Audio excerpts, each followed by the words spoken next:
The first thing Jacob noticed was the smell. Not the usual damp scent of his sheets or the faint hint of dirt from the open window. No, this was everything at once. The sharp tang of the trees outside, the leftover bite of bathroom cleaner, even the soft trace of someone's perfume drifting through the air. It felt like the entire world had been turned up to maximum sensitivity. Then came the sounds. Leaves rustling outside sounded like a storm. The refrigerator humming downstairs pulsed like a heartbeat. And was that electricity? He could hear it buzzing through the walls. Jacob shot upright, breath uneven as he tried to make sense of the sensory overload. "What the hell?" he whispered. He grabbed at his head, trying to shut out the noise, but something else slammed into him. Memories.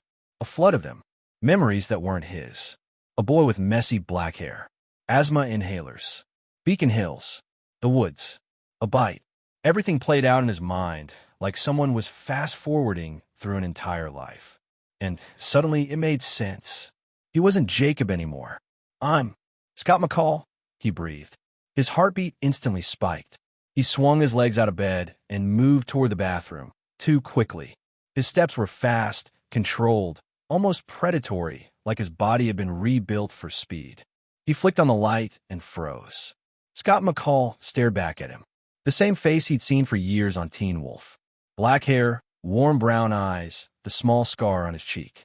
He leaned closer, gripping the sink as his pulse thundered in his ears. "This is real," he whispered. A grin crept across his face. "I'm actually Scott McCall." "Which means?" He straightened, confidence settling over him like a second skin. "I'm a werewolf." He lifted his shirt, eyes landing on the faint crescent-shaped scar from a bite. It pulsed under his touch, a reminder of what he'd become. "This isn't a curse," he murmured. "It's a gift, and I'm going to use it." He clenched his fists. Muscles tightened with strength he'd never had as Jacob. He felt alive, powerful. A shadow crossed his expression. The original Scott had wasted this. Afraid of his powers. Hesitant, always on the back foot. "Pathetic," he muttered. The memories of Scott's old life were still settling. His love for Melissa, his loyalty to Styles. But Jacob felt none of Scott's fear. He stared into the mirror again, gaze hardening. "I'm not going to be like you," he said quietly, as if speaking to the version of Scott from the show. "No one pushes me around. No one dies on my watch. Not Allison. Not my mom. No one." He wouldn't repeat the same mistakes. "Well," he sighed, brushing a hand through his hair, "I guess I should get used to calling myself Scott." Back in the bedroom, sunlight cut through the curtains, bright enough to make him squint. He checked the phone. No messages from Styles. Typical. The guy barely functioned before noon. Scott smirked. Styles was going to freak when he realized his best friend wasn't the timid Scott McCall anymore. He sat on the edge of the bed, mind racing through the events he knew were coming. Peter Hale, the Argents, the Kanema, the Dirac, Deucalion and his Alphas. Enemies that the original Scott had barely survived. But this time he had knowledge, power, and zero hesitation. He stood again, pacing, plans forming quickly. First, he needed to master the wolf inside him. No stumbling, no confusion. He already knew every trigger, every ability, every weakness. He would turn this body into something unstoppable. "This is my chance," he whispered. "My chance to live the life I always wanted." A slow smile spread across his lips. "I'll become the strongest werewolf this world has ever seen. Hunters, alphas, monsters, none of them will stand in my way." He turned toward the window, eyes sharp. Beacon Hills has no idea what's coming. The sunlight pouring through the window felt sharper than normal, almost painfully bright. Scott winced, squeezing his eyes shut as a wave of pressure hammered inside his skull. His head throbbed relentlessly, like someone was trying to force information directly into his brain. He pressed his fingers into his temples, hoping the pain would fade, but it only grew stronger. His heart pounded in his chest, every beat sending a jolt of energy through his veins. This wasn't a normal headache. Something was changing inside him. He could feel it, a surge of knowledge pouring into his mind. Information about his body, his powers, his existence. Everything played like a fast-forward montage he couldn't pause. It was overwhelming, chaotic, almost suffocating. Scott staggered and collapsed onto his bed, clutching his head. "This is a lot," he groaned. Images flashed behind his eyelids, abilities he'd never had, instincts he'd never learned. He saw himself lifting cars, sprinting through forests like a blur, hearing every heartbeat within 100 meters. Endless possibilities flickered through his mind, each one more exhilarating than the last. A grin tugged at his lips. "As a transmigrator, I guess this is my cheat," he muttered. "And it's awesome." Slowly, the pain faded.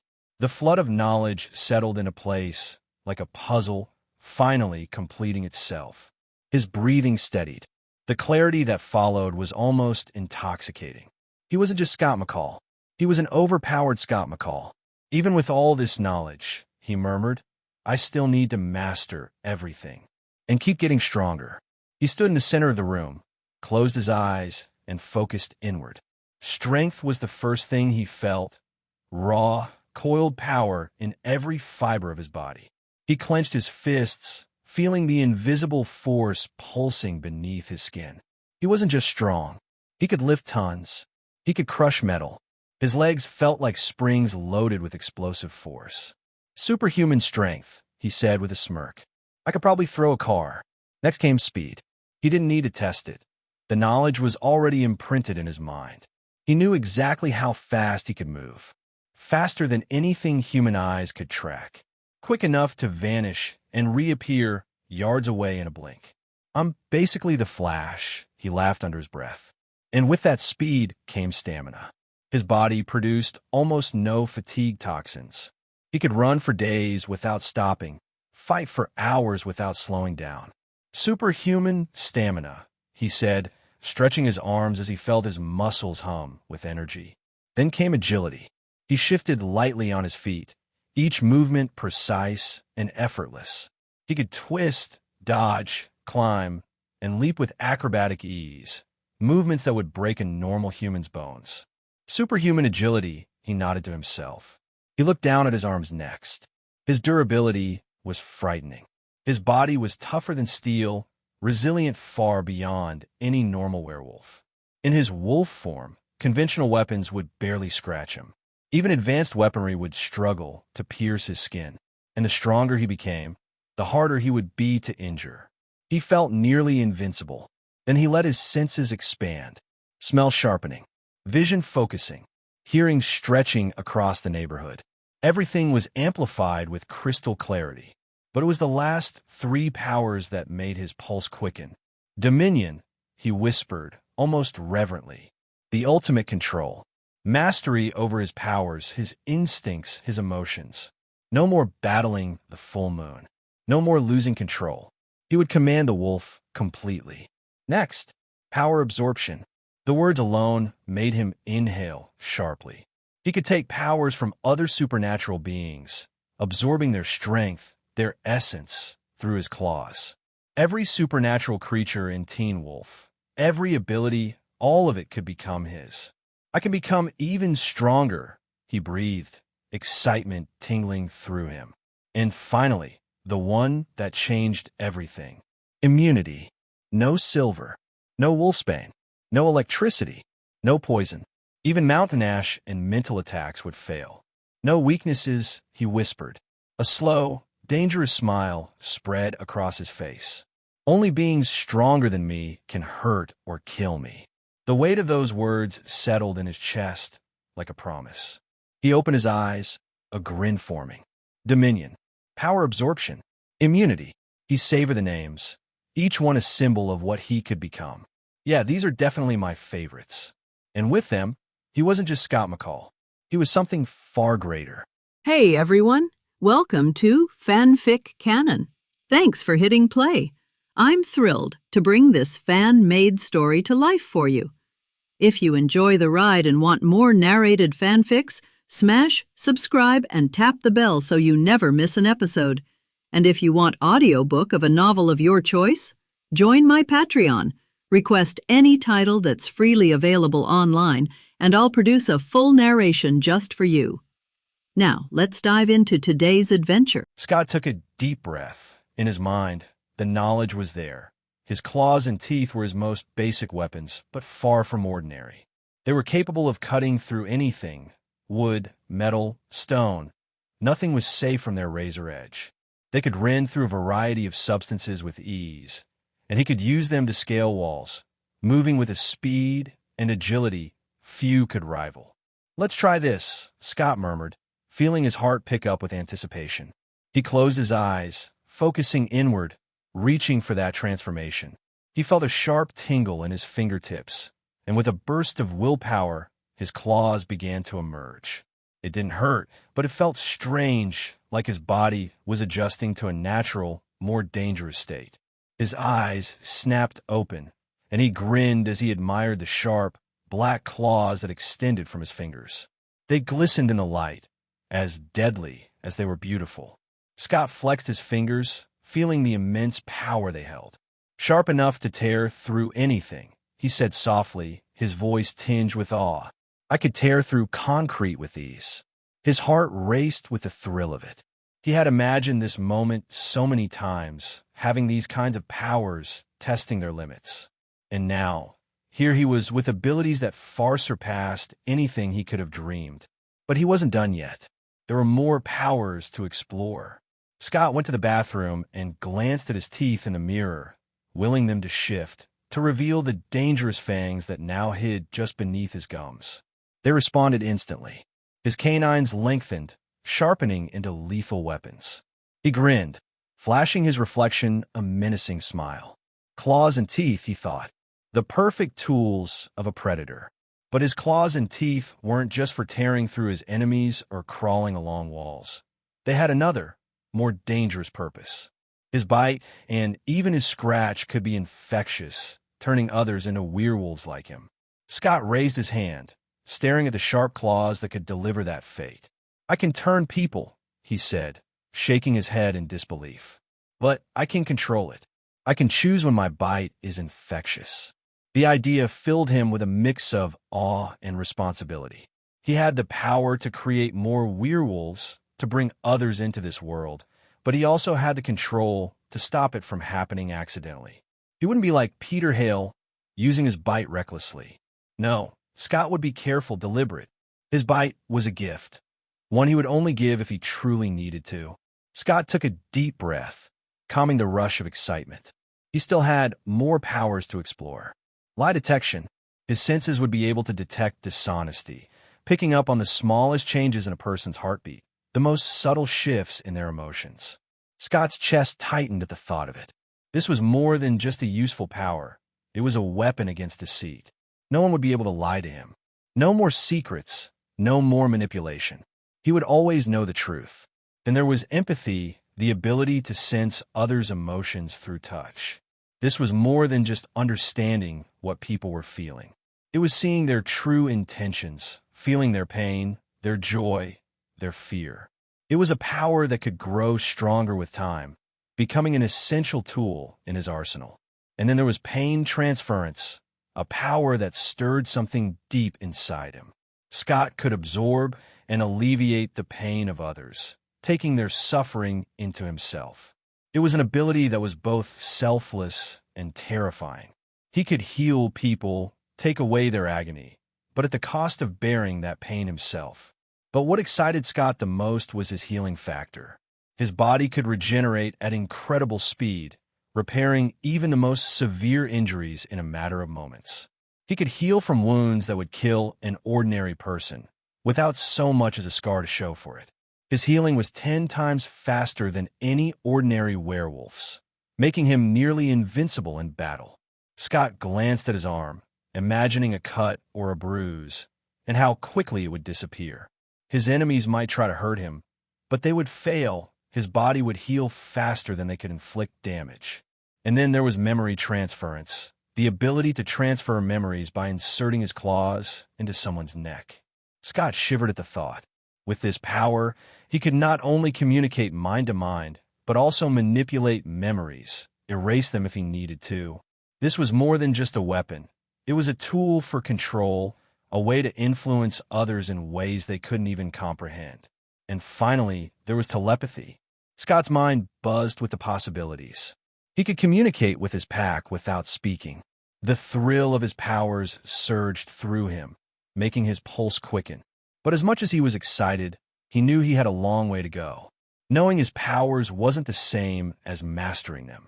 He had to master these abilities, train his body and mind until they were second nature. He still had work to do. "I've got the knowledge," Scott said, his voice firm, "but I must become proficient with these abilities." With that, he glanced at the mirror again, focusing on his reflection. He could shift, he had the claws and the fangs, but that was only the beginning. He could feel the wolf inside him, waiting to be unleashed. But something held him back.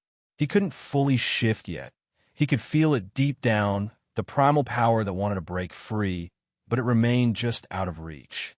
"Maybe I need the full moon," Scott muttered to himself. He remembered how Scott McCall from the original timeline had struggled with his first shift, how it had taken the full moon to bring out the beast. Maybe this was the same. But even so, Scott wasn't frustrated. He was excited. He would claim the wolf inside him on his own terms. "All right, wolf," he said, his voice calm but resolute. "We'll do this your way for now." Scott stepped out of the shower, droplets of water trailing down his toned body. Dressing quickly in his usual casual attire, a simple hoodie and jeans, Scott felt lighter, more focused. He stared at his reflection one last time, flexing his hands, watching his nails shift ever so slightly into claws before returning to normal. "Time to get back to normal," Scott muttered to himself, a smirk tugging at the corners of his mouth. Whatever normal is now. Grabbing his phone, Scott texted Styles, knowing his best friend would be curious about what happened last night. "Yo, can you pick me up? Ready to head out." He sat on the edge of his bed, drumming his fingers against his knees as he waited for Styles to reply. Almost instantly, his phone buzzed. "On my way. How's the wound? What bit you yesterday, dude?" Scott chuckled to himself. Styles was his favorite character in Teen Wolf. Styles had always been obsessed with mysteries and supernatural conspiracies, even though the rest of the world saw him as an overactive nerd with too much free time. But Scott was excited to finally meet the real him. When he heard the familiar honk of Styles' Jeep pulling up outside, Scott grabbed his bag and headed downstairs. He paused at the front door, hesitating for just a moment. His life had changed overnight, and as he reached for the doorknob, he knew it was just the beginning. This wasn't just a regular day. This was the start of something much bigger. He opened the door and walked out into the crisp morning air. "Let's go," Scott said with a grin as he slid into the passenger seat of the Jeep. Styles glanced over at him, his face a mixture of curiosity and concern. "Dude, seriously, what happened? You look different." Scott smirked. "I feel different." Styles frowned. "Okay, but what about the bite? What bit you last night? And don't give me that vague answer you gave me before." Scott leaned back in his seat, letting out a low laugh. All right. You want to know what bit me?" He paused for dramatic effect, watching Styles' eyes widen with anticipation. It was a wolf. A huge wolf.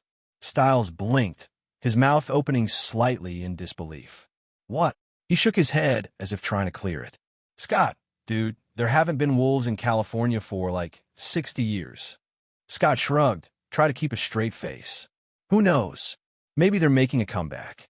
Styles shot him a sideways glance, his face twisted in skepticism. "You're messing with me, right? I'm serious. What really bit you?" Scott fought the urge to laugh. The truth was just too unbelievable, even for someone like Styles who loved the supernatural. But Scott also knew he couldn't spill the whole story right now. Not yet. He had to ease Styles into this new reality. "I'm telling you the truth, man," Scott said, turning to look out the window. "Maybe I just got lucky and ran into a werewolf." Styles let out an exasperated sigh, gripping the steering wheel tighter. "Great. That's just great. So now what? Are you going to start growing fur and howling at the moon?" Scott chuckled. "Maybe. Guess we'll find out." Styles grumbled something under his breath, clearly not satisfied with Scott's answer. He drummed his fingers nervously against the wheel as they drove, stealing quick glances at Scott every few seconds, as if expecting him to suddenly transform into a monster right there in the passenger seat. Scott leaned back, enjoying the ride. Despite the chaos swirling inside him, traveling to a new world The new powers, the changes to his body, the knowledge that his life had taken a supernatural turn. He felt surprisingly at peace. His mind drifted back to his newfound abilities, and a thought crossed his mind. "I need a car," Scott said out loud, breaking the silence. Styles raised an eyebrow. "What? Since when do you care about having a car?" Scott shrugged. "Since I realized I don't want to keep bumming rides off you." He glanced out the window, watching the familiar streets of Beacon Hills blur past. "Plus, my mom doesn't have the money to get me one. She's already working hard enough as it is. I don't want to trouble her with that." Styles thought for a moment before nodding. "Yeah, I get that. Your mom's awesome, but she's got a lot on her plate." There was a brief pause before Styles looked over at Scott again, a mischievous grin spreading across his face. "Why don't you ask your dad?" Scott smirked. "Yes, why didn't I think of that?" he said, letting out a low laugh. "Good idea, Styles. I should ask my useless father to buy me one." Scott smiled, a hint of mischief in his eyes. "I mean, he's an FBI agent, so he's got the cash. And I never ask him for anything. Maybe it's time to cash in on all that absentee guilt." Thinking about it, in the TV show, Scott's dad had been gone for so long, a ghost in his life, ever since the divorce. Scott barely spoke to him, let alone asked him for favors. But the guy was loaded, and Scott hadn't asked for anything in years. Maybe it was time to change that. Scott said slowly, "I should probably talk to my mom first. I don't want her to get upset, you know?" Styles nodded. "Yeah, you're right. You don't want to blindside her with a new car showing up out of nowhere." Scott finally said, his voice firm, "I'll talk to my mom tonight, and then I'll call him. He owes me at least that much." Styles gave him a supportive nod. "Good call. Plus, then we can stop riding around in my crappy Jeep all the time." Scott smirked. "You love this Jeep." Styles laughed, tapping the dashboard affectionately. "Yeah, but it's about time you had your own ride. Maybe get something that doesn't break down every week." They pulled into the school parking lot, the familiar chaos of Beacon Hills high greeting them as students streamed in, rushing to get to their lockers before first period. As they walked toward the front doors, Styles shot him a curious look. "So, you gonna tell me what's really going on? You're acting weird, man. Like really weird." Scott smiled, a hint of mischief in his eyes. "Let's just say things are going to get interesting around here." Styles groaned. "Oh, great. That sounds like trouble." Scott grinned. "Maybe, but it's going to be fun."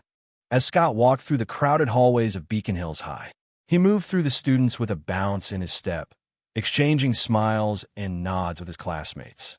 "Look at you, Mr. Popular," Styles said, slapping Scott on the back as they navigated the sea of lockers. "What happened to my timid best friend? Are you finally coming out of your shell?" Scott chuckled, shaking his head. "What can I say? It's a new day, and I'm feeling different, buddy. I'm ready to take on the world." But the moment of camaraderie was short-lived. As they rounded a corner, they were met with a familiar face. Jackson Whitmore stood there, arms crossed and a smug grin plastered on his face, flanked by a couple of his friends. Well, if it isn't the dynamic duo," Jackson sneered, his eyes flicking from Scott to Styles. "What are you two losers plotting? Another geek convention?" Scott didn't flinch. The old Scott might have looked down, mumbled a weak retort, or even tried to laugh it off. But this Scott wasn't the same. He took a step forward, his eyes locked on Jackson's, standing just a bit too close for comfort. The tension in the air was palpable, a grin playing at the corners of his mouth. "Well, jackass, I could try explaining how I feel about your insult, but I'm not sure your one brain cell could handle it." Jackson's cocky grin faltered for just a second, but he quickly masked it with a laugh. "Oh, you're brave now, McCall."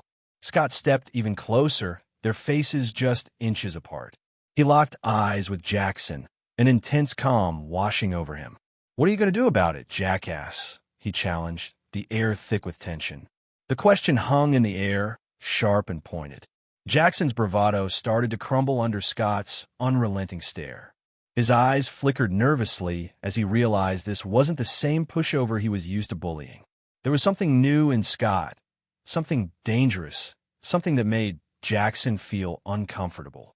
Jackson finally took a step back, scoffing, but there was no bite in his words. "Whatever, McCall. I've got better things to do than waste time with losers like you." He turned and walked away, but Scott didn't miss the tension in Jackson's shoulders. It wasn't victory through violence, But Jackson knew now that Scott wasn't someone to mess with. Styles, who had been standing quietly beside Scott, let out a low whistle. "Dude, that was epic," Styles said wide-eyed. "Since when do you make Jackson back down?" Scott grinned, feeling the surge of power from the encounter. "Since now, I'm not taking crap from anyone, especially not him." As they settled into their first class, the energy shifted back to a more mundane routine. Their teacher walked in, her demeanor serious, and Scott felt the atmosphere grow tense. "As we all know, there was a body found last night in the woods," she began, her voice steady but grave. "And I'm sure your little minds are coming up with various scenarios about what might have happened. But I'm here to tell you that the sheriff has a suspect. So now you can put all of your attention on your studies." Styles' stomach twisted at the mention of the body, and Scott seemed unconcerned by what the teacher said and was lost in his thoughts. But as quickly as the dread settled in, a voice pulled Scott from his thoughts, just outside the classroom. "Mom, don't you think 3 calls is a little overdoing it on my first day?" Scott's eyes followed the sound, his enhanced hearing allowing him to track the girl's conversation even through the walls. As she hung up, he saw her outside the classroom window. She was beautiful. Her dark hair framed her face perfectly, and her expressive eyes sparkled even from a distance. "Everything but a pen," she muttered to herself, rifling through her bag. "Oh my God, don't tell me I forgot a pen." Scott couldn't help but smile. The girl was Allison, and there was something magnetic about her. His wolf senses stirred, and he felt an inexplicable pull toward her. Before he could think too much about it, the classroom door opened, and the principal stepped in, followed by Allison. "This is Allison Argent, a new student here at Beacon Hills High. Please do your best to welcome her." Scott's eyes widened slightly. In this moment, all he could focus on was her presence. There was something undeniably captivating about her, something that called to him on a deeper level. He watched as she scanned the room, her eyes finally landing on the empty seat behind him. Without thinking, Scott reached into his bag, pulling out his spare pen and holding it up toward her as she walked by. "Hey, you forgot this," he said smoothly, flashing her confident smile. Allison stopped, her expression softening into a grateful smile. "Wow, thanks. I guess I owe you one." "Don't worry about it," Scott replied, his tone casual. "Just doing my part to save the day." She laughed softly, and Scott felt a rush of warmth spread through him. There was something electric about the brief touch of her fingers as she took the pen from his hand. He leaned back in his chair, his heart racing just a little faster than usual. As the teacher resumed the lesson, Scott stole a glance over his shoulder. Allison was already focused on taking notes, but he couldn't shake the feeling that this was the beginning of something big. Maybe it was the wolf inside him, or maybe it was just his natural confidence, but he knew this was the girl. Styles nudged him with his elbow, whispering, "Dude, that was smooth. You've been taking flirting lessons behind my back, or something." Scott smirked, keeping his eyes forward. "Maybe I'm just naturally good at it." Styles chuckled, clearly impressed. "Well, whatever it is, it's working. You didn't even stutter this time. Proud of you, buddy." "Yeah, well, I'm full of surprises these days," Scott muttered, his mind drifting back to his newfound powers. The bell rang, pulling him from his thoughts. Scott stood up, stretching his limbs, ready to embrace whatever the day held. "You ready for the next class?" he asked Styles, who was already bustling to gather his things. "Dude, that was only the first class? This day is going to feel like it's dragging," Styles replied, rolling his eyes dramatically. As they walked out of the classroom, Allison caught up with him. "Hey, Scott, right?" She approached him. "Thanks again for the pen. I really owe you one," she said, her smile as bright as before. Scott returned the smile and replied smoothly. "Scott McCall, feeling more at ease than he had all day. You're welcome. Let me know if you need anything else." "Well, Scott McCall, I'll be sure to remember that," she laughed lightly, and it sent a wave of warmth through him. "So what's the deal with this place? I feel like I walked into a horror movie with that body in the woods and all." Scott glanced at Styles, who was pretending to gag dramatically, then turned back to Allison. "It can be a bit intense around here, but it's not so bad once you get used to it. Just stick with me, and I'll keep you out of trouble." Allison raised an eyebrow, clearly amused. "Oh, really? You think you're up for that?" "Absolutely," Scott said, his confidence soaring.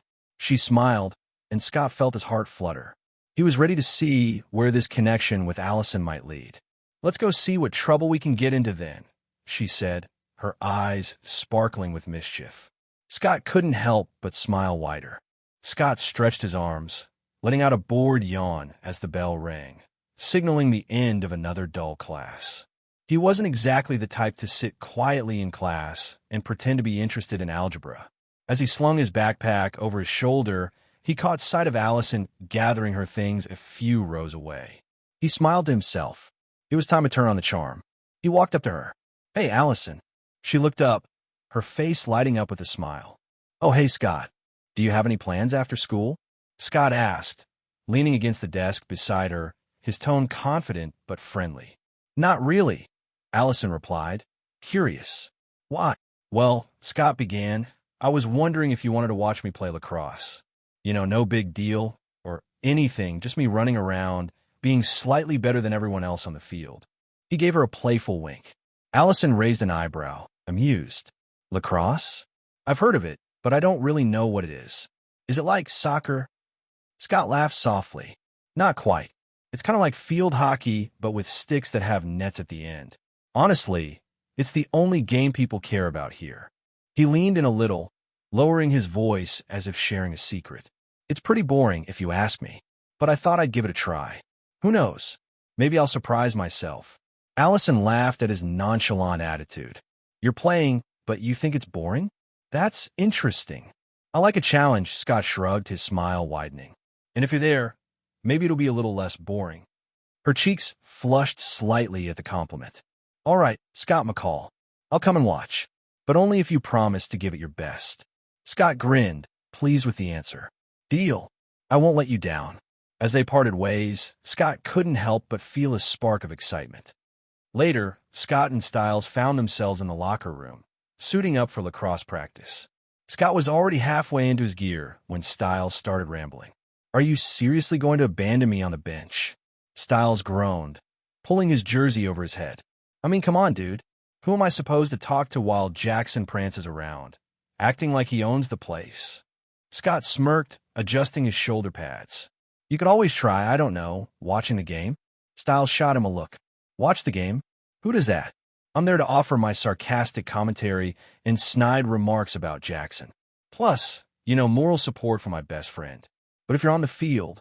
"Relax, Styles," Scott said, his tone teasing. "I'll still be around to make fun of Jackson with you after the game.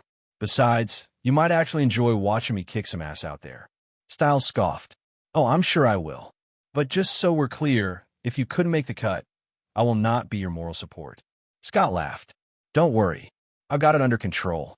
Thanks to his dominion over his abilities, Scott had full mastery of his wolf powers, even in a high-stress situation like a lacrosse game. He wouldn't need to hold back much, but he wasn't going to show off too much either. Just enough to make sure Jackson knew who the real alpha on the field was. When they stepped onto the lacrosse field, Scott's eyes immediately found Allison in the bleachers. She was sitting next to Lydia, who looked disinterested, as usual, but Allison? She was watching him. That alone was enough to make Scott want to push himself a little harder. "Hey, Scott," Styles whispered, nudging him as they headed to their positions. "Allison's totally checking you out." Scott smirked. "Of course she is. I'm a catch." "Whoa, someone's confidence has definitely leveled up," Styles teased. "I don't even recognize you anymore." Scott shrugged. "What can I say? Things change." Jackson, already on the field, spotted them from across the way and sneered. "McCall, try not to embarrass yourself out there. This isn't like running through the woods with your loser friend." Scott didn't bite. Instead, he simply gave Jackson a calm, knowing look, the kind that spoke volumes without a word. Jackson wasn't even on his radar. The whistle blew, and the game began. Right from the start, Scott could feel his senses heightening. The sound of the ball whipping through the air, the pounding footsteps of his teammates, the murmur of the crowd. It all came to him in sharp detail. But with his control, it wasn't overwhelming. It was empowering. Scott moved effortlessly across the field, his enhanced speed making it seem as if he was gliding past his opponents. He kept his strength in check, making sure not to draw too much attention, But it was clear to everyone that something was different about him. The way he handled the ball, the way he dodged defenders, the way he effortlessly scored goal after goal, it all left the crowd in awe. McCall's on fire. Coach Finstock yelled from the sidelines, barely able to contain his excitement. That's it, McCall. Keep it up. Show them how it's done. From the bleachers, Allison cheered along with Styles, clapping every time Scott made a play. Lydia, on the other hand, was visibly upset. Her eyes flicked between Scott and Jackson, clearly annoyed that Scott was outperforming her boyfriend. By the end of the game, Scott had scored more than half the team's points, leading them to a decisive victory. As the team gathered on the field, high-fiving and celebrating, Coach Finstock approached Scott, clapping him on the back. "McCall, that was incredible. I'm making you co-captain with Jackson," Finstock declared, as if it were the highest honor he could bestow. Scott, still breathing steadily, shook his head. "Thanks, Coach, but no." Finstock blinked in confusion. "No? What do you mean, no?" "I mean, I'll be captain, or I don't play," Scott said confidently, his eyes flicking to Jackson, who was glaring at him from a few feet away. "Jackson can be captain when I'm not on the field, but when I am, I lead." The coach was taken aback for a moment, but after seeing Scott's performance, he couldn't argue. "All right, McCall, you're captain." Jackson fumed, his face twisted in anger, but Scott didn't even spare him a glance. His eyes were on Allison, who was walking down from the bleachers toward him. "Scott," Allison called out, her smile bright as she approached him. "You were amazing out there." Scott grinned, feeling a surge of pride at her words. "Thanks. I told you I'd try to make it interesting." Allison laughed, her eyes shining with admiration. "You definitely did. I've never seen anyone play like that." "Well, I had some extra motivation," Scott said smoothly, his tone flirtatious. Allison blushed slightly, tucking a strand of hair behind her ear. "Well, I'll have to come to more games then." Scott chuckled. "I'd like that." As they stood there, the crowd dispersing and the sun setting behind them, Scott felt like he was on top of the world. He had Allison's attention, his team's respect, and full control of his abilities. But deep down, Scott knew that this was just the beginning. There were bigger challenges ahead, supernatural forces, dangerous enemies, and the responsibility that came with his powers. But for now, as he basked in the glow of his victory and Allison's smile, he let himself enjoy the moment. After all, he had plenty of time to deal with the rest. The smell of antiseptic filled the animal clinic as Scott pushed open the door, a quiet hum of fluorescent lights above him. He liked working here, the calm atmosphere and the steady routine. It gave him time to think, something he needed now more than ever with all the changes happening inside him. After the lacrosse game earlier, Scott had felt even more confident in his new life. As soon as he walked in, Scott noticed Deaton standing by the door. "Hey, Scott," Deaton greeted with his usual calm tone. "I'm about to head out for a bit. Do you mind closing up after feeding the animals and tidying up?" Scott gave him a relaxed smile. "No problem. I got it covered." Deaton nodded, giving him a look that Scott couldn't quite place. It was almost as if he knew there was something different about Scott today. "All right, then. I trust everything will be in good hands." With that, Deaton got into his car and drove off, leaving Scott alone in the clinic. As Scott moved around the back, getting ready to feed the animals, he felt the shift in the air almost immediately. The dogs in their kennels went from barking excitedly to whimpering, their tails tucking between their legs. The cats, normally aloof and indifferent, hissed and paced anxiously in their cages. Scott frowned, realizing what was happening. Is it because of me? Even though he had complete dominion over his abilities, Scott hadn't quite gotten used to how his presence affected animals. His natural werewolf aura was powerful, and the creatures in the clinic could sense it. It unnerved them, scared them even.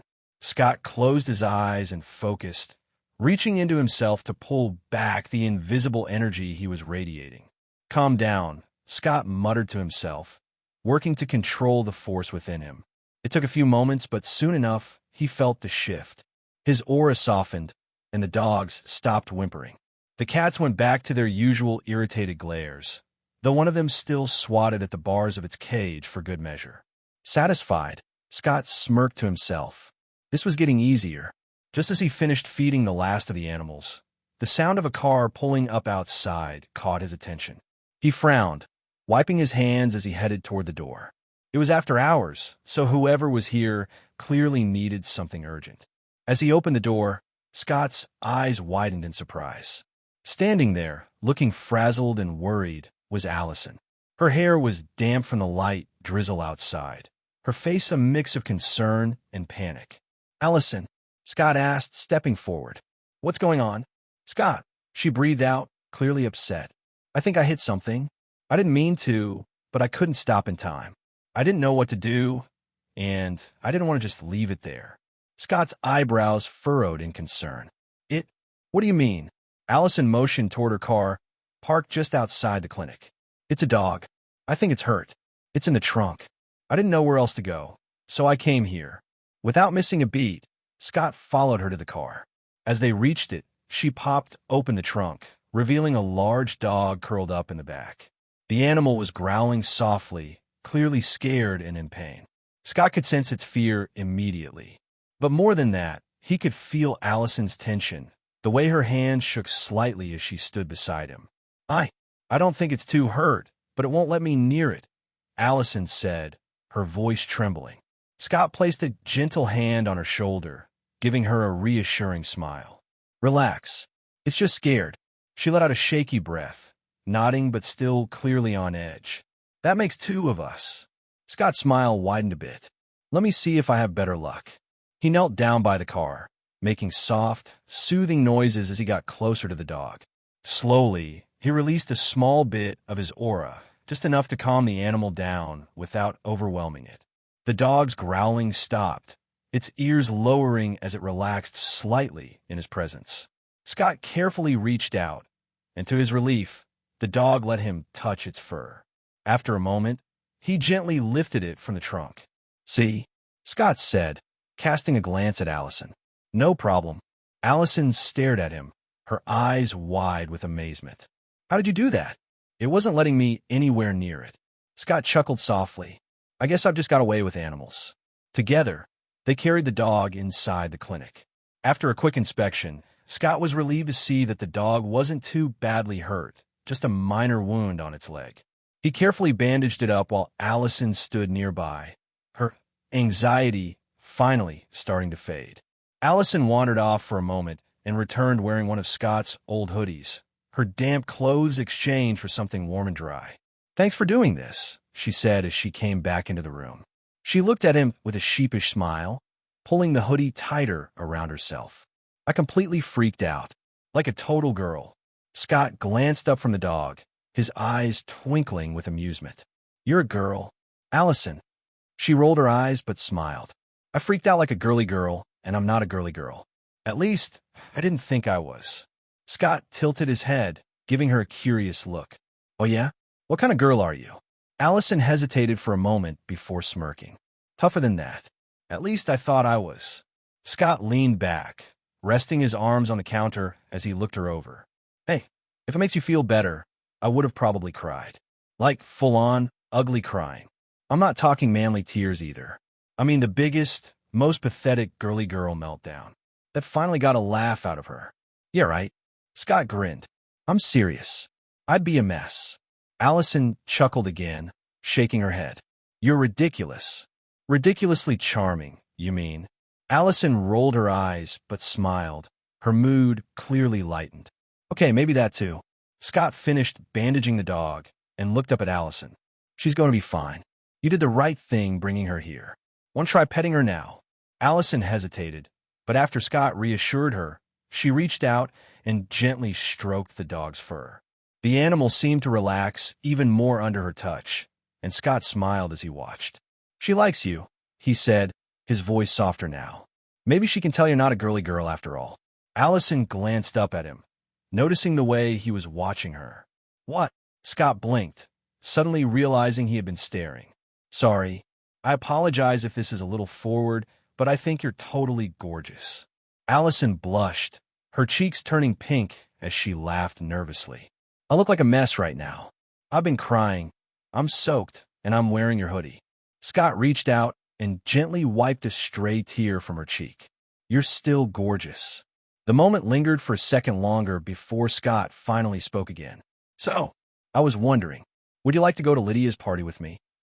Allison hesitated for a moment, clearly caught off guard by the invitation. I don't really like parties, she admitted, her voice soft. Scott grinned, not missing a beat. That's fine. How about we skip the party on Saturday, and I take you out on Sunday? Just the two of us. What do you think? Allison's face lit up with a bright smile. Definitely yes. Scott's heart swelled at her answer, his confidence only growing stronger. After watching Allison's car pull away into the darkening evening, Scott closed the clinic door and leaned against it for a moment. His mind replayed the evening's events, a small grin spreading across his face. Everything felt good, better than good, actually. He had managed to connect with Allison in a way the original Scott probably never could, and his life was slowly but surely aligning with his plan. It felt right. Taking a deep breath, Scott locked the clinic and made his way home, his thoughts now shifting to what lay ahead. Tonight, it wasn't just about himself. He wanted to do something nice for his mom. She deserves that much, at least, he thought. After Scott got home, the kitchen was filled with the warm scent of something delicious cooking on the stove. He had decided to make dinner for Melissa, a rare occurrence, but one he knew would make her happy. The stove sizzled as he flipped the pan, steam rising into the air. Garlic, onions, and vegetables mixed with chicken, a simple stir-fry that filled the small kitchen with rich aromas.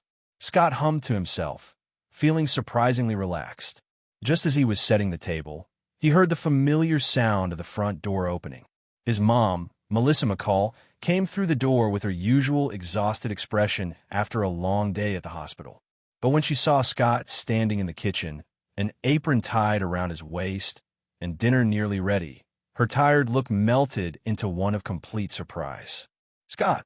Melissa's voice was filled with curiosity and a little disbelief. What's going on here? You're cooking. Scott flashed her a confident grin, setting down a plate of food in front of her chair. Yep, figured I'd give it a shot. Take some of the load off. Melissa raised an eyebrow, eyeing the food suspiciously before smiling. I don't think I've ever seen you near the stove unless you were making instant ramen. What's the occasion? Scott chuckled, sitting down across from her. No occasion.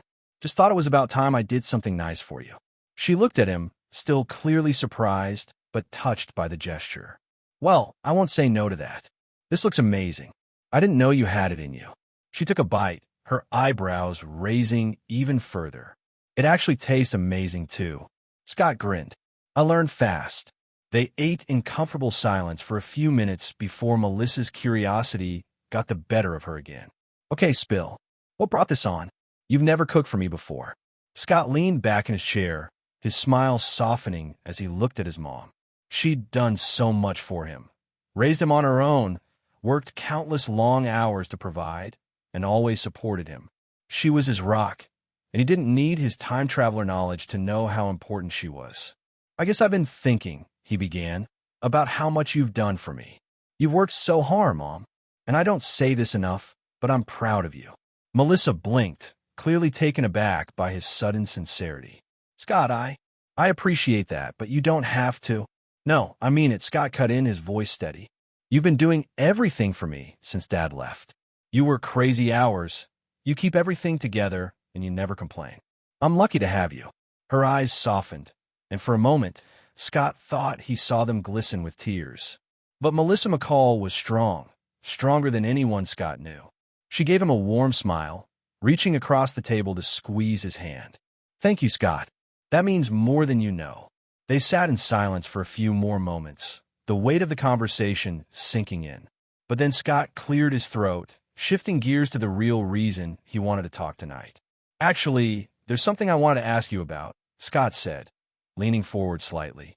I've been thinking about getting a car. Melissa raised her eyebrows again. A car? Yeah, Scott nodded. I mean, I know it's not something we've really talked about before, and I don't want to put more pressure on you. But I was thinking maybe I could ask Dad. Melissa's expression changed instantly, her smile fading. Your father? Scott met her gaze, his tone confident but gentle. Look, I know he hasn't exactly been around. He's basically been useless, to be honest. But he's got the money, right? And I've never asked him for anything. Not once since he left. Maybe it's time he gave me something, you know? Melissa's lips pressed into a thin line as she processed his words. Scott could tell the topic of his father still stung for her. But after a few moments, she sighed softly, running a hand through her hair. You don't have to ask him for anything, Scott, she said quietly. I can save up. It'll take some time, but I'll get you a car. You know, I would if I could. Scott smiled warmly, shaking his head. I know, Mom, and I appreciate that. But I don't want you to have to worry about it. Dad's out there living his life, barely even thinking about us. It's about time he stepped up and did something for me. Don't you think? Melissa looked at him, her eyes searching his face for a long moment before she sighed again, this time in resignation. I guess. Maybe you're right. He owes you that much. Scott nodded. Exactly. There was another pause, and then Melissa finally smiled again, though it was a bit more bittersweet this time. You've grown up a lot lately. You're different. Scott couldn't help but laugh softly at the irony of her words. If only she knew. Yeah, well, I guess I've just realized that I need to take control of things. No point in waiting around, right? The next morning, Scott woke up early, feeling refreshed and focused. It was a quiet day at school, with no classes scheduled in the morning. Perfect timing, really, because he had something important he needed to do. Styles needed to know the truth about what was happening, about the bite that changes the powers. There was no way Scott could keep it from him for much longer, and besides, he didn't want to. Styles was his best friend, and they had been through too much together for Scott to hide something like this. Scott grabbed his phone and texted Styles. Hey, can you come over this morning? There's something I need to tell you. Asterisk, asterisk. Within seconds, his phone buzzed with a reply. On my way. What's up? Asterisk, asterisk. Scott smirked, knowing Styles would probably be expecting some wild conspiracy or a funny prank. He's not going to see this coming. Half an hour later, Styles barged into Scott's house, full of his usual energy and curiosity. All right, McCall, Styles said, flopping onto the couch. What's the big mystery? You're being all cryptic and I don't like it. Scott leaned against the wall, crossing his arms and giving Styles a small smile. You're going to want to sit down for this one. Styles raised an eyebrow, already seated. Dude, I'm literally sitting down. Scott chuckled. Okay, fine. But don't freak out, all right? Just let me explain. Styles immediately leaned forward, eyes wide with excitement. Oh man, this is going to be good, isn't it? Please tell me it's aliens. Or government experiments. Or, it's not aliens, Scott interrupted, still grinning. It's something else. There was a pause as Scott took a deep breath. Here we go. You know how I got bit the other night in the woods? Scott started. Styles nodded, his expression suddenly serious. Yeah, of course. By that thing. What was it? Scott met his best friend's gaze, his voice steady and calm. It was a werewolf, Styles. And now so am I. For a moment, the room was silent. Styles stared at Scott, his mouth slightly open, as if trying to process the words. Then, in true Styles fashion, he blurted out, Wait, what? Werewolves are real. And you're one of them. Scott nodded, his smile widening as he watched Styles struggle to wrap his mind around it. Yep, I'm a werewolf now. And before you ask, yes, I've got super strength, heightened senses, and I'm basically unstoppable on the lacrosse field. Styles blinked, still trying to catch up. Dude, this is insane. Scott laughed, relieved to finally share the truth. Yeah, welcome to my world. As Styles sat there, trying to comprehend it all, Scott felt a strange sense of peace. For the first time since everything had changed, he wasn't hiding anymore. This was his life now. Power, control, confidence, and he was ready for whatever came next. Scott leaned back against the couch, watching Styles with a wide grin as he processed the revelation. It had been a whirlwind of emotions for both of them. One moment, they were best friends dealing with everyday life, and the next, Scott was a full-blown werewolf with powers that could change everything. Now, as the adrenaline from his confession began to settle, the two were left with more questions than answers. Styles was still pacing around Scott's living room, his brain working overtime as he tried to make sense of everything. Okay, so let me get this straight. You can hear, smell, and see everything, right? Super strength, crazy fast reflexes, the whole werewolf package. Scott nodded, looking amused. Yep, that's about right. And you don't, like, lose control or turn into some rabid beast during the full moon? Scott chuckled. No, I've got it under control. Dominion over my powers or something like that. Styles stopped pacing and narrowed his eyes. Right? So what if I wanted to become a werewolf too? You could just bite me, and bam, I'd be like you. Scott raised an eyebrow, a teasing glint in his eyes. Technically, yeah, but knowing you, Styles, you wouldn't turn into a werewolf. You'd probably turn into, I don't know, a gremlin. Styles froze mid-step, then whipped his head toward Scott, a look of mock indignation on his face. A gremlin? Seriously? Scott burst out laughing, unable to contain himself at the mental image of Styles as a tiny, mischievous creature causing chaos everywhere. Yep, you'd be this tiny little monster, probably chewing through wires, knocking things over, and definitely causing mayhem at school. Styles pretended to be offended, crossing his arms over his chest. Oh, you're hilarious. Keep talking, McCall, and I'll show you a gremlin's fury. Before Scott could respond, Styles lunged at him, tackling him onto the couch. The two friends ended up in a mock wrestling match, with Scott holding back just enough to make it fun.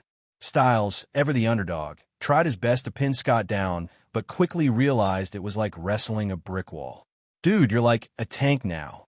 Styles groaned, trying to push Scott off him, but failing miserably. Scott only laughed harder, effortlessly flipping Styles onto his back. I told you, man. Super strength. After a few minutes of playful wrestling and laughter, the two finally collapsed on the couch, out of breath but still grinning like idiots. It felt good. Normal, even despite everything that had changed. Styles, ever the quick thinker, was the first to get back on track. He sat up, wiping sweat from his brow, and looked at Scott with a more serious expression.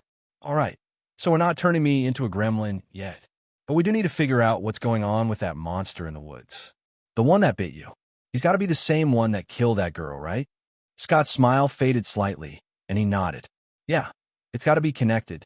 I don't know who or what he is yet, but I need to find out. Styles nodded, his mind racing again. And we're sure he's a werewolf? Like, he could be something else, right?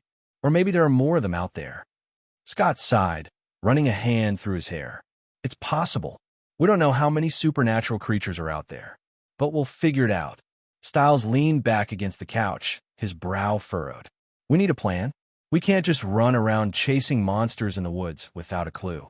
And what if this thing comes after you again? Or worse, what if it comes after Allison? Scott's eyes flashed at the mention of Allison. I won't let that happen. I'll protect her. Styles gave him a wary look. Yeah, but Scott, her family. We still don't know enough about them. What, they're dangerous? You said they're hunters. As in, they hunt werewolves like you. Scott's jaw tightened slightly, his confidence unwavering. They don't know about me, and I'm not afraid of them. Styles threw his hands up in exasperation. Dude, they're hunters. They probably have weapons and traps, and, I don't know, years of experience killing supernatural creatures. You can't just walk into this blind. Scott shook his head, still calm, but more serious now. Look, I know what they are. I know Allison's family hunts werewolves, but Allison doesn't know. She's different, and I'm not going to let her get hurt because of something she's not even part of yet. Styles stared at him, his face a mixture of concern and frustration. Scott, I get it, okay? You like her, but this is serious. What if her dad finds out about you? Or her mom? They're not just going to sit back and let you date their daughter if they find out you're a werewolf. Scott's eyes narrowed slightly, a fire burning behind them. Then I'll deal with it. I'm not going to be afraid of them, Styles. The intensity in Scott's voice surprised even Styles, who blinked a few times before nodding slowly. Okay. I get it. You're not afraid. But just be careful, all right? I don't want to see you get hurt because of this. Scott's expression softened, and he gave Styles a reassuring smile. I'll be fine. I've got this under control. Styles didn't look entirely convinced, but he knew better than argue with Scott when he had that look in his eyes. All right, fine, but promise me one thing. No more secrets, okay? We're in this together. Scott nodded. No more secrets. I promise. There was a brief silence as the two friends sat there, the weight of the conversation settling in. Styles tapped his fingers against the armrest, his mind still racing with questions and concerns. "So," Styles said after a moment, trying to lighten the mood. "About that bite, you're seriously telling me that if you bit me, I'd probably turn into a gremlin?" Scott chuckled, the tension easing as he leaned back against the couch. "I'm not saying it's guaranteed, but you'd definitely be something weird." Styles shook his head, a small smile playing on his lips. "You're the worst." Scott grinned. "I try."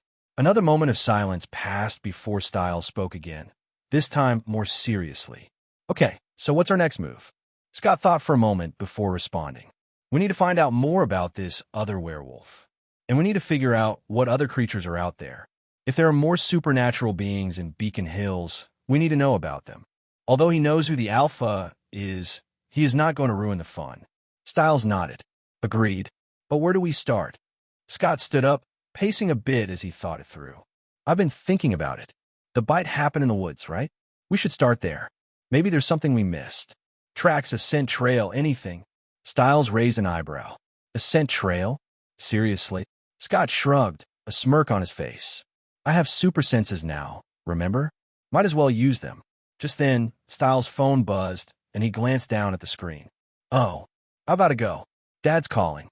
Probably wants to know why I'm not at home freaking out about school or something." Scott chuckled. "Good luck with that." Styles stood up, still looking at his phone as he walked toward the door. "I'll let you know if I find anything. But seriously, Scott, be careful, okay? And stay away from Allison's family." Scott watched as Styles left, his friend's words lingering in the air. But despite Styles' warnings, Scott couldn't shake the feeling that he was on the right path. He wasn't the same Scott McCall from the original timeline. He was stronger, smarter, and in control. He wasn't going to let fear dictate his life, and he certainly wasn't going to let anyone, even Allison's family, stand in his way. As Scott stood there, alone in the quiet house, he couldn't help but feel a surge of determination. The world was full of dangers, but he wasn't afraid. He had the power to protect the people he cared about. And nothing, not hunters, not monsters, not even the unknown, was going to stop him. After Styles left, Scott felt a familiar sense of clarity wash over him. The clarity of knowing what's coming, and yet the thrill of uncertainty in how his actions were shifting the timeline. He grabbed his phone and dialed a number he hadn't called in a while. The line clicked, and his father's voice came through, slightly gruff but familiar. "Scott, what's up?" "Hey, Dad. I was thinking, I need a car," Scott said, skipping the pleasantries and getting right to the point. There was a moment of silence on the other end. "A car?" his father echoed, sounding a little thrown off. "Yeah, something reliable. Nothing too flashy," Scott said, casually leaning back. "It's about time you did something for me, don't you think?" His father chuckled, but there was an edge to it, a hint of unease. "You know, your mom and I, Mom's already doing enough. It's your turn." Scott's voice was firm, but not angry. He wasn't the same kid who'd flinch at the thought of confrontation.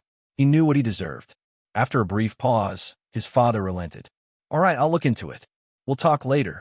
"Thanks, Dad," Scott said, hanging up before his father could say anything else. With that out of the way, Scott stood up and stretched, feeling the strength of his enhanced body radiate through his muscles. He decided to spend the rest of the day training. If he was going to face bigger threats than before, he had to be prepared. But the hours flew by, and after a dull afternoon at school, he headed straight to the animal clinic for work. The next day, after another mind-numbing class, Scott and Styles found themselves trudging through the Beacon Hills Preserve.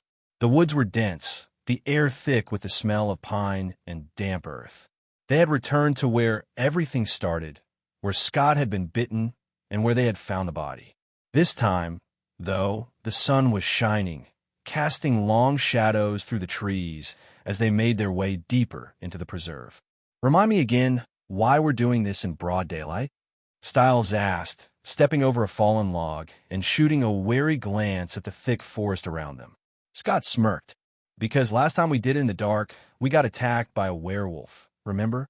"Yeah, but now that you're a werewolf, shouldn't we be safer?" Styles quipped, trying to sound nonchalant but failing miserably. His nerves were clearly on edge. Scott chuckled, but his senses were on high alert, scanning their surroundings. He knew something was coming. The unease in his stomach wasn't just from their usual jaunts into the woods. Something else was wrong. Suddenly, a shadowy figure appeared ahead of them, stepping out from behind the trees. Scott's eyes narrowed, recognizing the man instantly, even though this was technically their first meeting. Derek Hale. Styles' reaction was immediate, his face shifting from cautious to full-on panic mode. "Oh, great him," he whispered harshly. Derek's steely gaze flicked from Styles to Scott, assessing them both before he spoke, his voice low and threatening. "You're trespassing. This is private property." Scott took a step forward, completely unfazed by Derek's attempt at intimidation. He knew exactly who Derek was and what he was. This wasn't the shy, nervous Scott of the original timeline. This was someone who knew everything about Derek Hale and wasn't the least bit scared. "We're not here for your land," Scott said coolly, his tone laced with amusement. "We're here for something else. You wouldn't happen to know about a rogue alpha wolf, would you?" Derek's eyes darkened. "You need to leave." Styles tugged at Scott's sleeve, nervously glancing between the two of them. "Scott, let's just go, man. This guy looks like he eats people for breakfast." But Scott didn't budge.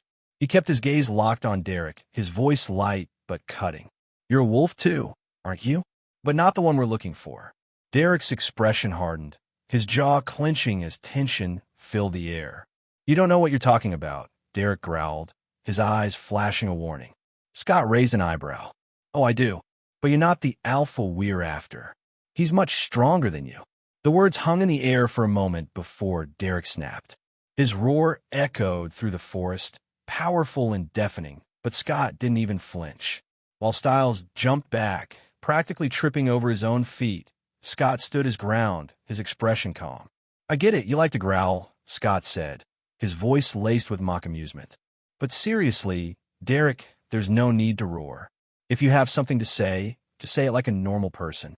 Derek's fists clenched, his anger flaring, but before anything else could happen, a foul stench hit them.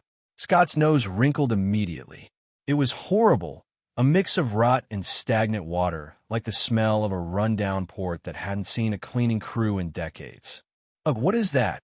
Styles exclaimed, covering his nose with his sleeve. Scott's stomach churned as the smell grew stronger. And then, out of the shadows, it came. A demon-like creature. Scott's eyes widened as he recognized the creature that stepped into view.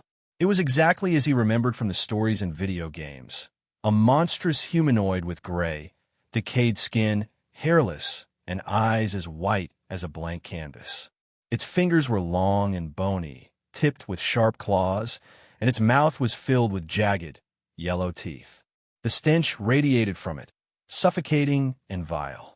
The creature stared at them with a kind of hunger that sent a shiver down even Scott's spine. But the thing that worried Scott most wasn't its claws or its teeth. It was the way the creature's gaze locked onto Styles, like he was the most appetizing thing it had seen in a while. Styles froze, his voice barely a whisper. What is that?"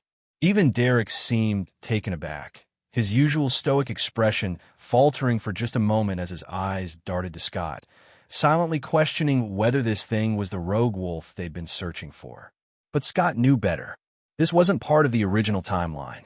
No creature like this one had ever appeared in Beacon Hills, not in the Teen Wolf series at least. Scott's eyes narrowed as he took a step toward the creature, putting himself between it and Styles. "Well, this is new," he muttered under his breath, then glanced at Derek and Styles with a wry smile. "All right, my friends, that right there is a ghoul. Nasty, demon-like thing. Usually hangs around graveyards at night, but clearly this one decided to come out and play early." Styles' eyes widened. "Hey, ghoul? Like from video games?" Scott nodded, his gaze locked on the creature. "Yep, likes to eat human flesh." Styles paled. "Wait, what? Flesh-eating, like some kind of zombie?" "Not quite," Scott said, keeping his eyes locked on the creature as it took another step forward, its claws scraping against the ground. "But close enough." The ghoul let out a low, guttural growl, the sound sending shivers down their spines. It crouched low, its greedy eyes fixed on Styles as it prepared to pounce. Scott's lips curled into a confident smirk. He'd dealt with monsters in games before, and now he was about to deal with one in real life. He cracked his knuckles, his body coiled with the readiness of a hunter. "Derek, don't interfere," he said, his voice steady. "Styles, stay back. I'm going to kill it." Before Derek could protest or Styles could freak out further, Scott's gaze sharpened, his wolf side beginning to surface. Scott's eyes gleamed as he stared at the ghoul before him. The creature snarled, its white eyes gleaming with hunger, its putrid stench filling the air. Scott could hear its low growls, the tension in its muscles as it prepared to lunge. Despite the looming danger, Scott wasn't scared. In fact, he felt a rush of excitement. His heart pounded with anticipation, not fear. This was his first real fight since coming to this world. And while he hadn't gone through his first full moon yet and couldn't fully shift, he had enough power to handle this. He was certain of it. His claws extended from his fingers, sharp, deadly weapons that glistened in the fading light. They felt foreign but familiar at the same time, like an old instinct waking up inside him. He flexed his hands, testing them, before turning his attention back to the ghoul. "All right, let's see what you've got," Scott muttered under his breath, a grin tugging at the corners of his lips. Behind him, Styles was practically glued to a tree, his face a mix of terror and disbelief. Scott? You sure you don't want Derek to help with this one?" His voice cracked slightly. Scott glanced over his shoulder, giving Styles a reassuring smile. "Relax, Styles. I've got this." Derek, on the other hand, wasn't as easy to dismiss. He stood a few feet away, arms crossed, his jaw clenched in frustration. He didn't like being told to stay out of a fight, especially one involving a monster. But Scott had insisted, and now Derek was watching, his eyes burning with disbelief and anger. "You're not ready for this, kid," Derek growled. "You don't even know how to fully shift yet." Scott shrugged, his eyes never leaving the ghoul, which was circling him like a predator. "Don't need a shift to handle this guy. He's not as tough as he looks." The ghoul let out a guttural snarl, then pounced. It moved with a speed that would have caught most people off guard, but Scott was already in motion. He ducked low, his wolf senses sharpening, and swiped his claws across the ghoul's side. The creature yelped, stumbling back, but its wounds began to heal almost instantly, the torn flesh knitting itself together with a sickening squelch. "Well, that's annoying," Scott muttered, though his grin only widened.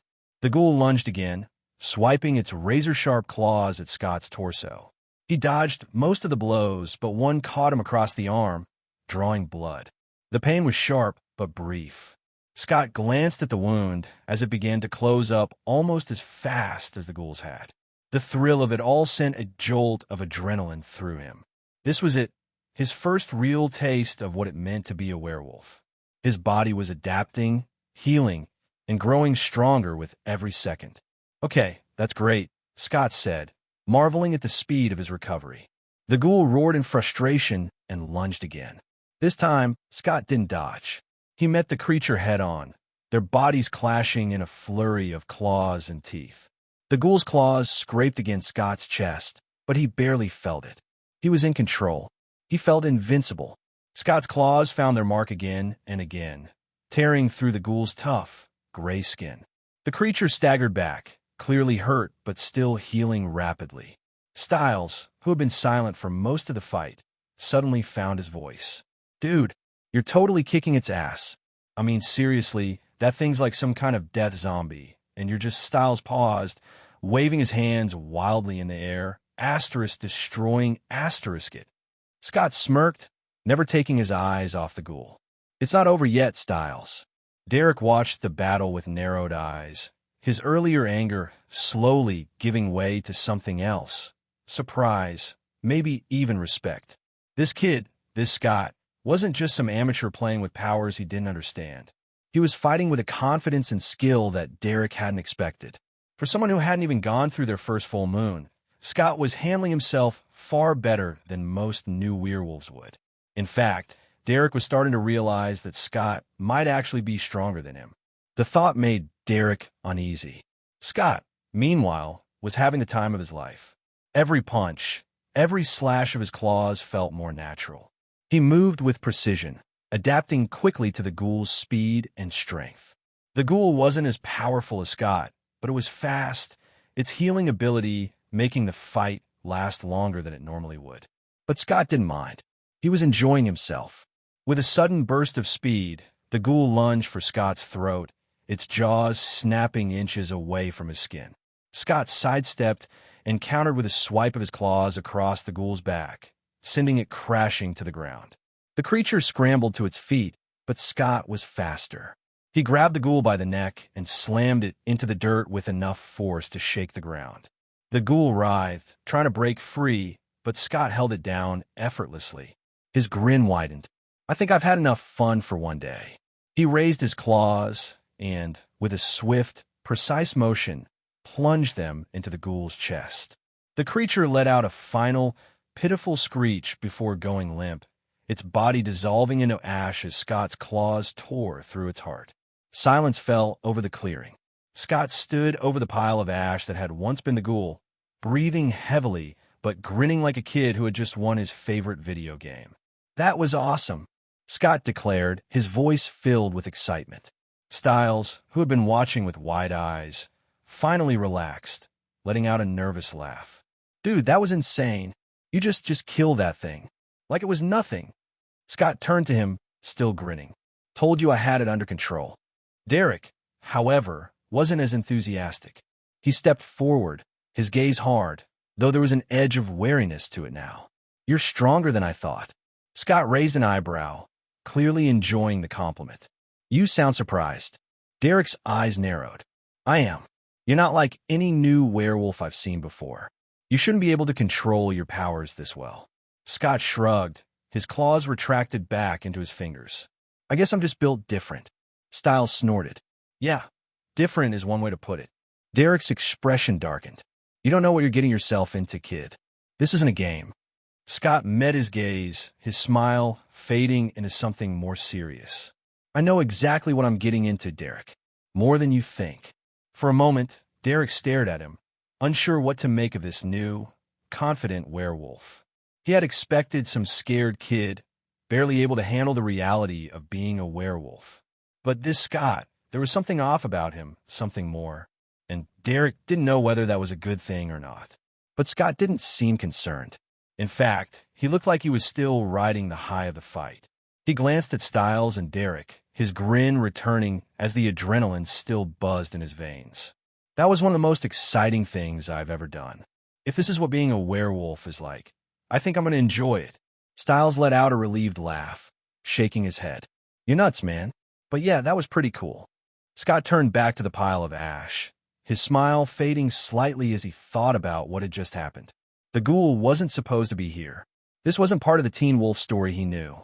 Something was changing the timeline, and he was going to figure out what. But for now, he was just happy to have won his first real fight. Ash swirled in the air, still settling from the battle. Scott's chest heaved with the remnants of adrenaline, and he felt more alive than ever. But as the dust cleared and reality began to settle in, Derek's eyes, sharp and calculating, flicked from the remains of the ghoul back to Scott. "How do you know my name?" Derek's voice was low, suspicious. His tone made it clear he wasn't in the mood for games. There was an edge to him now, a defensiveness that had little to do with what just transpired and more to do with the wounds that time hadn't yet healed. Styles fidgeted next to Scott, shifting awkwardly before finally breaking the silence. I know about you because of, the fire. The one that killed your family." Styles hesitated, his voice softening. "It was a pretty big deal around here." Derek's eyes darkened, his expression unreadable. The mention of the fire, the tragedy that had stolen nearly everything from him, was like reopening an old wound. He clenched his fists, but he didn't say anything. Scott, sensing the tension, stepped in. "I know about you because of the fire, too," he said, his tone sincere. His gaze met Derek's, and for a brief moment, the bravado Scott usually wore so comfortably softened. "I'm really sorry about what happened to your family." For a few seconds, there was only the sound of the wind rustling through the trees. The words hung in the air between them, laden with a weight that even Scott couldn't brush off easily. Derek's face remained impassive, though there was a flicker of something in his eyes, grief, anger, perhaps even gratitude. But whatever it was, he swallowed it down quickly. The atmosphere felt thick with unspoken emotions, and Scott, never one to dwell in awkward silences, decided to change the subject. He glanced back at the pile of ash that was once the ghoul and raised an eyebrow at Derek. "Have you ever seen one of those before?" Scott asked, motioning toward the remains. Derek blinked, clearly relieved by the shift in conversation. "No," he admitted, his arms uncrossing as he relaxed slightly. "I've never seen one, but I've heard stories. My mother told me about ghouls once. They're rare, but dangerous. They feed on human flesh, and their stench gives them away long before they attack." He glanced at the spot where the ghoul had stood, frowning. "But I've never encountered one before today. Guess it's a good thing I was here then, huh?" Scott quipped, flashing Derek a confident grin. Derek shot him a sharp look, but didn't respond. He was still wary of Scott, uncertain of this teenage werewolf who seemed to wield power beyond what he should have. Scott, sensing Derek's mistrust but not particularly bothered by it, clapped his hands together. "Well, it's been fun, Derek. I'm sure we'll see each other around." Without waiting for a response, he turned and nodded toward Styles. "Let's go, Styles." As they walked away, Styles glanced back at Derek, who was still watching them with narrowed eyes. "He doesn't like us, does he?" Scott shrugged, completely unconcerned. "Yeah, he'll come around." Styles raised an eyebrow. "You sound pretty sure of that." "I am," Scott replied, his tone full of that easy confidence he'd grown into since arriving in this world. "Derek's tough, but he's not the enemy. We'll meet him at some point. He just needs to learn that I'm not like the other werewolves he's met." Styles snorted. "Yeah, no kidding. You're like a cheat code for this whole supernatural business." Scott grinned, but it faded slightly as his thoughts shifted. They were heading toward the clinic, but Scott's mind was already elsewhere, thinking about the future, about the dangers that lay ahead. He glanced at Styles, who was humming some tune under his breath, seemingly oblivious to the gravity of what was coming. "Hey, Styles," Scott said suddenly, his voice more serious than it had been all day. Styles stopped humming and looked over at him, frowning. "What's up?" Scott hesitated for a second, trying to find the right words. "Things are going to get a lot scarier. I mean, what just happened with the ghoul? That's just the beginning." His voice grew more intense. "There are going to be more monsters, more threats. And I'm not going to hold back. I'll do whatever it takes to protect the people I care about, even if it means killing." Styles blinked, taken aback by the sudden seriousness in Scott's voice. "Killing," he repeated, his voice uncertain. "You mean like, actually?" "Yes." Scott's voice was firm, and there was no hesitation in his eyes. "I won't hesitate to kill anyone who threatens my friends or family. You need to know what you're getting into by sticking with me. If you're not okay with that, I need to know now." For a moment, Styles said nothing. He stared at Scott, his expression unreadable. Then, in true Styles fashion, he broke the tension with a dramatic sigh, throwing his arms up in mock frustration. "Wow, first, you turned to a badass werewolf, and now you're talking about killing people. And what? You think that just because you're a badass now, you're going to dump me as your best friend?" Scott blinked, surprised by Styles' response. "What? No, that's not." But Styles wasn't done. He put on his best wounded expression, clutching his chest theatrically. "Oh, I see how it is. You get all wolfy and tough, and suddenly, poor little human Styles isn't good enough anymore. Is that it?" Scott couldn't help but burst out laughing at Styles' over-the-top dramatics. "That's not what I'm saying, and you know it." Styles dropped the act and grinned. "Yeah, I know. But you're not getting rid of me that easily, Scott. Friends till death, remember?" Scott's laughter faded, and his expression grew serious again. "Styles, I'm being serious.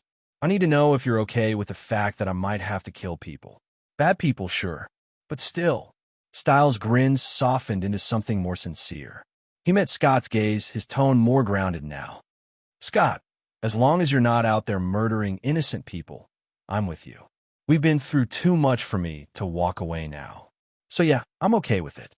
You protect the people you love, and I'll be there to help however I can." Scott let out a breath he didn't realize he'd been holding. Relief washed over him. He had known Styles would understand, but hearing him say it out loud made all the difference.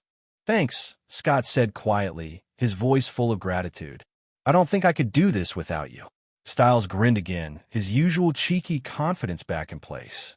Obviously, who else is going to keep your werewolf but in check? Scott chuckled, and for a moment, the heavy mood lifted. But then, as they neared the clinic, Scott's thoughts shifted back to the future. So, about that bite, Scott said, glancing over at Styles. You still want it? Styles was silent for a moment, thinking. Then, with a half-smile, he said, I'll take it, but not now. Give me until summer break. That way, I'll have time to train and figure out without school getting in the way. Scott nodded, respecting Styles' decision. All right, summer it is. But until then, you're going to be my sidekick. Styles gasped dramatically, clutching his chest again. Asterisk psychic asterisk? Excuse me, sir. I think you mean partner in crime. Thank you very much. Scott laughed, shaking his head. Whatever helps you sleep at night, Styles. As they reached the clinic, Styles stopped the car and turned to Scott, his grin fading slightly. Seriously though, Scott, you're not alone in this. We got each other's backs. Always. Scott met his gaze, the weight of everything settling on his shoulders. But he didn't feel overwhelmed by it. Styles' words were a reminder that no matter how dangerous things got, no matter how dark the path ahead seemed, he wasn't walking it alone. I know, Scott said quietly, smiling at his best friend. And I'm glad. With that, Scott stepped out of the car, watching as Styles drove off, leaving him in front of the animal clinic. As he walked inside to start his shift, his thoughts returned to the fight with the ghoul, Derek's wariness, and Styles' unwavering loyalty. There was danger ahead, more than they could ever imagine. But Scott was ready, and he wasn't afraid. Scott walked into the clinic, his body still buzzing from the thrill of the fight. The smell of antiseptic and animal fur hit him, as usual. It was a strange comfort, but today, something else lingered on his clothes, a faint, putrid stench from the ghoul. He could still feel the adrenaline coursing through his veins, the rush of victory after tearing the creature apart. As he made his way past the front desk, he noticed Deaton scribbling something in a ledger, his calm demeanor unwavering, as usual. Hey, Doc, Scott greeted. He was met with a glance from the vet, his eyes, as always, calm, unreadable. Good to see you, Scott. How did it go today? Scott gave a half-hearted shrug, dropping his backpack behind the counter. Same old, he muttered, but his eyes didn't leave Deaton's face. He couldn't keep playing this game anymore. Deaton had always been mysterious, but now, Scott thought it was time to talk with him. He spent the next hour working in near silence, but his mind was whirling. The events from earlier, the encounter with the ghoul, it was like the universe was throwing new dangers his way faster than he could deal with them. And Deaton, he knew so much more than he let on. Scott finally finished bandaging up a dog and took a deep breath. Now was the time. Deaton, we need to talk, Scott said, standing up straight, facing him. Deaton looked up from his paperwork, his face still as neutral as ever, though Scott could swear he saw something flicker in his eyes. Talk? About what? Scott walked closer. About what I am. About what you are. Deaton's brow furrowed ever so slightly. Scott, what are you? Scott cut him off, his voice firm. Come on, document, don't play dumb. He raised his hand, letting his claws extend, the sharp tips glinting under the clinic's fluorescent lights. You knew about the bite, and you knew exactly what I was turning into. You've been keeping secrets, but that's not the problem. I'm not worried about what I am. I'm worried about what you are. Deaton's eyes lingered on Scott's claws for a moment before his face returned to its usual calm mask. I see. So you've come to that conclusion already. He leaned back against the counter. His voice remained calm, though there was a new edge to it.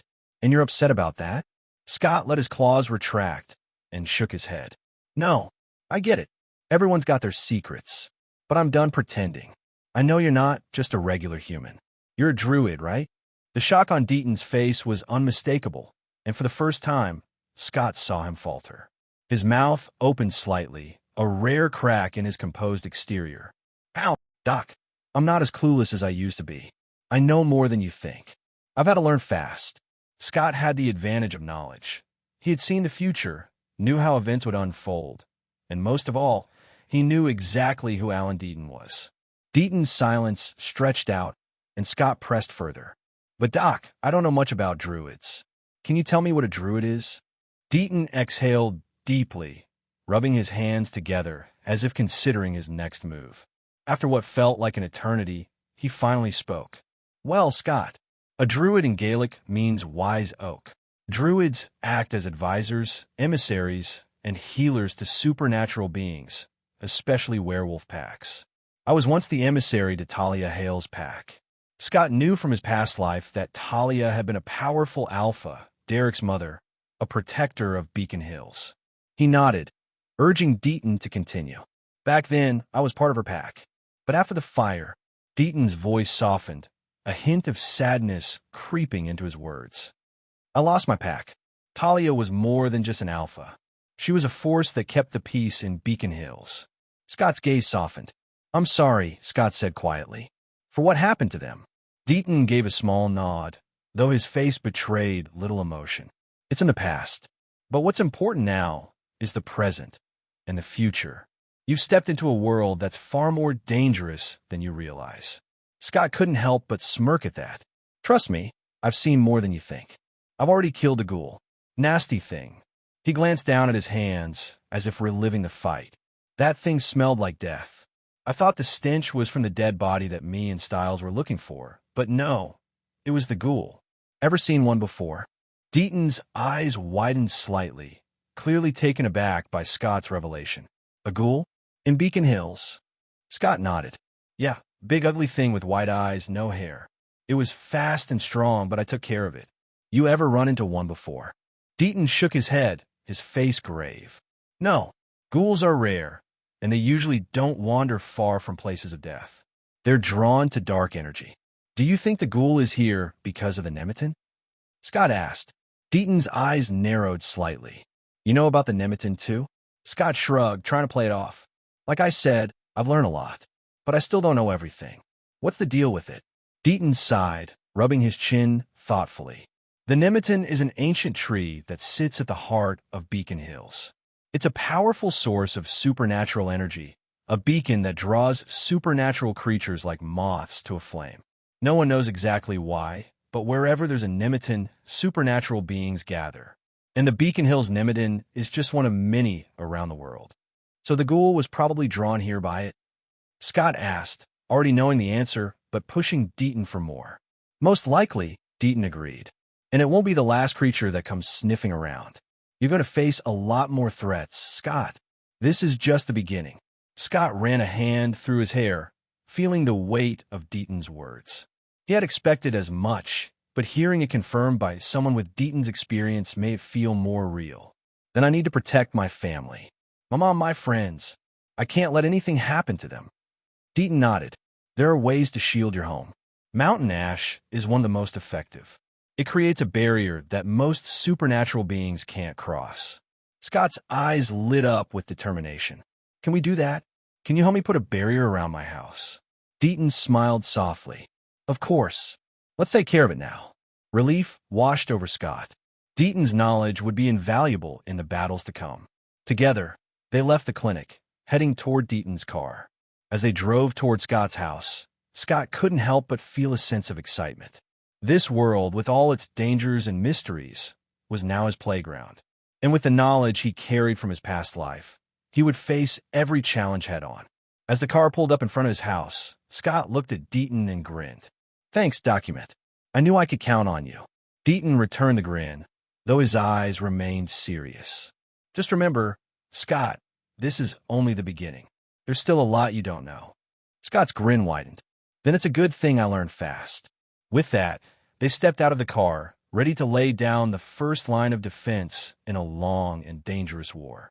The night was still, and the sound of crickets filled the air as Scott stood beside Deaton outside his home. A soft breeze rustled the leaves in the nearby trees, but Scott's focus was on the thin line of mountain ash Deaton had meticulously laid around the perimeter of the house. Deaton straightened up and walked over to Scott, his expression unreadable as always.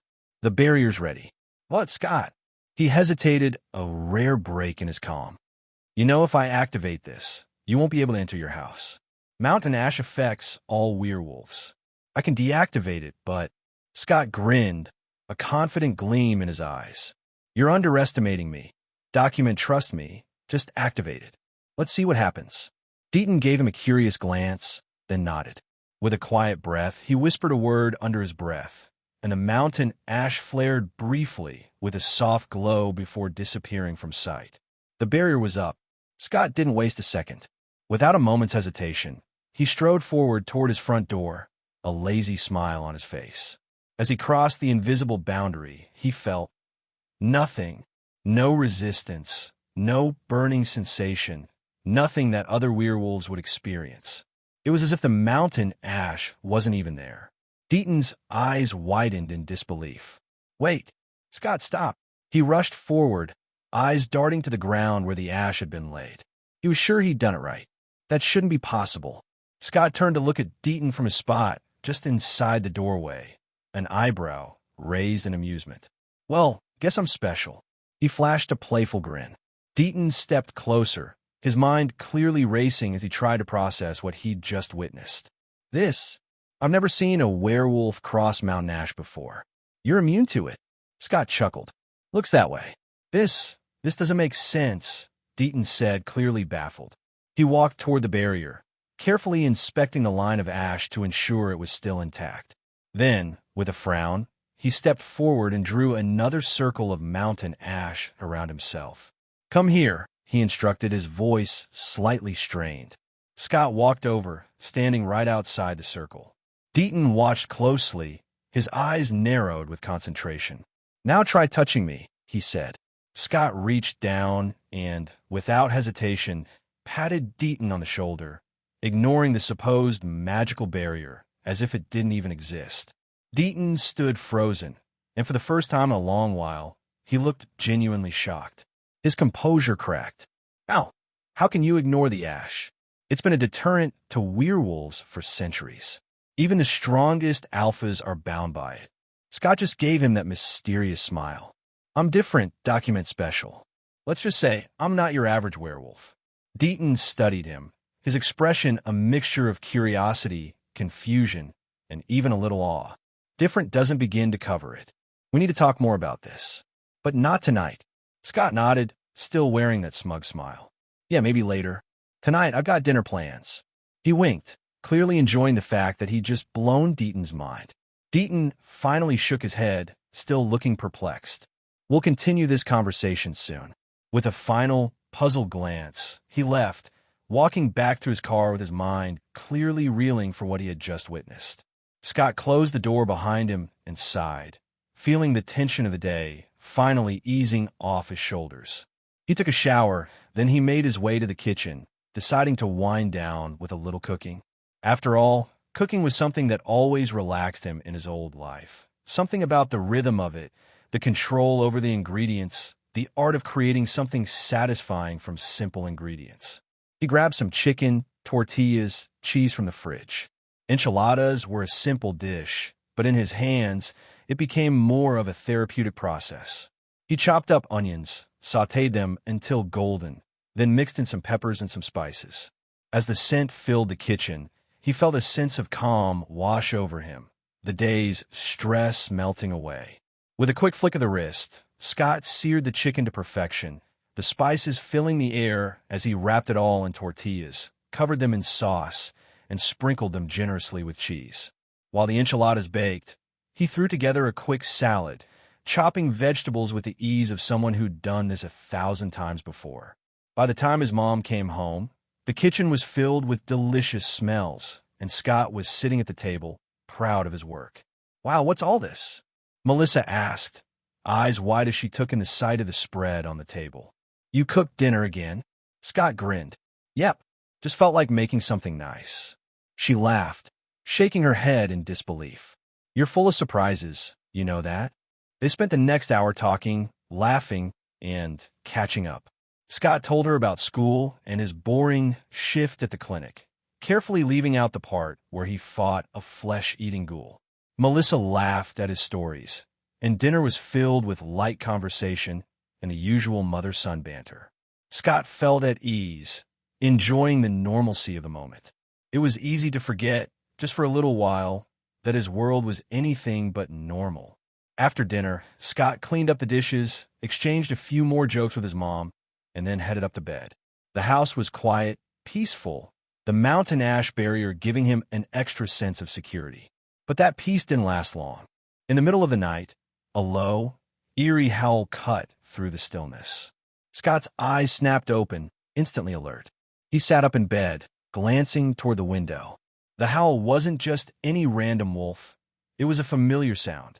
He moved to the window and pulled the curtain aside. There, standing in the shadows beneath a tree, was Peter Hale, fully transformed into his werewolf form. His eyes glowed, watching Scott with an intensity that should have been terrifying. Scott, though, wasn't the least bit scared. Instead, he just smirked and raised his hand, flipping Peter off with a lazy, casual gesture. "Nice try, dumbass," he muttered under his breath. He dropped the curtain and flopped back onto the bed, completely unconcerned. Peter might be a problem for other betas, but Scott wasn't other betas. He wasn't even sure if he was a beta. Peter couldn't control him, and Scott wasn't about to let him think otherwise. As he lay back down, a mischievous grin spread across his face. The thrill of the day was still fresh in his mind, and as he drifted off to sleep, a goofy smile spread across his face. He dreamed of Allison dressed as a sexy Red Riding Hood, teasing him playfully. In his dream, she laughed and called him a big bad wolf, and he couldn't help but laugh along with her. Outside, Peter growled in frustration, his claws digging into the earth. He couldn't believe it. Scott had completely ignored him. No fear, no submission. He stalked closer to the house, ready to confront Scott, but as he neared the property line, something stopped him. The mountain ash barrier. Peter growled low in his throat, pacing angrily as he realized he couldn't get past it. He glanced back at the window, still fuming. How had Scott, a newly turned beta, managed to block him out? It wasn't possible. It was infuriating. How could a beta resist him? He was an alpha, a Hale, a dignified alpha, and yet here was a stupid beta of his own making, treating him like nothing more than an annoyance. Peter stared at the house one last time, feeling the sting of humiliation. He turned and stalked away into the night, his thoughts dark and brooding. How had he lost control so quickly? And why couldn't he bend Scott to his will? He had expected the boy to be a pawn in his game, but now he wasn't so sure. As Peter disappeared into the forest, Scott slept soundly, a content smile on his face. Tomorrow would bring new challenges, new enemies, and more surprises, but for now, he was just a guy enjoying the best sleep he'd had in weeks. Scott woke to the soft knock on his bedroom door, and Melissa's voice drifting in. "Time to wake up, Scott." His eyes fluttered open, and he stretched, feeling strangely refreshed. Maybe it was because of the good dream he'd had last. A lazy grin spread across his face. Melissa poked her head inside the room, noticing the smile. "You seem like you had a pretty good dream," she teased, raising an eyebrow knowingly. Scott wasn't one to be shy anymore, especially not with his mom. He laughed, pushing himself up to sit on the bed. "It was great. Best sleep I've had in a while." Melissa rolled her eyes, clearly not wanting to know more about the nature of her teenage son's dreams. "Well, don't stay in bed too long. Breakfast is in the kitchen, and I've got to head to work." She paused at the door, giving him a motherly once-over. "And Scott, whatever's going on with you lately, just stay out of trouble, okay?" Scott grinned. "Always, Mom." She didn't look convinced, but left him to it, closing the door behind her. After a quick shower, Scott made his way to the kitchen, still in a great mood. The enchiladas he made the night before had done wonders for his mom's mood, and now the house smelled like fresh pancakes, courtesy of her morning effort. He wolfed down breakfast with ease, grabbed his backpack, and made his way to school, whistling a little tune under his breath. The day at school started uneventfully. He went through his classes like a breeze, his mind only half focused on the lessons. Scott knew how the next few weeks would play out, how events would unfold, but he wasn't just a bystander in the story anymore. This time, he was the one pulling the strings. As the final bell rang, signaling the end of the day, Scott headed to his locker. He was about to put away some of his textbooks when a metal door slammed shut right in front of his face, forcing him to step back. His eyes flicked to the person responsible. Jackson Whitmore stood in front of him, wearing that classic smug expression of his. Jackson's eyes had a fire in them, something simmering beneath his composed exterior. "You're going to tell me where you're getting your juice?" Jackson demanded, his voice dripping with barely restrained aggression. Scott's response was a calm, teasing smile. "What juice? You mean like orange juice? My mom does all the grocery shopping." Jackson's face twitched in frustration. He leaned in closer, his voice dropping to a rough growl. "Don't play dumb with me, McCall. You're going to tell me what it is you're taking and who you're getting it from, because there is no way that you're kicking ass out there on the field without some chemical boost." He enunciated the words slowly this time, as if Scott couldn't understand. But Scott only smirked wider, enjoying the way Jackson was slowly unraveling. "Oh, you mean steroids? Wait, you want steroids?" Jackson's hand shot out, grabbing Scott by the front of his shirt. It was a mistake. Scott's playful demeanor dropped instantly, replaced by something much darker, more dangerous. With barely any effort, he twisted Jackson's arm behind his back, locking it in a painful position, and slammed him against the lockers. Jackson grunted in shock, his face slamming into the cool metal with a resounding clang. Leaning in, Scott's voice was a low, threatening whisper. "Listen here, jackass. I don't care what you think I'm taking, and I don't care if you want steroids or whatever. But if you ever touch me again, or get in my way, you'll regret it. Understand?" Jackson tried to breathe through the pain, but Scott's strength, it was unnatural. There was something in Scott's eyes now, something that terrified Jackson in a way he couldn't explain. A predatory aura clung to Scott like a second skin. Before Jackson could respond, they were interrupted by the familiar voice of Lydia Martin. "McCall, let him go," she demanded, walking over with Allison and Stiles close behind her. Scott didn't flinch or release Jackson. Instead, he turned his gaze to Lydia, the usual calm amusement back in his eyes. "Why? Jackson here just asked me if I could buy him some steroids. You know those are illegal, right?" Lydia's face hardened as her eyes shifted toward Jackson, the disbelief and annoyance clear. "Steroids? Really, Jackson?" Scott smirked, turning his attention to Stiles, who was standing awkwardly beside them. "Your dad's a sheriff. You know the law better than I do. What's the penalty for someone caught with steroids?" Stiles blinked, caught off guard by the sudden shift. Yeah, I mean, it's definitely illegal. You could go to jail or get, like, community service, a huge fine, maybe expelled, depending on the school's policy." Jackson, now pinned and humiliated, was turning red with both pain and embarrassment. Lydia glared at Stiles, who shrank back nervously. It was no secret that Stiles had a thing for her, and her glare was enough to make him flustered. "McCall," Lydia said, her tone icy. "Let him go." Scott ignored her. He stared at Jackson for a few more seconds before he finally let go, shoving Jackson back against the lockers. Jackson collapsed to the ground, breathing heavily, his face flushed with both anger and fear. Scott stood over him, his voice low and threatening. "This is your last warning, jackass. Piss me off again, and I swear you'll regret it." Jackson was too shaken to respond. He just glared up at Scott, clutching his arm as he slowly stood up, trying to save face in front of everyone. But the fear was still evident in his eyes. Lydia moved to Jackson's side, casting a furious glance at Scott before helping him up. "Come on, Jackson. Let's go." Scott didn't even spare them another look as they walked away, his attention now turning to Allison, who had been watching the whole exchange with a mixture of surprise and curiosity. "Hey, Allison." Scott grinned, his tone switching back to the playful, confident charm that had become his signature. "Didn't mean to scare you back there. Jackson's just being, well, Jackson." Allison smiled softly. "It's okay. He kind of deserved it." Scott chuckled. "That's what I thought." He leaned in a little closer, his voice dropping to a flirtatious whisper. "So, you got any plans after school? Maybe we could, I don't know, grab something to eat?" Allison blushed slightly but smiled. "I think I can make time." Stiles, still hovering nearby and watching the whole interaction, muttered under his breath, "Traitor, finds a girlfriend and ditches his best friend." Scott laughed at the comment, shrugging playfully. "Maybe, maybe not. You know I'll always have time for you, buddy." Allison giggled, and even Styles had to smile a little. But his attention quickly drifted back to Lydia, who was walking away with Jackson. Styles' expression softened, and Scott couldn't help but notice. "Man, you really need to get over her," Scott said, throwing an arm over Styles' shoulder. "There are other girls out there, you know. Nice girls."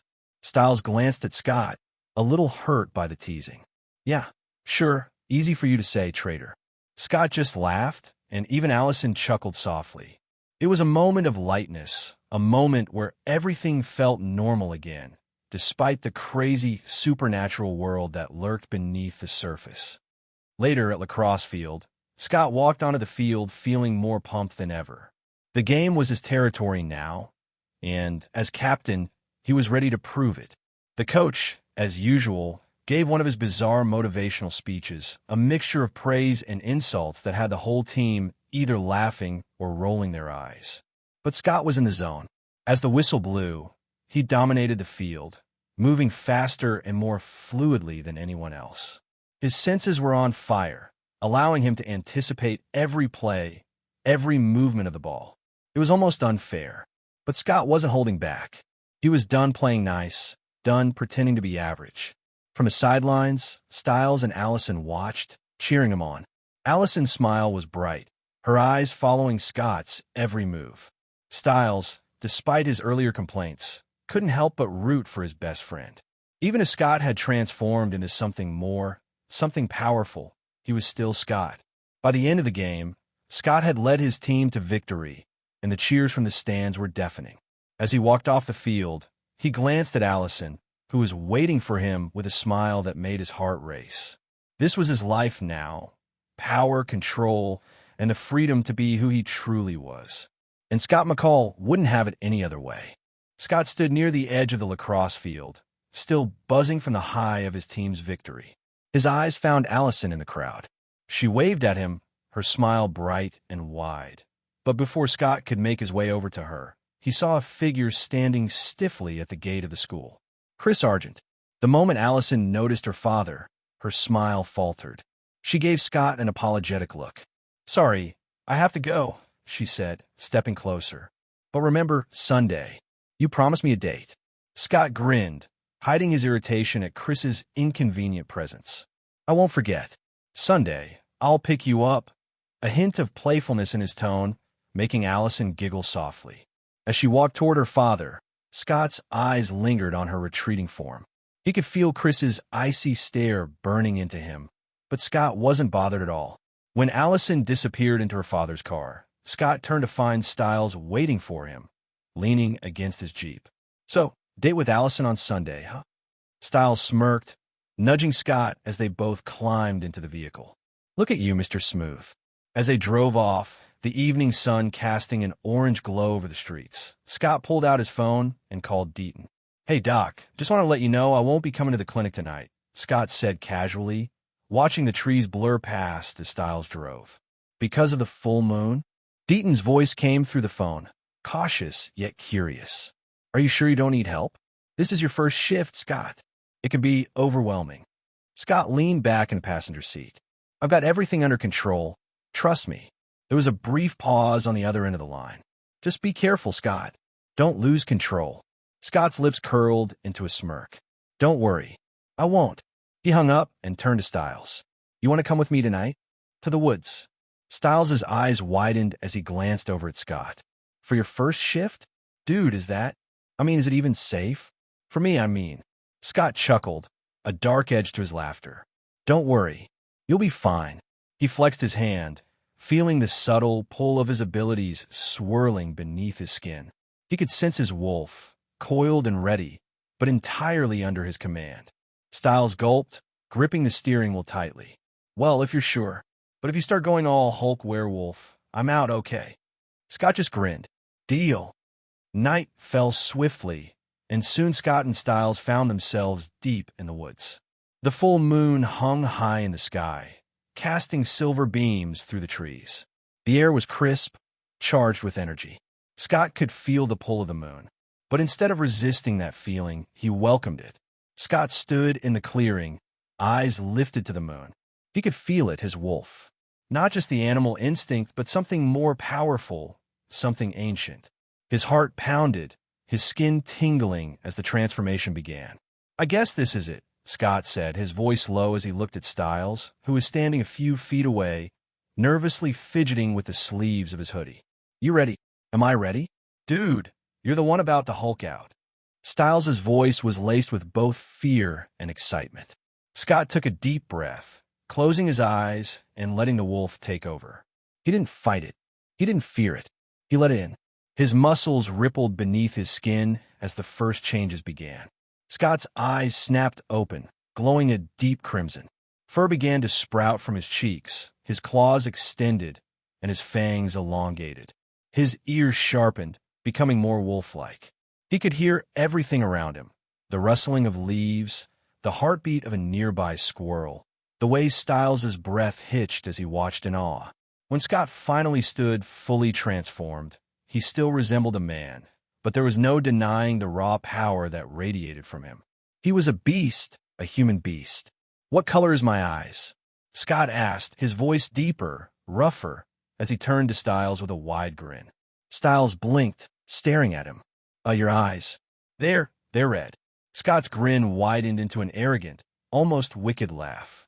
He threw his head back and let the sound echo through the forest, a laugh filled with pride and confidence. Styles took a few cautious steps back. Scott, you okay?" "You're not. Losing control, right?" Scott looked at him, still grinning. "Losing control? No way. You don't understand, Styles." He held out his hand, admiring his claws, then his glowing red eyes locked onto his best friend. "Do you know what red eyes mean?" Styles shook his head slowly, swallowing nervously. "It means I'm an alpha," Scott said, his voice filled with pride. "But not just any alpha. There are two kinds of alphas, Styles. The ones like the guy who bit me.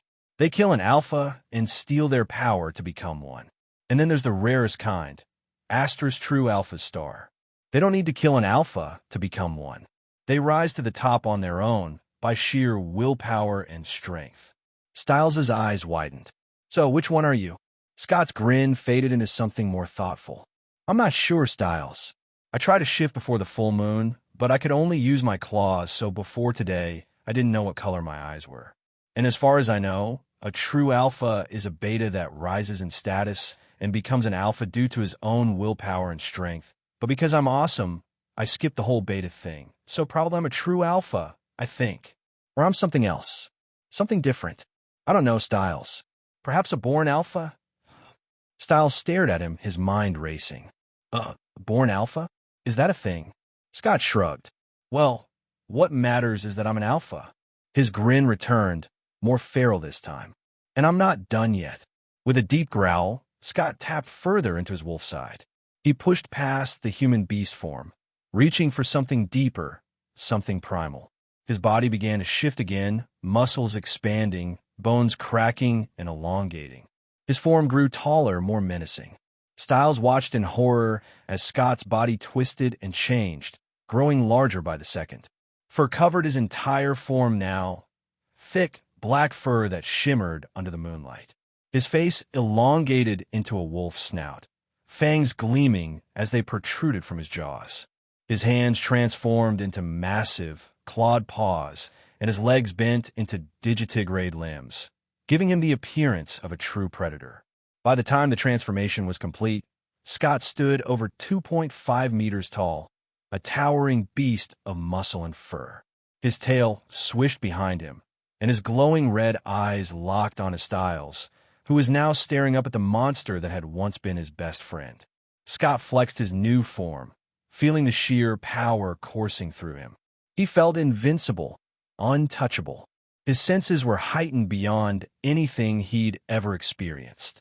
Every sound, every smell, every movement around him was crystal clear. But more than that, Scott felt in control. This was no mindless beast.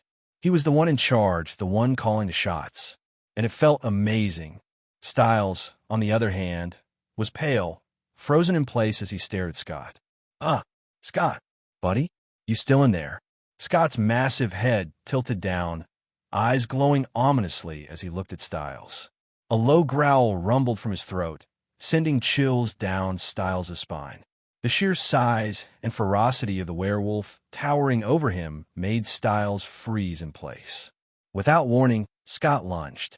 In an instant, Scott was in front of Styles, moving faster than he could blink. He grabbed Styles like he weighed nothing, lifting him off the ground effortlessly. Styles' heart raced, panic gripping him as Scott opened his monstrous mouth wide, revealing sharp, terrifying fangs. "Scott, wait, no! Scott!" Styles screamed, his voice cracking in pure terror.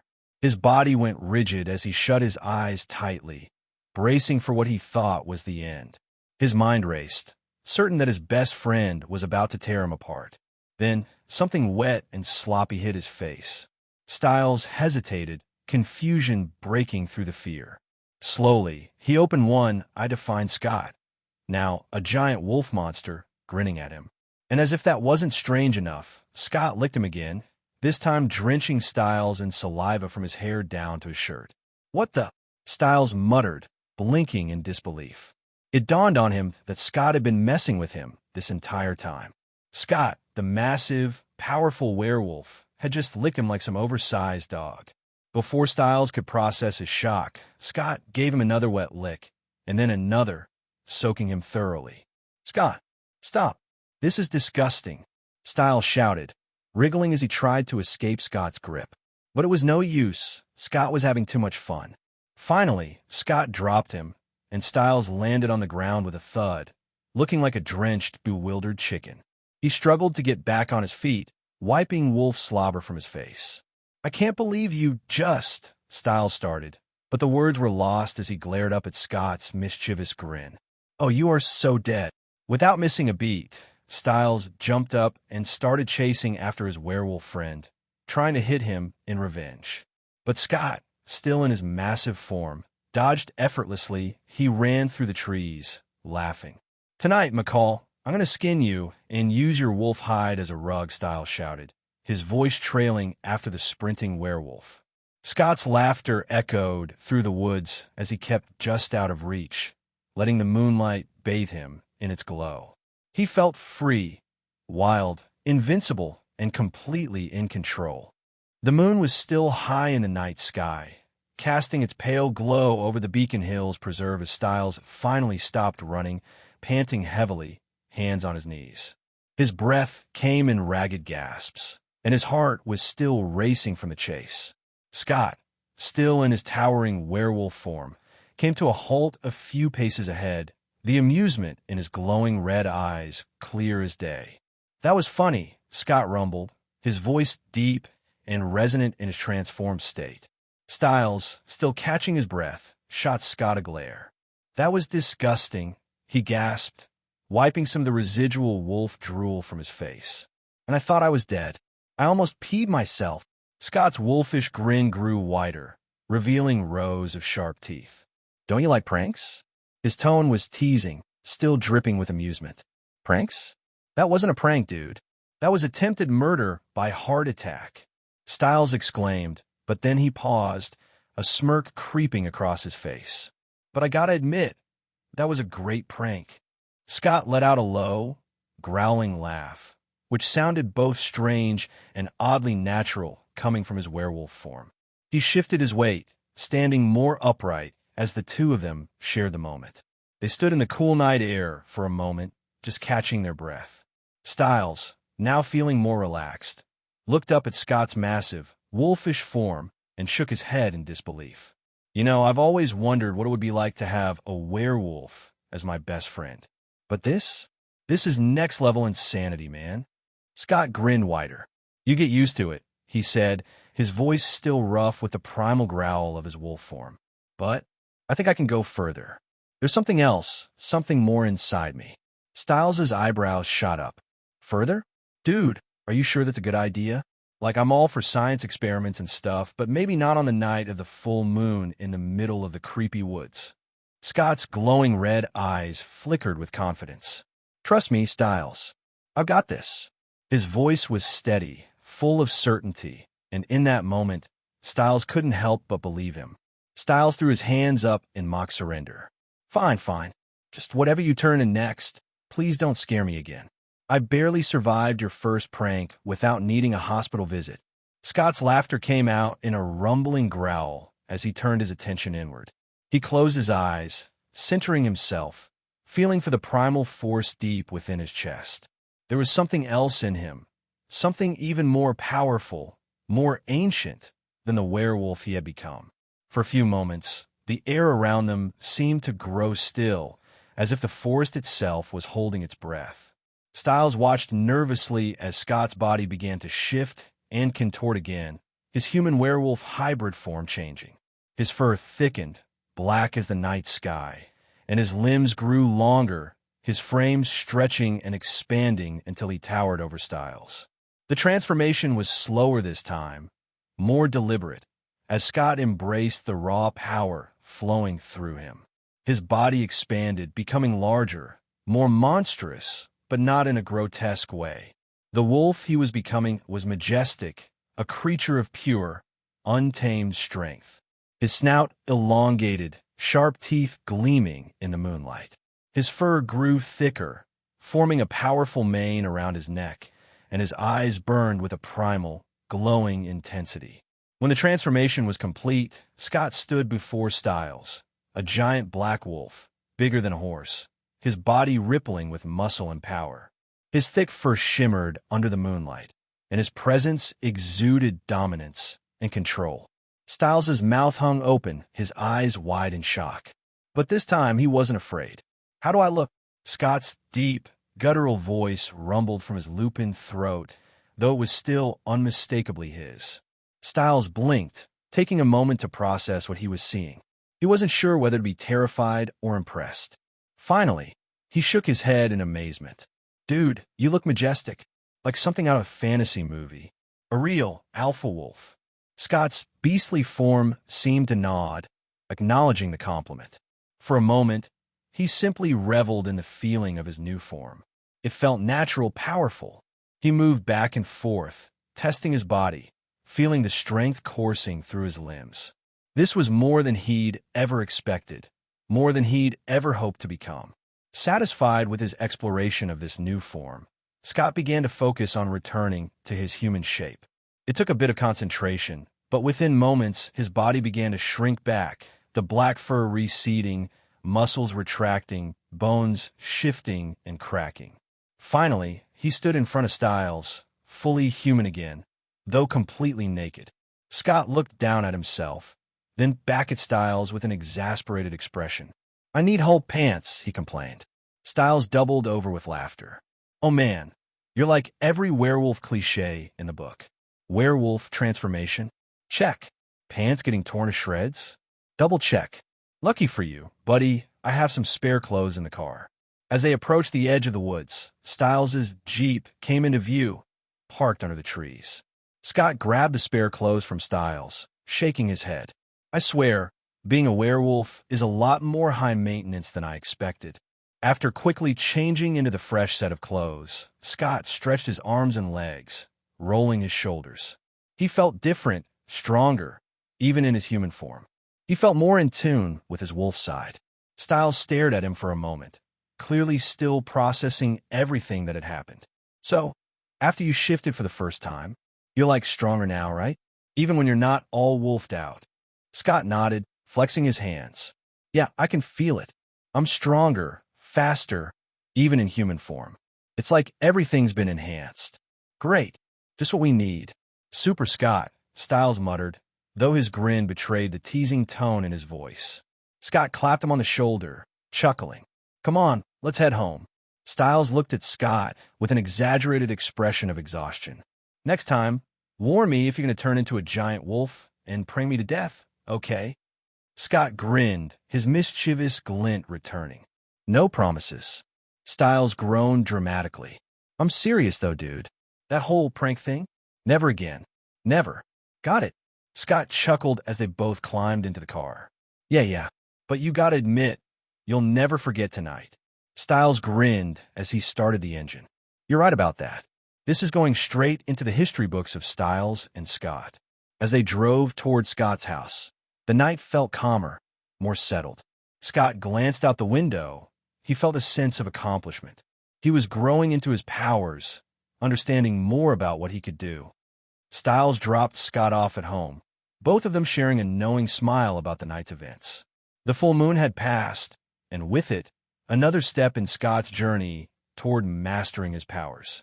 Sunday morning arrived, the day Scott had been looking forward to all week, his first official date with Allison. He could feel the excitement bubbling in his chest, and it showed on his face. As he moved around the house, there was a noticeable bounce in his step. Melissa, catching on to his unusually good mood, raised an eyebrow at him as he passed by the kitchen. "You look excited today. What's going on?" she asked, her voice carrying a note of amusement. Scott, not one to shy away from his mom, shot her a playful smirk. "How about a date?" Melissa blinked, her face lighting up with surprise. "A date?" she repeated, clearly amused. She crossed her arms, leaning against the counter with a mock-serious look. "Who are you? And where's my cute, shy little dork?" Scott groaned, rolling his eyes. "Really, Mom? A dork? You're calling me a dork?" Melissa couldn't help but laugh at her son's annoyance. The easy banter between them was one of Scott's favorite parts of the morning. "Yes, you were my little dork. But now," she said, pouting and casting a fake sad look at him, "you seem to have grown up overnight."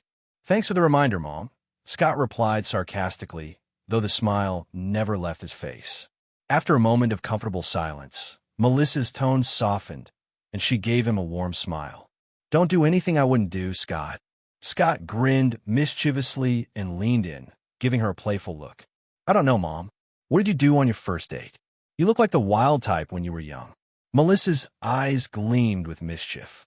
She wasn't going to let him off easy. "Oh, those are some good memories. I could tell you," she started, trailing off as she made a show of reminiscing.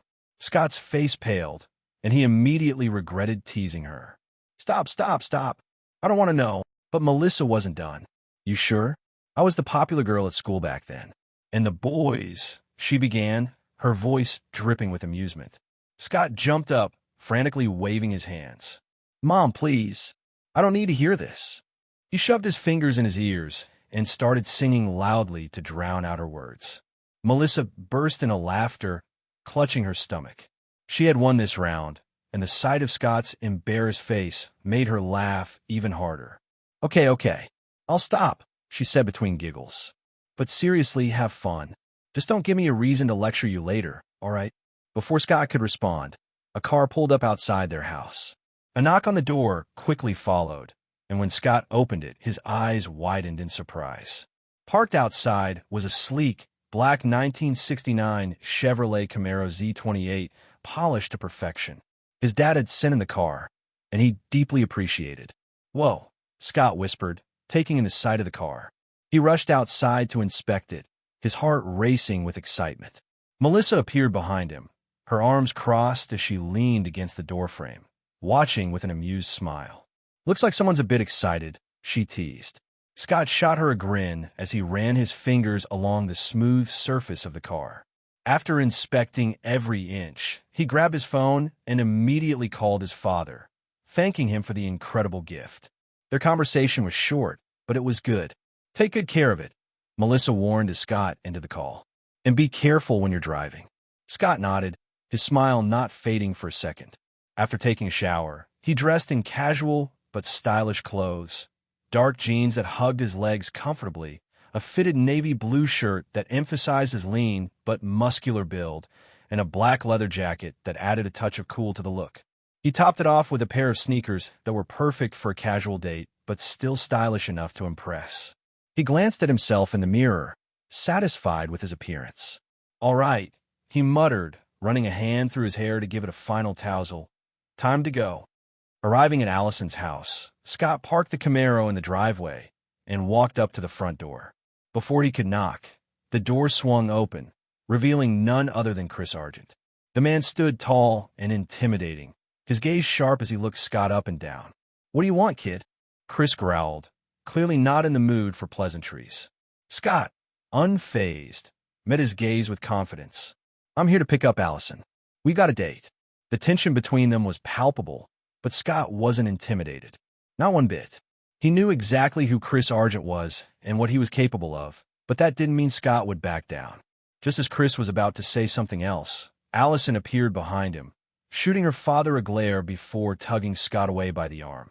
"Dad, stop. We're just going out." Chris's jaw clenched, but before he could protest, Scott waved at him with a smug grin. "Don't worry, Mr. Argent. I'll have her home safe." Allison dragged Scott to the car, her eyes lighting up when she saw the Camaro. "Wow, Scott, this car is amazing," she said, running her hands along the hood. Scott chuckled, opening the passenger door for her. "Glad you like it. It's a gift from my cheap dad." As they drove off, Scott glanced in the rearview mirror and caught sight of Chris Argent standing in the doorway, glaring at him with murder in his eyes. Scott couldn't help but give him a cheeky wave goodbye, causing Allison to giggle beside him. The day was perfect. Scott took Allison to a quaint little cafe for lunch, where they shared laughs and stories over coffee and pastries.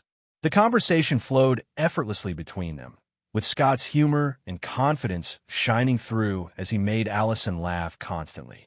There were moments when their hands brushed against each other, sending electric sparks through both of them. After lunch, they took a walk through the park, enjoying the crisp autumn air and the sight of the changing leaves. Scott took the opportunity to hold her hand, and Allison, blushing but smiling, didn't pull away. In the evening, Scott took her to the movies, where they sat side by side in the dark theater, their shoulders occasionally brushing. Scott couldn't help but feel how right everything felt. It wasn't just the date. It was the connection he was building with Allison, something genuine and deep. As he gently put his arm around her shoulder, she looked up at him with a spark in her eyes that ignited his heart. With a shared breath of anticipation, their lips met softly for their first kiss, a sweet promise of the beautiful future yet to come. As the movie ended and the credits rolled, Scott walked her back to the Camaro, the night's chill wrapping around them. He drove her back to her house, parking the car in the driveway.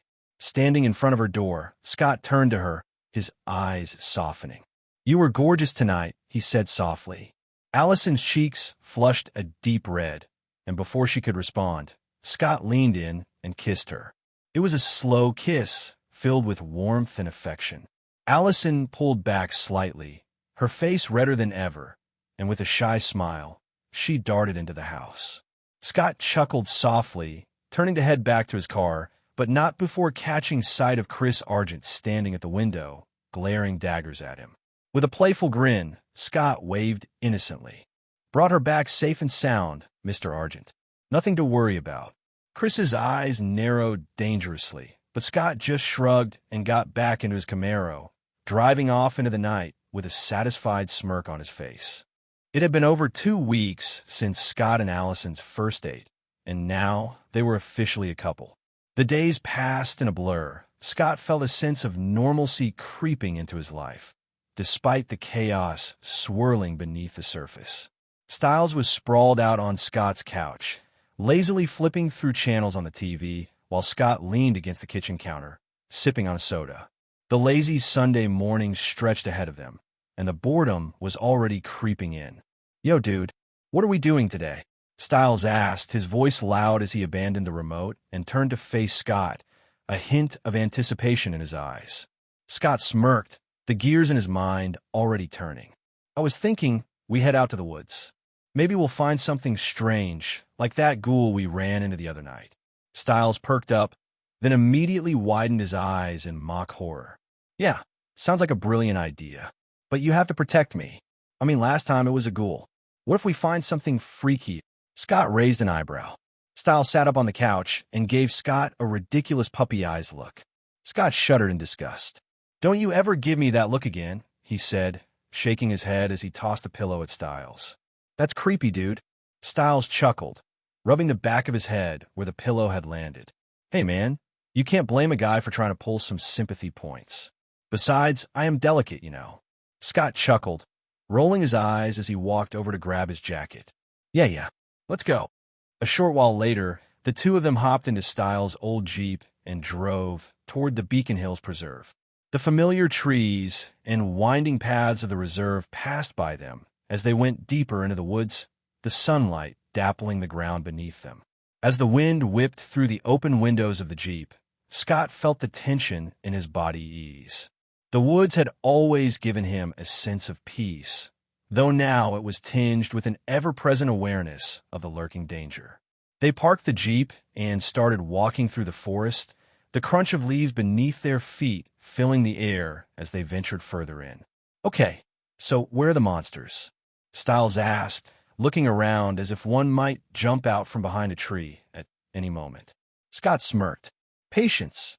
These things don't just show up on cue, you know." They walked for a few more minutes before a figure emerged from between the trees. It was Derek, his usual brooding expression plastered across his face. The man seemed to have a radar for when Scott and Styles were about to get into trouble. "You're out here again," Derek said, his tone flat but carrying an edge of curiosity. Scott shrugged. "Just getting some air. Maybe trying to find some weird creatures while we're at it." Derek's eyes narrowed, and he folded his arms. "You're still looking for the Alpha, aren't you?" Scott knew he had to play dumb. Sure, he already knew who the Alpha was and where to find him, but what fun was there in spoiling the surprise? He grinned mischievously. "We've had a run-in with him. Actually, he came to my house a few weeks ago. Didn't do anything, just watched." Derek's gaze hardened. "The Alpha wants to control you, Scott." But Scott just shook his head, his grin never fading. "He could try, but don't worry. He can't control me." Before Derek could respond, there was the faint sound of footsteps in the distance. Derek's ears perked up, and his expression darkened. "Hunters," he muttered. "Run." Scott chuckled, waving off Derek's concern. "You run. They don't know I'm a werewolf. I'm not going anywhere." Derek hesitated, but there was no persuading Scott. The older werewolf shot one last look before disappearing into the woods. Styles watched him go, then turned to Scott, his eyebrows raised. "So, what's the plan, fearless leader?" Scott was about to respond when a group of armed men emerged from the trees. Chris Argent led them, his eyes scanning the area until they landed on Scott and Styles. 8 hunters in total, armed with rifles, bows, and a variety of other weapons, spread out behind him. Chris narrowed his eyes. "What are you doing out here, Scott?" Scott gave him a wide, innocent grin. "Hey, Uncle Chris. Me and Styles are just out for a stroll, you know, enjoying nature." Chris' expression didn't soften. His voice dropped, taking on a more serious tone. "Tell me the truth, Scott. Why are you here?" Scott shot a mischievous look at Styles. He knew Chris hated being called Uncle by him, but that only made Scott double down. "Fine, Uncle Chris. You want the truth." Chris glared, already annoyed. "Don't call me Uncle. Call me Mr. Argent." Scott shrugged, not the least bit intimidated. "All right, Uncle Chris," he said with emphasis. "The truth is, we're here looking for something strange." Chris' gaze hardened, but Scott wasn't finished.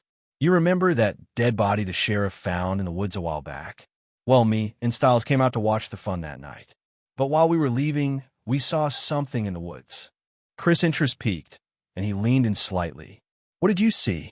Scott paused, pretending to hesitate. He glanced at Styles, who picked up the act. Don't tell them," Styles stammered dramatically, clutching Scott's arm. "They'll never believe you." Chris glared at Styles, then motioned for Scott to continue. "Go on.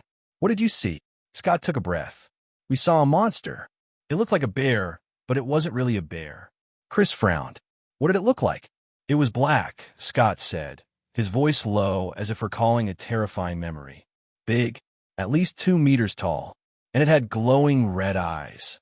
The hunters exchanged glances. Chris' eyes narrowed. "You're sure it wasn't a bear?"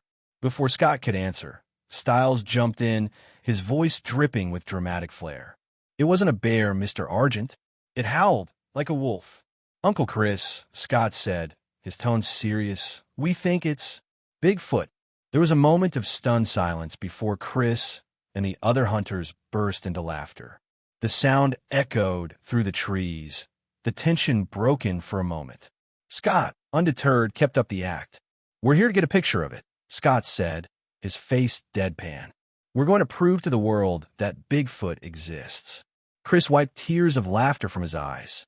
"You didn't tell Allison about this, did you?" Scott grinned and shook his head. "I'm not stupid.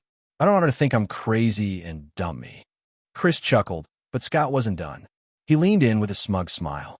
"I think Allison is the one, Uncle Chris. You're going to be my father-in-law someday."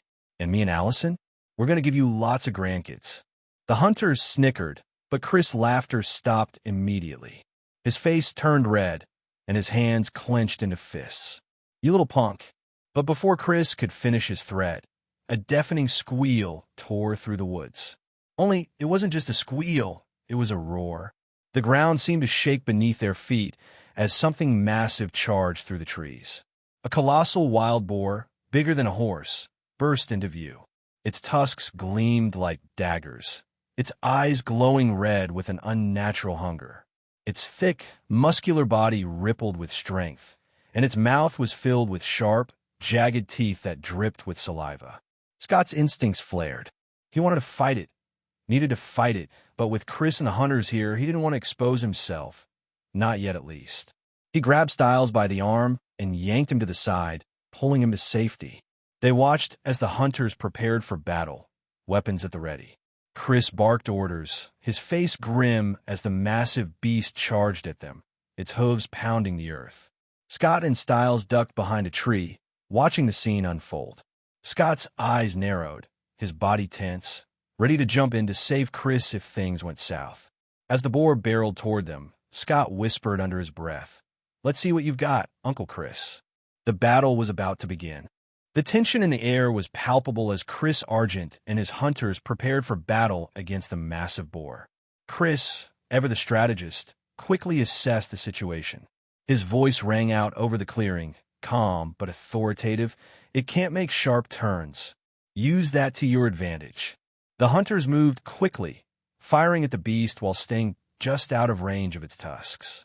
The massive boar, a monstrous creature, with glowing red eyes and jagged tusks, seemed almost impervious to their bullets. The round struck its hide, but did little more than leave superficial scratches. Its thick, armored skin deflected most of the damage, and it was only a matter of time before the tide of battle shifted. The creature charged relentlessly, slamming into trees, uprooting shrubs, and leaving a trail of destruction in its wake. For every missed swipe, the boar would quickly recover, charging again with terrifying speed. It moved faster than anything so large should be able to, and within minutes, the hunters began to falter. With a mighty charge, the boar gored one of the hunters, tossing him aside like a rag doll. The man's body landed with a sickening thud, motionless. Blood sprayed the ground. Another hunter screamed as the beast's tusk pierced his side, leaving him barely clinging to life. Chris cursed under his breath, realizing they were outmatched. "Fall back," he barked, but the boar continued its relentless pursuit. The other hunters tried to hold their ground, but their weapons were proving useless. 2 more men were down, one dead and the other grievously wounded. Panic set in among the hunters, and Chris knew they had no choice but to retreat. "Smoke bombs," Chris shouted to the remaining hunters. The men quickly tossed small canisters, and a thick cloud of smoke erupted between them and the boar. The creature, blinded and disoriented, reared back on its hind legs and let out a furious roar, giving Chris and the others just enough time to grab the bodies of their fallen comrades and flee. From his hiding spot, Scott watched as the hunters retreated, his sharp senses following Chris's every movement as they disappeared into the tree-line. He could see the frustration etched on Chris's face as he glanced back, searching for Scott and Styles. Scott smirked at himself. Chris had no idea he was still there, ready to finish what the hunters could not. "Stay here, Styles," Scott said, his tone confident and serious as he looked back at his best friend, who was crouching behind a tree, peeking out cautiously. Styles gave him a mock salute, still trying to shake off the nerves from the encounter. "You got this, right?" he asked, his voice shaky but trusting. "Of course," Scott replied, already moving toward the tree line. He ducked behind a large oak and began removing his clothes. His muscles rippled with power, his heart rate slowing as he prepared for what was to come. Scott closed his eyes, reaching deep within himself and letting his wolf side take over. It was becoming second nature to him now. His body expanded, his muscles bulging as thick black fur covered his skin. His fangs grew longer, his claws sharper, and within moments, he stood towering at 2.5 meters tall, a hulking werewolf with terrifying strength. He handed his clothes to Styles, who had quietly come closer to watch. "Hold these," Scott growled in his deep, monstrous voice. Styles took the bundle of clothes without a word, his eyes wide, but no longer filled with fear. He had seen Scott transform enough times now to know his best friend had it under control. Scott turned toward the clearing where the boar was regaining its sight, still disoriented from the smoke bombs. The boar's glowing red eyes locked onto Scott, sensing his powerful aura. The creature let out a low, guttural growl, its primal instincts telling it to flee, but it was too late. In a single, fluid motion, Scott pounced. The boar let out a furious squeal and tried to run, but Scott was too fast. He was upon it in an instant, slamming his claws into its side, sending it crashing into the ground. The boar roared in pain, but quickly scrambled to its feet, swiping at Scott with its massive tusks. Scott dodged the attack with ease, his speed and agility far superior to that of the boar. He moved like a predator, circling the beast, waiting for the right moment to strike. The boar charged again, but Scott sidestepped the attack, swiping his massive claw across its back as it passed. The creature squealed in pain, blood oozing from the fresh wound, but it kept coming, driven by its primal survival instinct. Scott grinned to himself. This was no ordinary boar. It was a supernatural creature, just like the ghoul he'd encountered before. But this time he was stronger, faster, more in tune with his powers.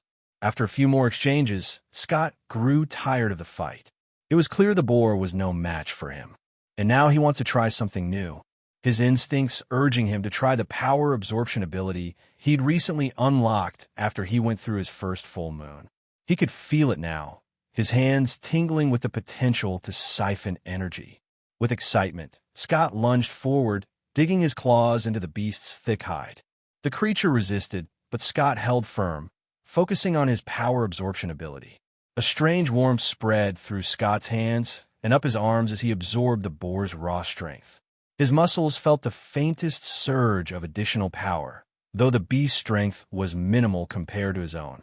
Still, the energy transfer was invigorating, a taste of something more he could harness in the future. The boar squealed in agony, its movements slowing, visibly weakened by Scott's draining claws. Feeling that there was nothing more to absorb, Scott released his grip, stepping back. The boar lay motionless on the ground, and Scott knew it was time to put it out of its misery. With one final punch, he sent his massive fist crashing into the creature's skull. The sound of the impact echoed through the forest. The boar's skull cracked beneath the force of Scott's punch, its brain splattering across the forest floor. The beast let out one final squeal before it died. Scott stood over the lifeless creature. He glanced down at his bloodied hands, then back at the massive boar. For a moment, he felt a strange sense of satisfaction. It had been an easy victory, but still, the thrill of the fight lingered in his veins. And with the power absorption ability, I could become even stronger, he whispered, the idea filling him with anticipation. The world of Teen Wolf was full of creatures, each with their own unique abilities and strength. And he could take those abilities and strength for himself. He could make those abilities his own. Styles cautiously approached, his eyes wide as he took in the sight of the massive, dead boar. "Dude, that was amazing," he said, his voice filled with awe. Scott shifted back to his human form, grabbing the clothes Styles held out to him and quickly putting them on. "Yeah," he said, wiping the blood from his hands. "That thing was strong, but it was no match for me." Styles shook his head in disbelief. "Where did that thing even come from?" Scott frowned, looking down at the boar. "I don't know. This thing, it shouldn't be here. Same with the ghoul we fought earlier. These creatures are way out of the ordinary." Styles raised an eyebrow, clearly confused. "What do you mean? Like they don't belong in Beacon Hills?" Scott didn't answer right away, his mind racing with thoughts he couldn't share. As a transmigrator, he knew things no one else could, but there was no way he could reveal that to Styles. Not yet. Not ever.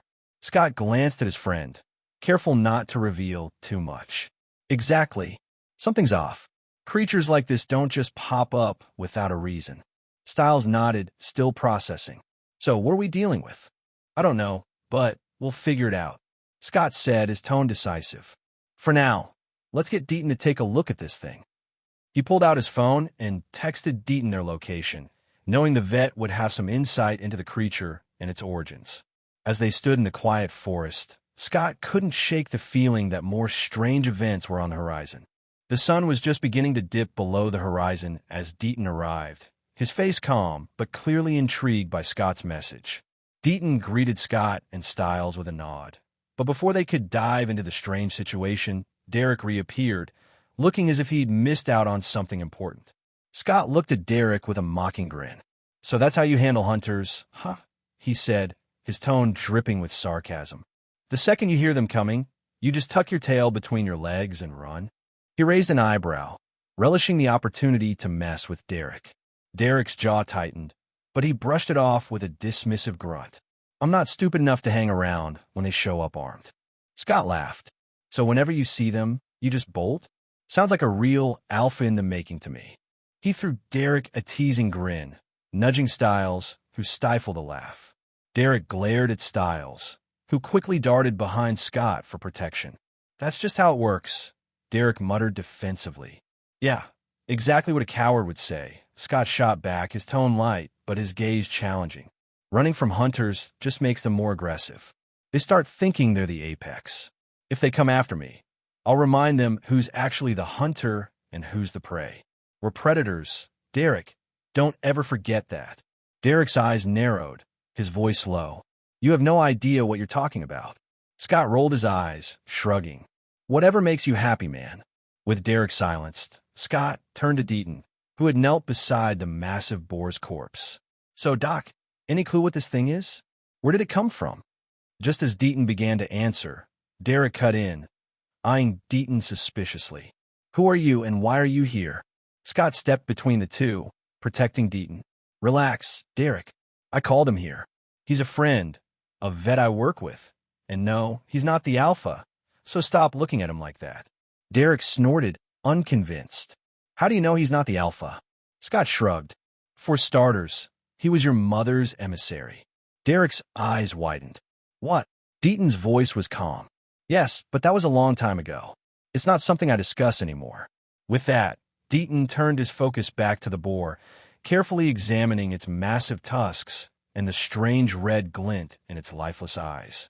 After a few moments, he straightened, looking perplexed. I don't know what this creature is. I've never seen or even heard of anything like it in Beacon Hills. Styles, always curious, stepped closer. But do you know anything that might be similar, Doc? Even a legend or myth? Deaton nodded. There's one story that comes to mind. Have any of you read about the Erymanthian boar? Scott, Derek, and Styles exchanged confused glances, shaking their heads. Deaton's tone turned contemplative. In Greek mythology, the Erymanthian boar was a massive, fearsome creature. It was described as a wild, untamable beast with jagged tusks and a hunger for destruction. Hercules himself was sent to capture it as one of his 12 labors. The way it's described, black, huge, with eyes that burn like fire, sounds very much like this. Styles glanced back at the massive boar, eyes widening. So, this thing is what Hercules bore? Some ancient creature brought to life? Deaton shook his head. No, not exactly. This one is clearly not as large as the Erymanthian boar from the legends, and it doesn't seem supernatural in the same way, but it's undeniably close in appearance. Does that mean there could be more of them out there? Styles asked, his voice full of a nervous energy that only seemed to grow the more he thought about it. That I don't know. But Scott, Deaton's gaze turned serious. Remember what I told you about the Nemeton? Scott nodded. Yeah, you said it's like a beacon, drawing supernatural creatures toward it. Yes, but that's only part of it. Deaton's gaze drifted to the massive boar. In ancient druidic tales, it's said that when a Nemeton has a strong surge of energy, it can sometimes do more than attract creatures. It can transform the ones already around it. Its power seeps into the environment, and animals that were once ordinary gain supernatural traits. Styles' face drained of color. So not only can this tree bring every monster and ghost to Beacon Hills, but it might also turn innocent little animals into this. He gestured wildly at the boar. Scott chuckled, a hint of excitement flashing in his eyes. Sounds like things are about to get a whole lot more interesting. Styles threw him an exasperated look. Interesting? You think this is interesting? Not only do we have a psychotic alpha tearing up the town, but now I have to worry about a pack of giant mutant squirrels, or I don't know, a zombie raccoon going for my throat? I swear, if some demonic bug shows up in my room one night, I'm moving to Canada. Scott burst out laughing. Oh, come on, Styles. Where's your sense of adventure?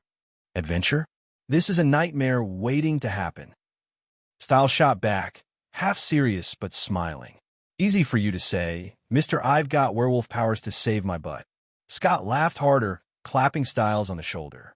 You'll be fine. Just stay close to me.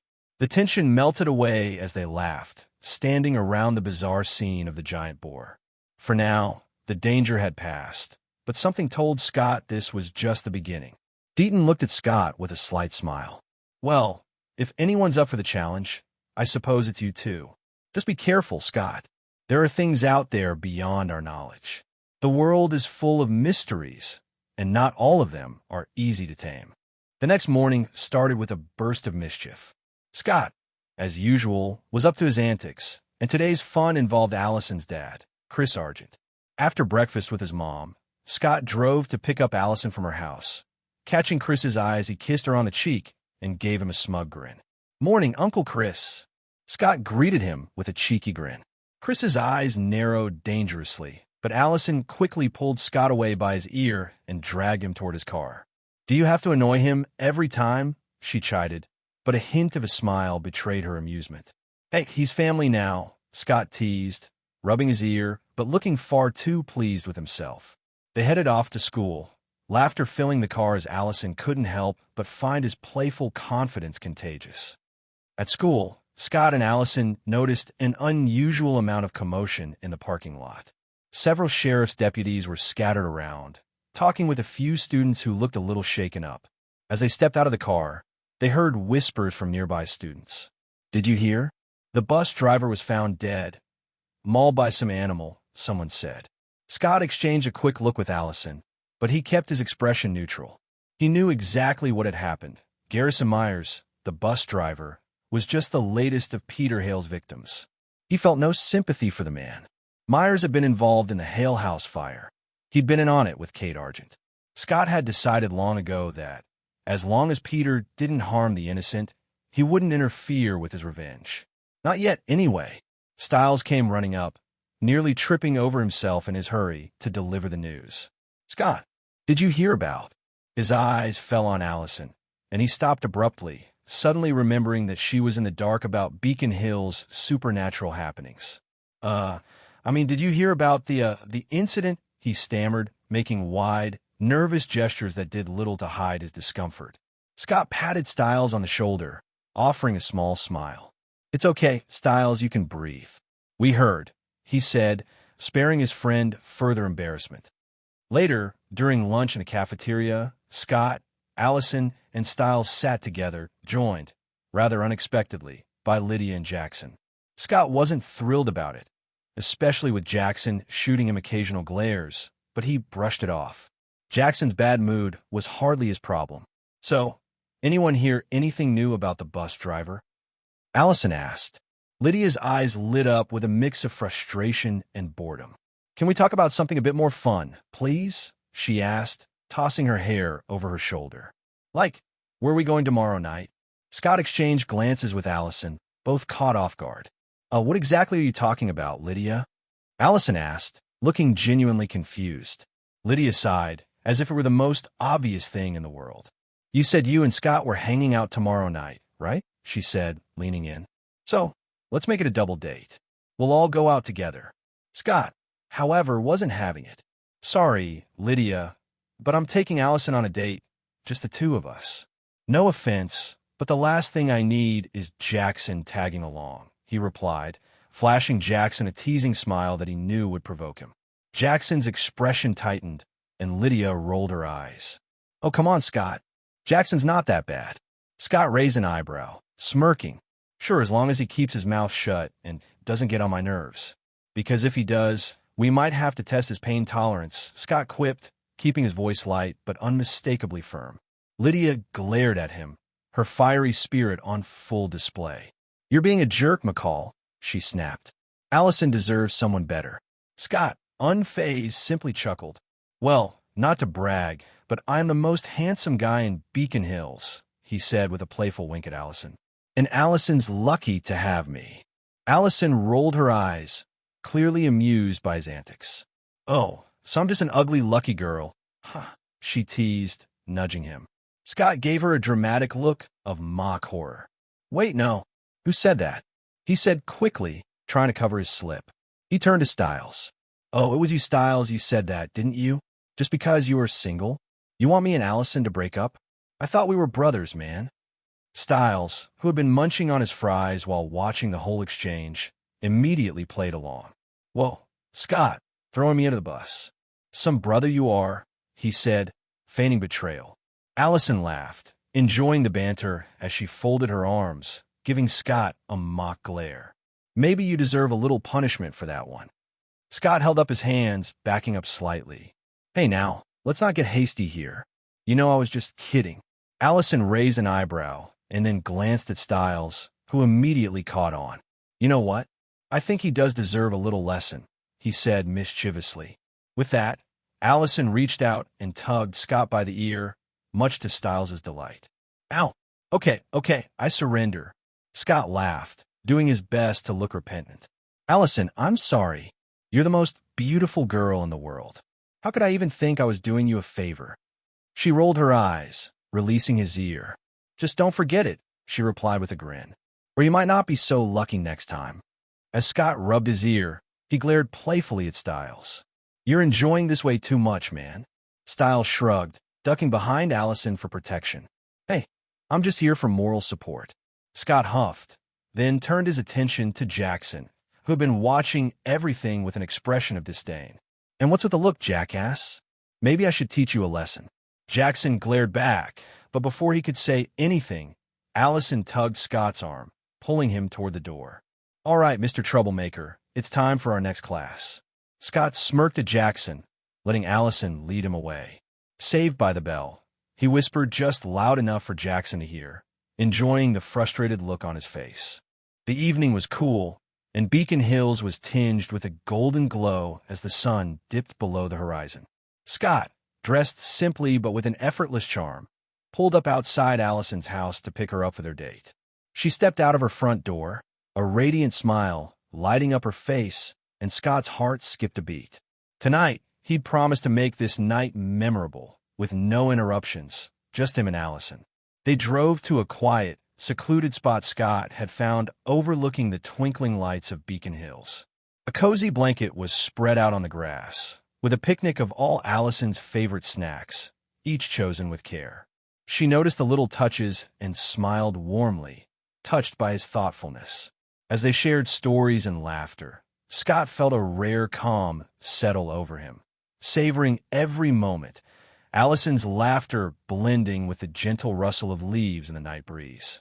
Halfway through, Scott reached for her hand, looking deep into her eyes with a sincerity that made Allison's heart flutter.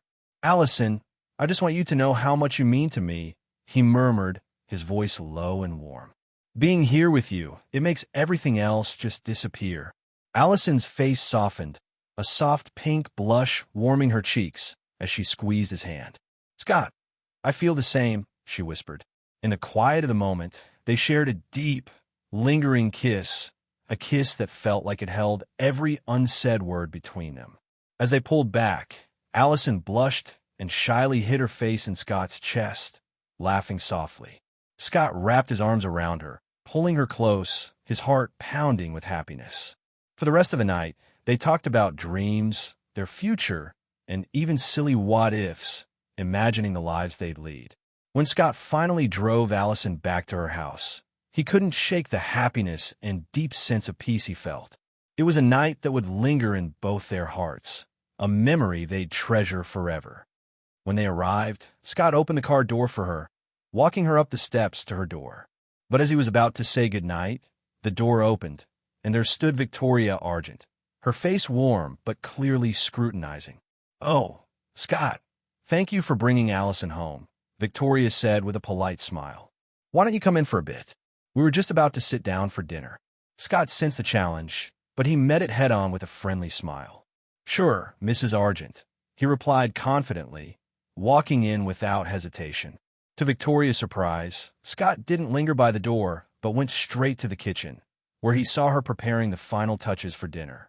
Can I help you with anything? He asked, already grabbing some plates to set the table. Victoria looked slightly taken aback, but nodded, appreciating his initiative. Well, thank you, Scott. It's rare to see such manners. Scott winked playfully. My mom taught me well. As they worked, Victoria's expression softened slightly, surprised by his natural charisma. They just set the table when a voice from behind made Scott's stomach tighten. Well, look who we have here. Allison's new boyfriend, and a cute one, too. Kate Argent's voice drawled, her gaze lingering on him with an intensity that made Allison visibly uncomfortable. Maybe I should compete with Allison for you. Scott didn't miss a beat, giving her a polite but firm nod. Nice to meet you, Auntie Kate, he said, his voice laced with mock respect, but I'm not really into older women. Allison stifled a giggle, and Kate's amused expression faltered momentarily. She managed a forced smile. That's rude, Scott. Scott shrugged, nonchalant. Maybe, but is flirting with your niece's boyfriend in front of her not a bit rude, too? Allison broke into laughter, and even Victoria smirked a little. Kate, however, was clearly unamused and, after an eye roll, sat down at the table. Scott took his seat next to Allison, who looked at him with a mix of admiration and amusement, clearly enjoying the exchange. Dinner began pleasantly, with Victoria serving her homemade dishes. Scott took his first bite and looked up at her, genuine appreciation shining in his eyes. Mrs. Argent, this is incredible. Victoria raised an eyebrow, a hint of pride showing. Thank you, Scott.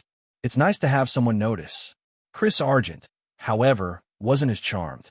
His gaze was cool as he watched Scott, and after a few moments, he cleared his throat, glancing at Scott with a measured look. Scott, would you like a drink? Chris asked, gesturing to the bottle of whiskey he was pouring for himself. Scott politely shook his head. I don't drink alcohol, Uncle Chris. Just water is fine. Victoria took the opportunity to turn the conversation toward Scott's work. Allison was just telling us that you work for a veterinarian, she said, clearly probing. Allison jumped in, her tone soft as she grabbed Scott's hand. He was actually there to take care of the dog I hit. He's been amazing. Scott nodded. Yeah, I help out with a lot of animals there. Chris's eyes narrowed as he took a slow sip of his drink. And what does your boss think about all the animal attacks around Beacon Hills? He asked, his tone laced with suspicion. Any theories? Scott shrugged, giving him a casual smile. Everyone's saying it's a mountain lion, he said, voice steady. Then, with a sly grin, he added, but we both know it's not a mountain lion, don't we, Uncle Chris? The room fell silent. Allison looked puzzled, but Chris, Victoria, and Kate shot Scott sharp, cold stares. Scott could see the hint of alarm in their eyes, suspecting he was about to reveal more than he should. Chris's eyes flashed dangerously. Don't. You. Dare, he said in a low, warning voice. Scott met Chris's gaze, not backing down for a moment. Allison deserves to know, Uncle Chris. I wouldn't want her going out for a morning run in the woods and stumbling upon something dangerous. His words were layered, their meaning clear, and Allison turned to him, eyebrows furrowing. What are you talking about, Scott? She asked, a note of concern in her voice. Scott sighed, giving her a look of sincerity. A few days ago, I was in the woods with Stiles, and we saw your dad and a few of his friends, he began. They were armed, rifles, bows. I guess they were hunting deer or something, and while I was talking to Uncle Chris, something came out of the bushes. What was it? Allison's voice was tense, her hand gripping his tightly. A boar, Scott replied, watching the way her face twisted with confusion. But not just any boar, a massive one. 2 meters tall with tusks like swords.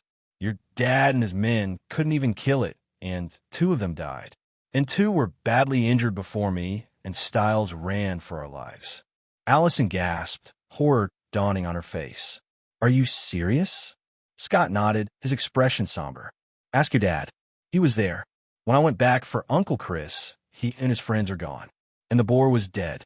Something had smashed its skull, a skull that had taken bullets like nothing. Whatever killed it wasn't human. Chris's face went pale. What? That thing is dead, he murmured, more to himself than anyone else. Allison turned to Chris, her eyes blazing. Is that true? You were there, and you didn't tell me? And Scott, why didn't you tell me either?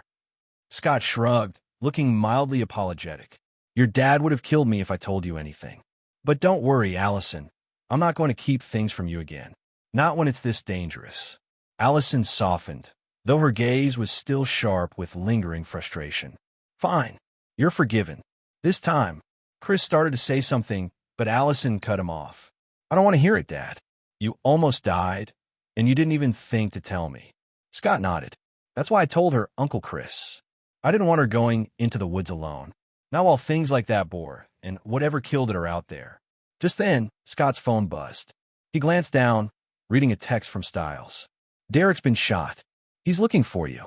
Scott read the message and shot back a quick reply. Take him to the animal clinic. Allison's curiosity sparked again as she watched him. Who was that? Scott slipped his phone back into his pocket. Stiles. He found an injured dog and needs my help. He turned to the family with a polite smile. Thank you all for dinner, but I think I should get going. Allison walked him to the door, her expression a mixture of amusement and concern. Are you sure it's just a dog? Scott chuckled, squeezing her hand with a reassuring smile. Yes, it's just a dog, he replied, his tone light but sincere. Then, leaning in, he gave her a gentle kiss on the lips, lingering just a moment as if to promise he'd always come back to her. As he pulled away, he winked. I'll see you tomorrow, Allison. With that, he stepped out into the night, feeling her gaze on him as he headed off, ready for whatever Beacon Hills would throw his way next. As Scott slipped out of the Argent household, the tension between Allison and Chris was far from settled. Inside, Chris was about to explain himself to Allison. But as he approached her door, Allison's loud shout, "Not now, Dad," left no room for discussion. She stormed into her room, and the door closed with a finality that resonated with both Chris and Victoria. Give her some time and let her calm down, Victoria murmured, pulling Chris back into the living room. Kate, watching with an amused glint in her eye, threw herself casually onto the sofa. Looks like your little girl is growing up, Chris, she teased. Ignoring Kate's taunting tone, Chris took a deep breath, his jaw clenched as he glanced at her and then at Victoria, who stood with arms crossed. So, how strong was that boar, really? Kate asked, a trace of curiosity mixing with her typical thrill-seeking glint. Chris looked at her with a steady, grim expression. It was a monster, Kate. The rifles and weapons we brought barely fazed it. The thing was nearly unstoppable. Victoria's gaze flicked between them, her eyes narrowing thoughtfully. Then what do you think could have killed it? Something that size and strength. It would take something even more powerful. Chris's face darkened, and he hesitated before answering. If what Scott said is true, then we're talking about a creature with enough power to crush a skull that resisted bullets. Something very powerful. Kate's eyes gleamed as she spoke up. It has to be the Alpha, the one that ambushed me yesterday. That thing could have easily torn apart a beast like that boar. Chris's expression grew serious. If that's the case, then we're dealing with an Alpha unlike anything we've seen before. It's stronger and probably smarter. We'll need to be even more prepared next time. Meanwhile, at the animal clinic, Scott arrived and let Stiles and Derek in. Then he made a quick call to Deaton, asking him to come and assist with Derek's injury. As he waited, Scott observed Derek lying on the table, sweat beading his forehead as he battled the effects of the Nordic blue monkshood poisoning. Deaton arrived quickly, bringing supplies from the back of the clinic. He scanned Derek's condition with a look of deep concern, muttering as he examined the wound. Nordic blue monkshood, he said finally, raising an eyebrow. Rare and deadly. Can you fix him? Scott asked, glancing between Deaton and the pale, trembling Derek. Luckily, I've kept some here for emergencies like this, Deaton replied, pulling out a jar of the same wolfsbane from a dusty shelf in the clinic's basement. Carefully, he burned the leaves, letting the ash collect before applying it directly to Derek's wound. The room filled with Derek's screams as the ash burned into his flesh, drawing out the toxins. Within moments, the infection began to dissipate, and the wound closed up as Derek's skin knitted itself back together. Scott patting Derek on the shoulder. "Are you good now?" Derek sat up, still wincing from the lingering pain. "Minus the agonizing pain?" "Fantastic." He tried to sound tough, but the relief in his voice betrayed him. Styles, always one to break the tension, smirked. "Hey, you know what they say. If you can still be sarcastic, you're halfway to healed. Trust me, I'm an expert." Scott, however, was far from finished. He turned to Derek. "We just saved your life," he said. "So now, you owe me one." Scott doesn't like Derek that much. He knows Derek isn't that bad, but he recalled how Derek treated Scott in the first and second seasons of Teen Wolf. In the first season, he used Scott as bait, and in the second season, after becoming an alpha, Derek started turning teenagers into werewolves, and he even created the Kanima.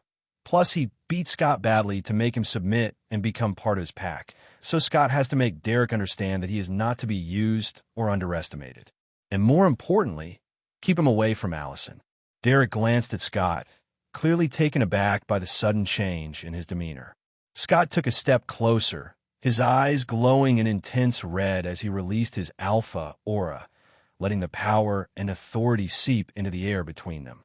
Before Derek could react, Scott's hand shot forward, gripping him by the neck as he pulled him face to face. "I know you have a grudge against Kate Argent," Scott said, his voice low, dangerous. "But hear me out. If you ever go near Allison, if you even think about involving her in this, you'll find out firsthand that there are things much worse than death." The intensity of Scott's words, combined with the overwhelming aura he was giving off, left Derek speechless. He could feel the primal power radiating from Scott, the kind of power that made his wolf instincts shrink back in submission. After a tense pause, Derek finally nodded. Scott released him, stepping back as his eyes faded to their usual dark brown. Derek regained his composure and asked, "How come you're an alpha?" Scott shrugged, as if it were the most obvious thing in the world. "It is what it is." Deaton, who had been quietly observing the exchange, stepped forward. "Scott is what we call a true alpha, Derek," he explained, a faint smile of pride flickering on his face. "He skipped being a beta entirely. I've never heard of anything like it. He's a born leader, a rarity among werewolves." Derek's eyes widened at the revelation, but Scott simply brushed it off, his relaxed smile returning. "Anyway, as fun as this chit-chat is, I need to head home. If I don't, my mom will definitely beat my ass for staying out this late." He turned to Deaton and Styles, giving them a casual wave. "Good night, guys." And Derek, he shot a pointed look in his direction. "Remember what we talked about?" Derek gave a reluctant nod, still feeling the weight of Scott's warning as he watched him leave. Styles smiled mischievously as he leaned in and gave Derek a back pat. "Well, Derek, look at the bright side. We didn't have to saw your arm off." Deaton chuckled lightly. As they left the clinic, Derek still processing the strange turn of events. The shadows had lengthened over Beacon Hills as the Argent family's presence grew more visible and vigilant, especially after the recent attack. The town buzzed with quiet murmurs and tension, as if it, too, sensed the looming threat that lurked just beyond the trees. Allison was sitting in her room, scrolling through her phone, when she heard a faint noise outside her window. Startled, she walked toward it, staring out into the shadowy backyard. She was used to deer and raccoons wandering through, but tonight was different. She felt the weight of an unseen gaze, something predatory and menacing. Then, as her eyes adjusted, she caught a glint, two glowing red orbs staring back at her. For a moment, Allison was frozen, a mix of curiosity and unease washing over her. But then, the shape of the creature started to solidify. It wasn't just her imagination. She could make out the bulky silhouette of a large beast, its body low to the ground, muscles coiled and ready to pounce. Fear gripped her. It was huge, much bigger than any animal she'd seen around Beacon Hills. It was then that her father, Chris Argent, burst onto the scene. Allison barely had time to register his presence before he raised his gun and fired a shot straight at the beast. The creature let out a guttural snarl, its red eyes narrowing before it disappeared into the forest. Allison turned to her father, her heart racing. "Dad," she managed to say, her voice trembling.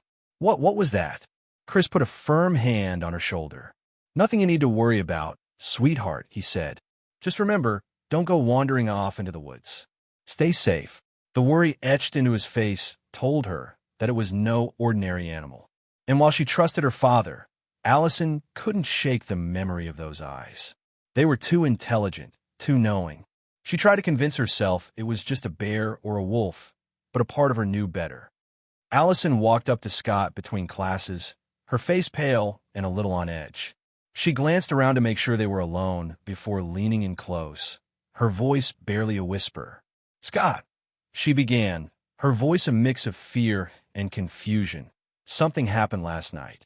Scott's casual smile vanished as he picked up on her worry. "What happened?" I think I saw a bear." She hesitated, eyes darting nervously. "But it wasn't like any bear I've ever seen. It had these glowing red eyes. It was outside my window, and it felt like it was watching me." Scott's stomach twisted. He knew those glowing eyes and their owner. Only one person would have the audacity to get close to Allison. "Are you sure it was a bear?" Allison frowned, her lips pressing into a thin line. "I mean, it was huge, and I was scared. My dad shot at it, but it just walked away." Scott clenched his jaw, a fire igniting in his chest. Allison hadn't realized what kind of danger had lurked outside her window, but Scott did. If Peter wanted to scare her, Scott would make sure it was Peter who left terrified. "Thanks for telling me, Allison. And don't worry, you're safe." The rest of the school day dragged by, the usual sounds of lockers slamming and students talking feeling muted to Scott. He kept his thoughts to himself, didn't let on what he was planning. Even as Styles joked and prodded him during lunch.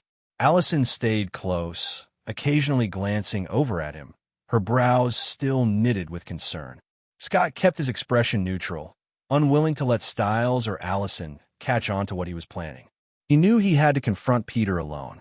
This wasn't something Styles could help him with, and he didn't want Allison anywhere near the fight he knew was coming. When the last bell rang, Scott walked out of school, his resolve set. He made his way straight to the hospital where Peter was being kept, his eyes dark and determined. The sterile fluorescent lights of the hospital barely softened the grim air that surrounded the isolated wing. Peter lay in his bed, looking bored and tapping his fingers on the tray attached to his bed when Scott pushed open the door. For a moment, Peter froze, his eyes widening in surprise. But it was quickly replaced with a smirk as he looked at Scott standing in the doorway. Peter said, his voice dripping with mock surprise. He feigned weakness, clutching his blanket. "What are you doing here, kid? Lost, maybe?" Scott walked slowly to the chair by Peter's bed, his face unreadable, calm, and sat down without a word. Peter's smile faltered as Scott stared at him with a level gaze. "You did something you shouldn't have done yesterday, Peter," Scott said, his tone unervingly calm. Peter's eyes narrowed, the sly amusement replaced by guarded curiosity. He tilted his head, pretending innocence. "How do you know my name, kid?" The name of a poor patient recovering in the hospital. Scott's calm expression didn't change. "I know more than that, Mr. Alpha." For a brief second, Peter's facade cracked, but he quickly covered it up with a laugh. "Kid, I think you're mistaken. I have no idea what you're talking about. Now, if you don't leave, I might just call the nurse." Scott smirked, a confidence radiating from him that unnerved Peter. "Don't play dumb, Peter. I know what you are. So let's cut to the chase." Peter's face dropped, his eyes narrowing with calculating malice. But Scott didn't blink. His tone remained steady, his gaze unwavering. "Let's meet tonight in the woods. You and me. I'll be waiting, don't be late." He didn't wait for a response. Scott stood, gave Peter one last cold look, and walked out of the room, leaving Peter to process the audacity of the boy who dared to challenge him.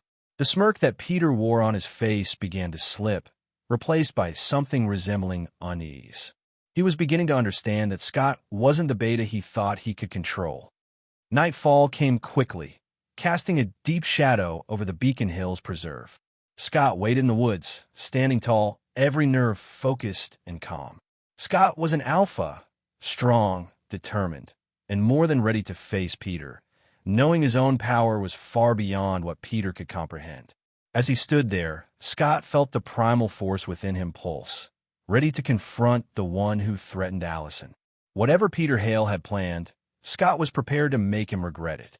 This was his territory now, and anyone who posed a threat to his pack would soon learn that Scott McCall wasn't to be underestimated. The moon cast a silver glow over the clearing in the woods as Scott waited, calm and unwavering.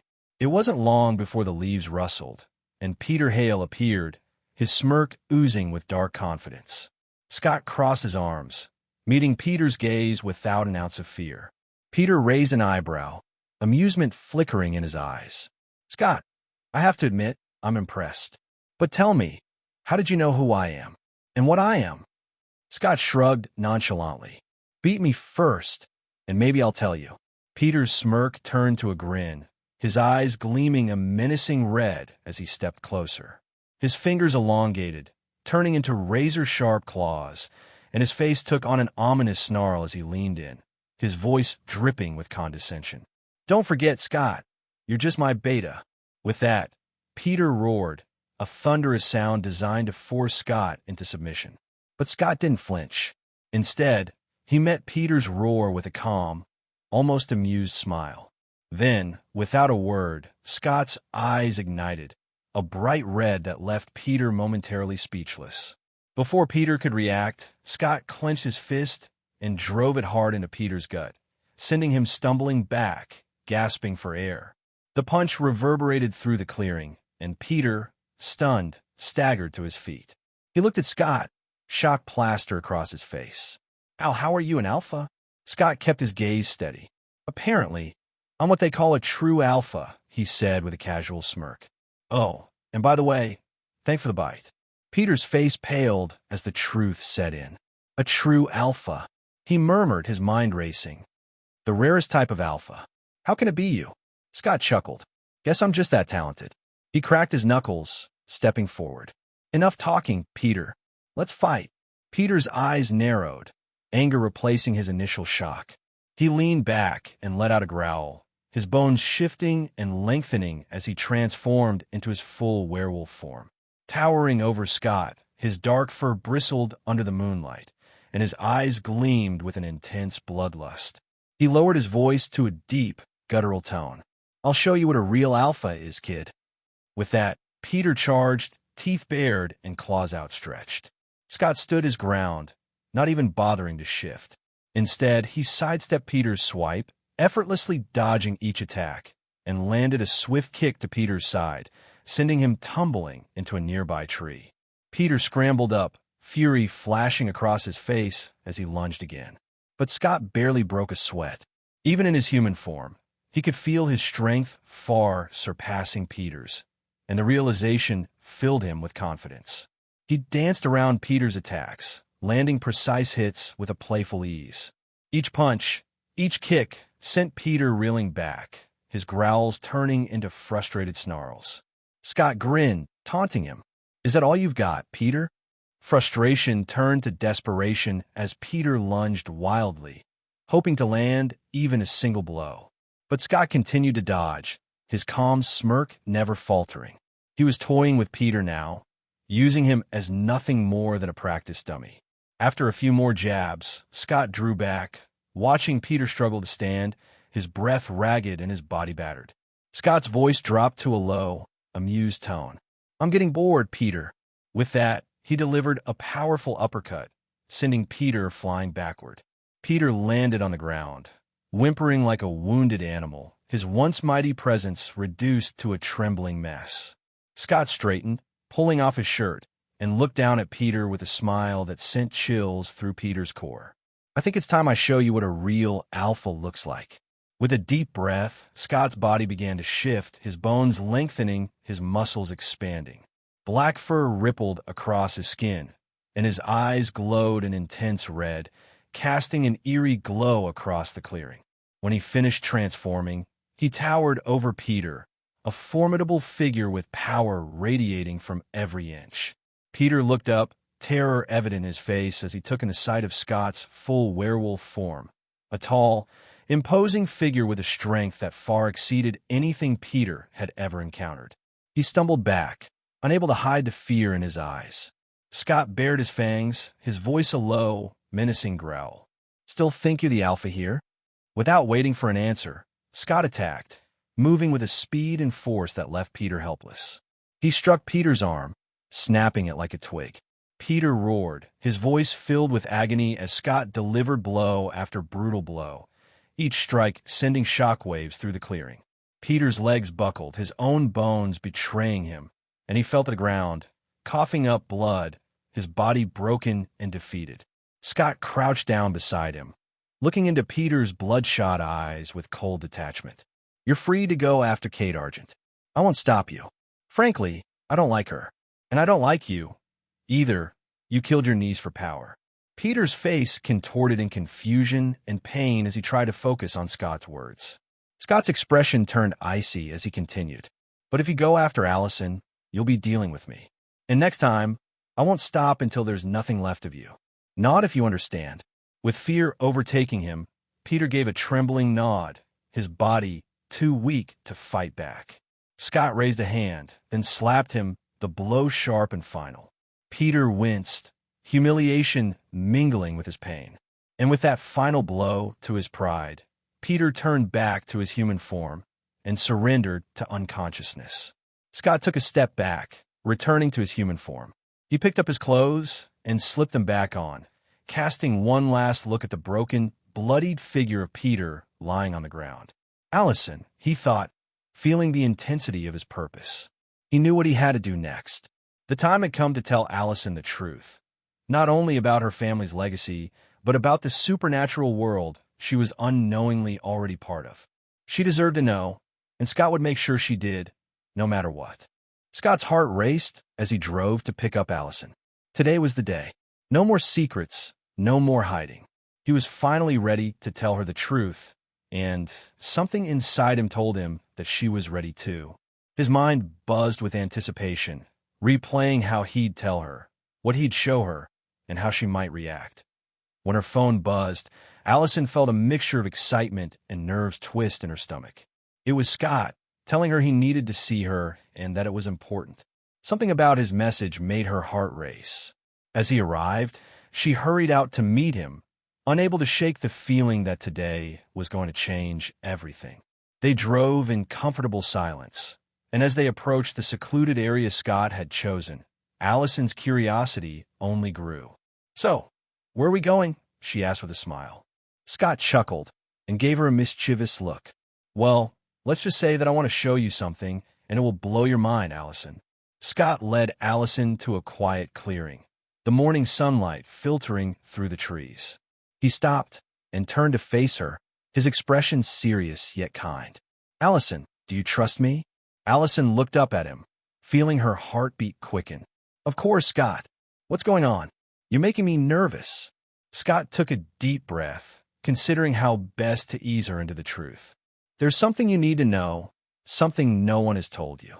Allison's eyes widened with interest. "What?" He exhaled, searching her gaze for any hint of fear. "The supernatural?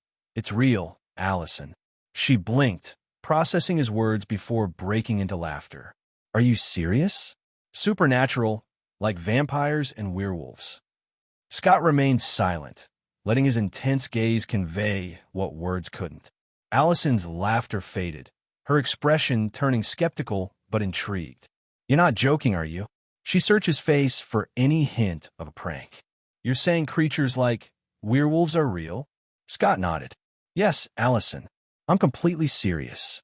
The bear you thought you saw the other night wasn't a bear. It was a werewolf." Allison took a step back, her pulse quickening. "Scott, if this is some kind of joke." He reached out, placing a steadying hand on her shoulder. "It's not a joke.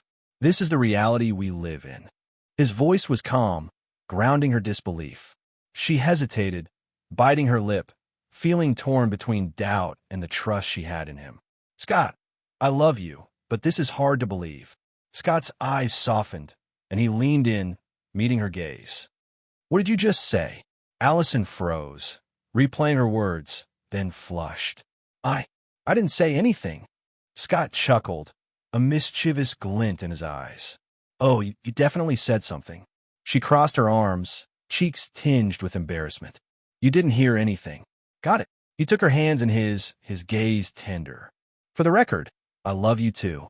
Before she could respond, Scott leaned in and pressed a gentle, lingering kiss to her lips, pulling her closer as if to reassure her. When he pulled away, her heart raced even faster, any doubts about him vanishing. "Allison," he said, regaining her attention, "I know it sounds crazy, but that's why I brought you here, to show you, not just tell you." Scott stepped back, letting go of her hands. "I'm a werewolf," he said. Allison watched as his eyes shifted from brown to an intense, glowing red, his hands sprouting claws in front of her. She gasped, instinctively taking a step back before fascination overtook her fear. She moved closer, peering at his transformed features in awe. "This is amazing," she whispered, gently reaching out to touch his hand, tracing the edges of his claws. "Wait, you don't lose control under the full moon, like in the stories and movies, do you?" Scott shook his head, smiling. "Not exactly. I'm special. I don't lose control at all. As for other werewolves, only newly turned werewolves have trouble. They need guidance." As she looked up at him, a thought struck her. "Wait, the night I saw something outside my window, that wasn't you, was it?" Scott's face grew serious. "No, that wasn't me. But you don't have to worry. He won't be coming around again. I made sure of that yesterday." Allison's eyes widened. "Who was it? And why was he there?" Scott hesitated, then said, "I'll explain more later. Right now, I want to show you something else." He took a step back, a smirk playing at his lips as he began unbuttoning his shirt. Allison's eyes widened in surprise, covering her face but still peeking between her fingers. "What are you doing, you perv?" Scott didn't hesitate, flashing her a teasing grin as he stripped down, completely unbothered by her reaction. "I need to shift fully, and clothes don't exactly survive that." She turned away, fighting a smile but sneaking peaks, her cheeks bright red. He raised an eyebrow, clearly enjoying her flustered reaction. "Like what you see?" he teased, nodding downwards. Allison groaned, covering her face fully now. "I am not looking at you anymore, you shameless pervert." Scott laughed, the sound deep and genuine. All right, but turn around. This is something you need to see." Slowly, Allison turned, and her breath caught as she watched him shift. His muscles rippled as his body transformed, his frame growing until he stood in his full werewolf form, a towering, black-furred creature with red glowing eyes. The sheer power radiating from him left her speechless. Despite her initial fear, she found herself fascinated, inching closer until she could reach out and touch him. "This is incredible," she whispered, her fingers gently brushing his fur. She circled around him and started playing with his fluffy tail. Eventually, her gaze drifted downward, looking at his crotch, her curiosity getting the better of her. "Wait, where did your, little wolf go?" Scott, catching her gaze, chuckled deeply. "I don't have one in this form. Can you imagine if my precious little wolf was dangling and my enemy hit me there? Oh, I'm feeling the pain just by thinking about it. So, let's just say werewolves don't need to have everything hanging out unprotected in a fight." Allison burst out laughing, the tension breaking as she clutched her sides. "I can't believe I just asked that. You're ridiculous." Grinning, Scott said, "Ready for more?" She raised an eyebrow, still catching her breath from laughing. "There's more." He smirked. "Oh yeah, now for the ultimate reveal." Scott transformed once more, but this time into a large black wolf, his eyes still glowing red. He was magnificent, larger than any wolf she'd ever seen, his powerful form towering over her even in this shape. His movements were graceful as he walked over to her, nudging her gently with his head. Unable to resist, Allison ran her hands through his fur, marveling at the silky texture. "Sit," she said, laughing as he obediently complied, wagging his tail like an oversized, enthusiastic dog. She scratched behind his ears, cooing at him playfully. Scott let out a huff, giving her an unimpressed look, but couldn't hide the amusement in his eyes. "This is insane," she whispered, leaning in close to his massive head. Amazing. Scott stayed in his wolf form a little longer, allowing Allison to fully embrace the reality of his existence. After a while, Scott shifted back to his human form, pulling Allison close. This is my world, Allison. It's dangerous, complicated, and probably more than you bargained for. Allison looked up at him, her expression serious. It might be more than I expected, Scott, but I'm here. I trust you. Her voice softened. And I love you. Scott's eyes gleamed with happiness, pulling her into his arms once again. I love you too. As Scott wrapped his arms around Allison, he felt her warmth sink into him, grounding him in this strange new life he'd created in Beacon Hills. She leaned back. Her eyes sparkled with curiosity. So, she said, almost playfully, now that I know what you are, can you tell me more about werewolves? Scott grinned, nodding as he settled into his thoughts, remembering everything he knew and everything he'd learned from being here in Beacon Hills a second time around. All right, so here's the basics. There's a whole structure to werewolf packs. You've got omegas, who are basically lone wolves. They don't have a pack or an alpha. Then there are betas. Betas are usually the ones who follow an alpha, gaining strength by being in a pack. And then there's the alpha, Allison said, her eyes lighting up as she pieced things together. The leader? Exactly. The alpha is the strongest of them all, at least in a regular pack, Scott said. The stronger the pack, the stronger their alpha will be. Packs share power. It's kind of like they feed off each other's strength. But alphas, they stand out because they're leaders. And one way to tell them apart is by their eyes. Allison raised an eyebrow, intrigued. By their eyes? Scott nodded. Yeah, all werewolves start with golden eyes, whether they're born or bitten. But if a werewolf, if they take an innocent life, their eyes turn blue. It shows that they've crossed a line and done something they regret. And when a werewolf becomes an alpha, their eyes turn red. Allison's fingers brushed his as she looked up at him, her expression thoughtful. So you are an alpha. That's why the color of your eyes is red? Scott paused, a small smile tugging at his lips. Yeah, but it's more than just that.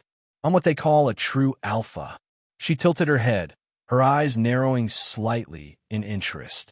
A true alpha? Is that different from other alphas? Very different, Scott explained. Most alphas get their power one of two ways. They either inherit it, or they kill an alpha to take their place.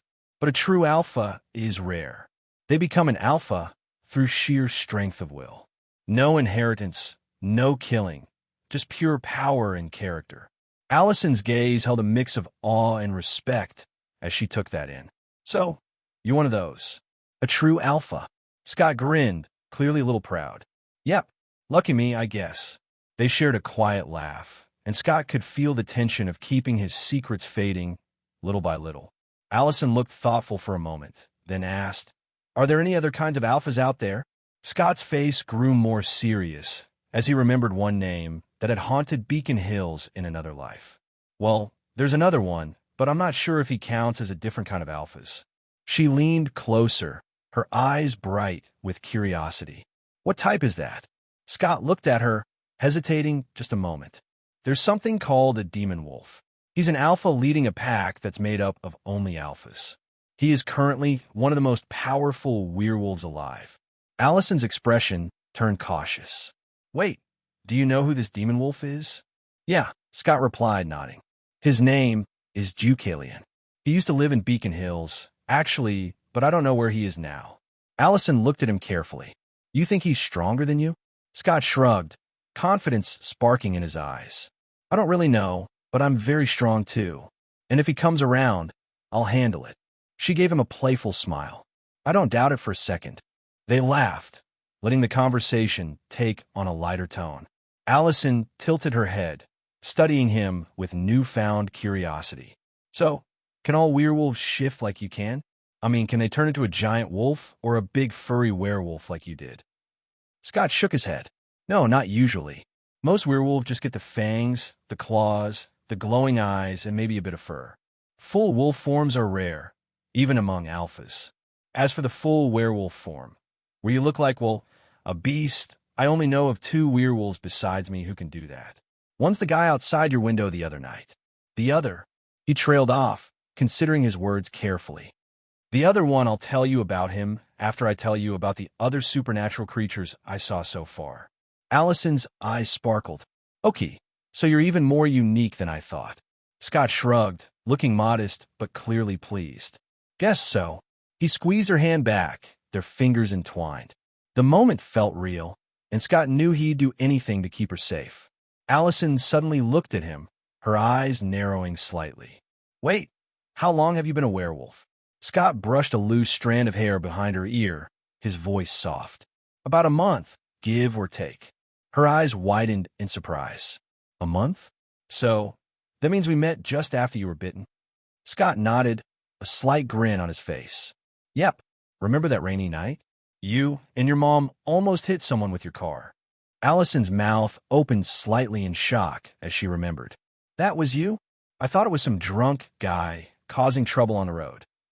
Scott laughed, gently pinching her cheek. Yep, that was me. Not my best moment, I'll admit. She giggled, playfully swatting his hand away. Well, look at you now. They settled back against a fallen log, and Scott started to recount some of his experiences over the past few weeks. It hasn't all been werewolves, either. There are other creatures out there. I've already come across a few. Allison looked at him, intrigued. Like what? There was a ghoul, nasty thing, and a giant boar the size of a horse. I killed them both. Scott said, his voice calm. She blinked, clearly stunned. Wait, you're saying you killed those things? Because you told us at dinner that something else killed that boar-like creature.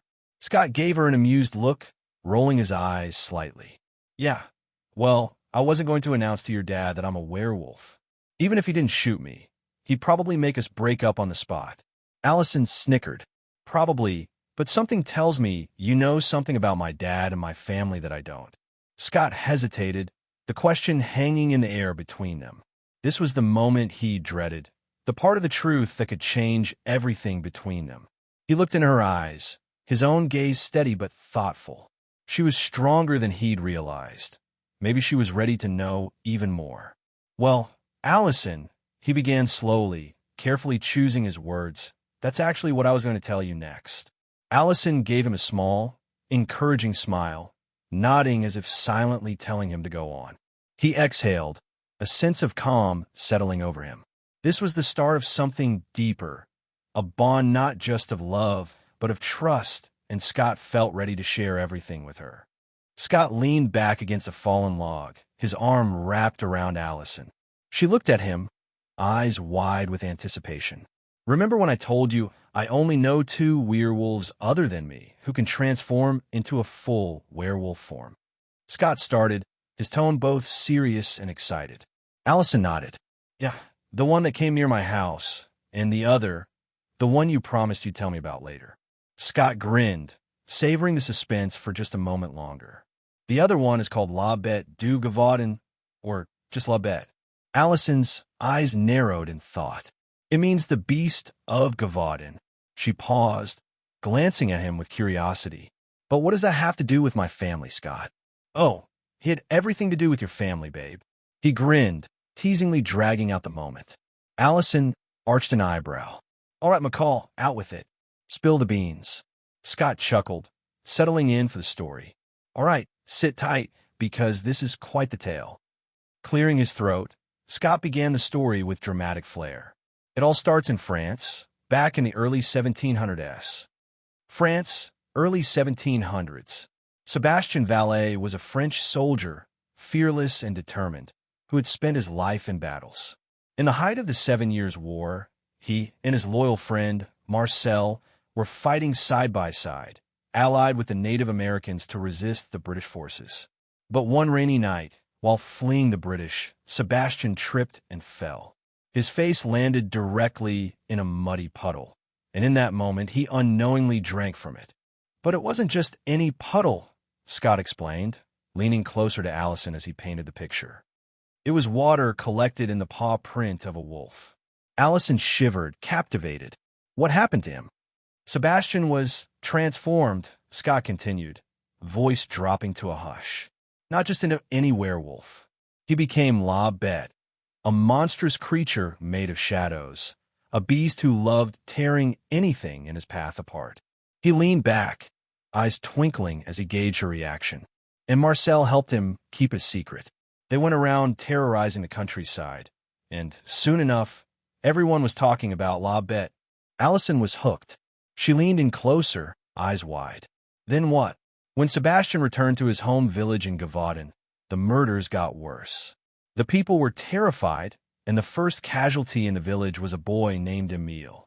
That's when they organized a hunting party led by Sebastian's sister, Marie-Jeanne Vallée. Scott paused for effect, watching as Allison's face shifted from intrigue to realization. She was his sister? Scott nodded. Yup. Known for her hunting skills, Marie-Jeanne was determined to put an end to the terror plaguing her village, no matter the cost. And she didn't work alone. There was a man named Henri Argent, a wise villager with knowledge about herbs and supernatural defenses. Rumor has it, he might have been a druid. He knew about mistletoe, mountain ash, all the stuff that can hurt creatures like La Bête. The air felt charged with anticipation, and Scott could see Allison's eyes flicker with admiration for Marie-Jeanne and Henri. With Henry's help, Marie-Jeanne tracked Sebastian across the wild landscapes of Auvergne and South Dordogne. She chased him for months, through forests, villages, and mountains. But one night, she discovered the awful truth. The beast was her own brother. Allison's face twisted in a mixture of horror and awe. So, did she hunt her own brother? Scott nodded, voice dropping. Yeah, she didn't hesitate. Her sense of duty was stronger than the heartbreak. Armed with Henry's knowledge, she went after him, determined to end the suffering he was causing. And she did it. She killed him and became a legend for it. Allison sat in stunned silence for a moment, the gravity of the story settling over her. So, she killed her own brother to save the people. That's incredible and tragic. Scott reached over, taking her hand. Marie-Jeanne wasn't just any hunter, Allison. She was your ancestor, the first true Argent. Allison's jaw dropped. Wait, Marie-Jeanne Vallée, she's really my ancestor? Scott chuckled. According to the story, yeah. And that beast? That was your mini-greats-uncle, Sebastian.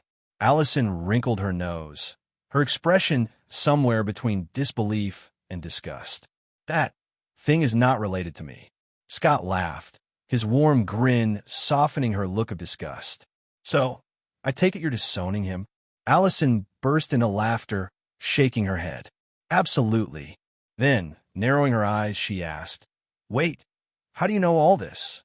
Scott's thoughts flashed to the truth, that he knew because he'd watched it all unfold on screen, because he was from another world entirely.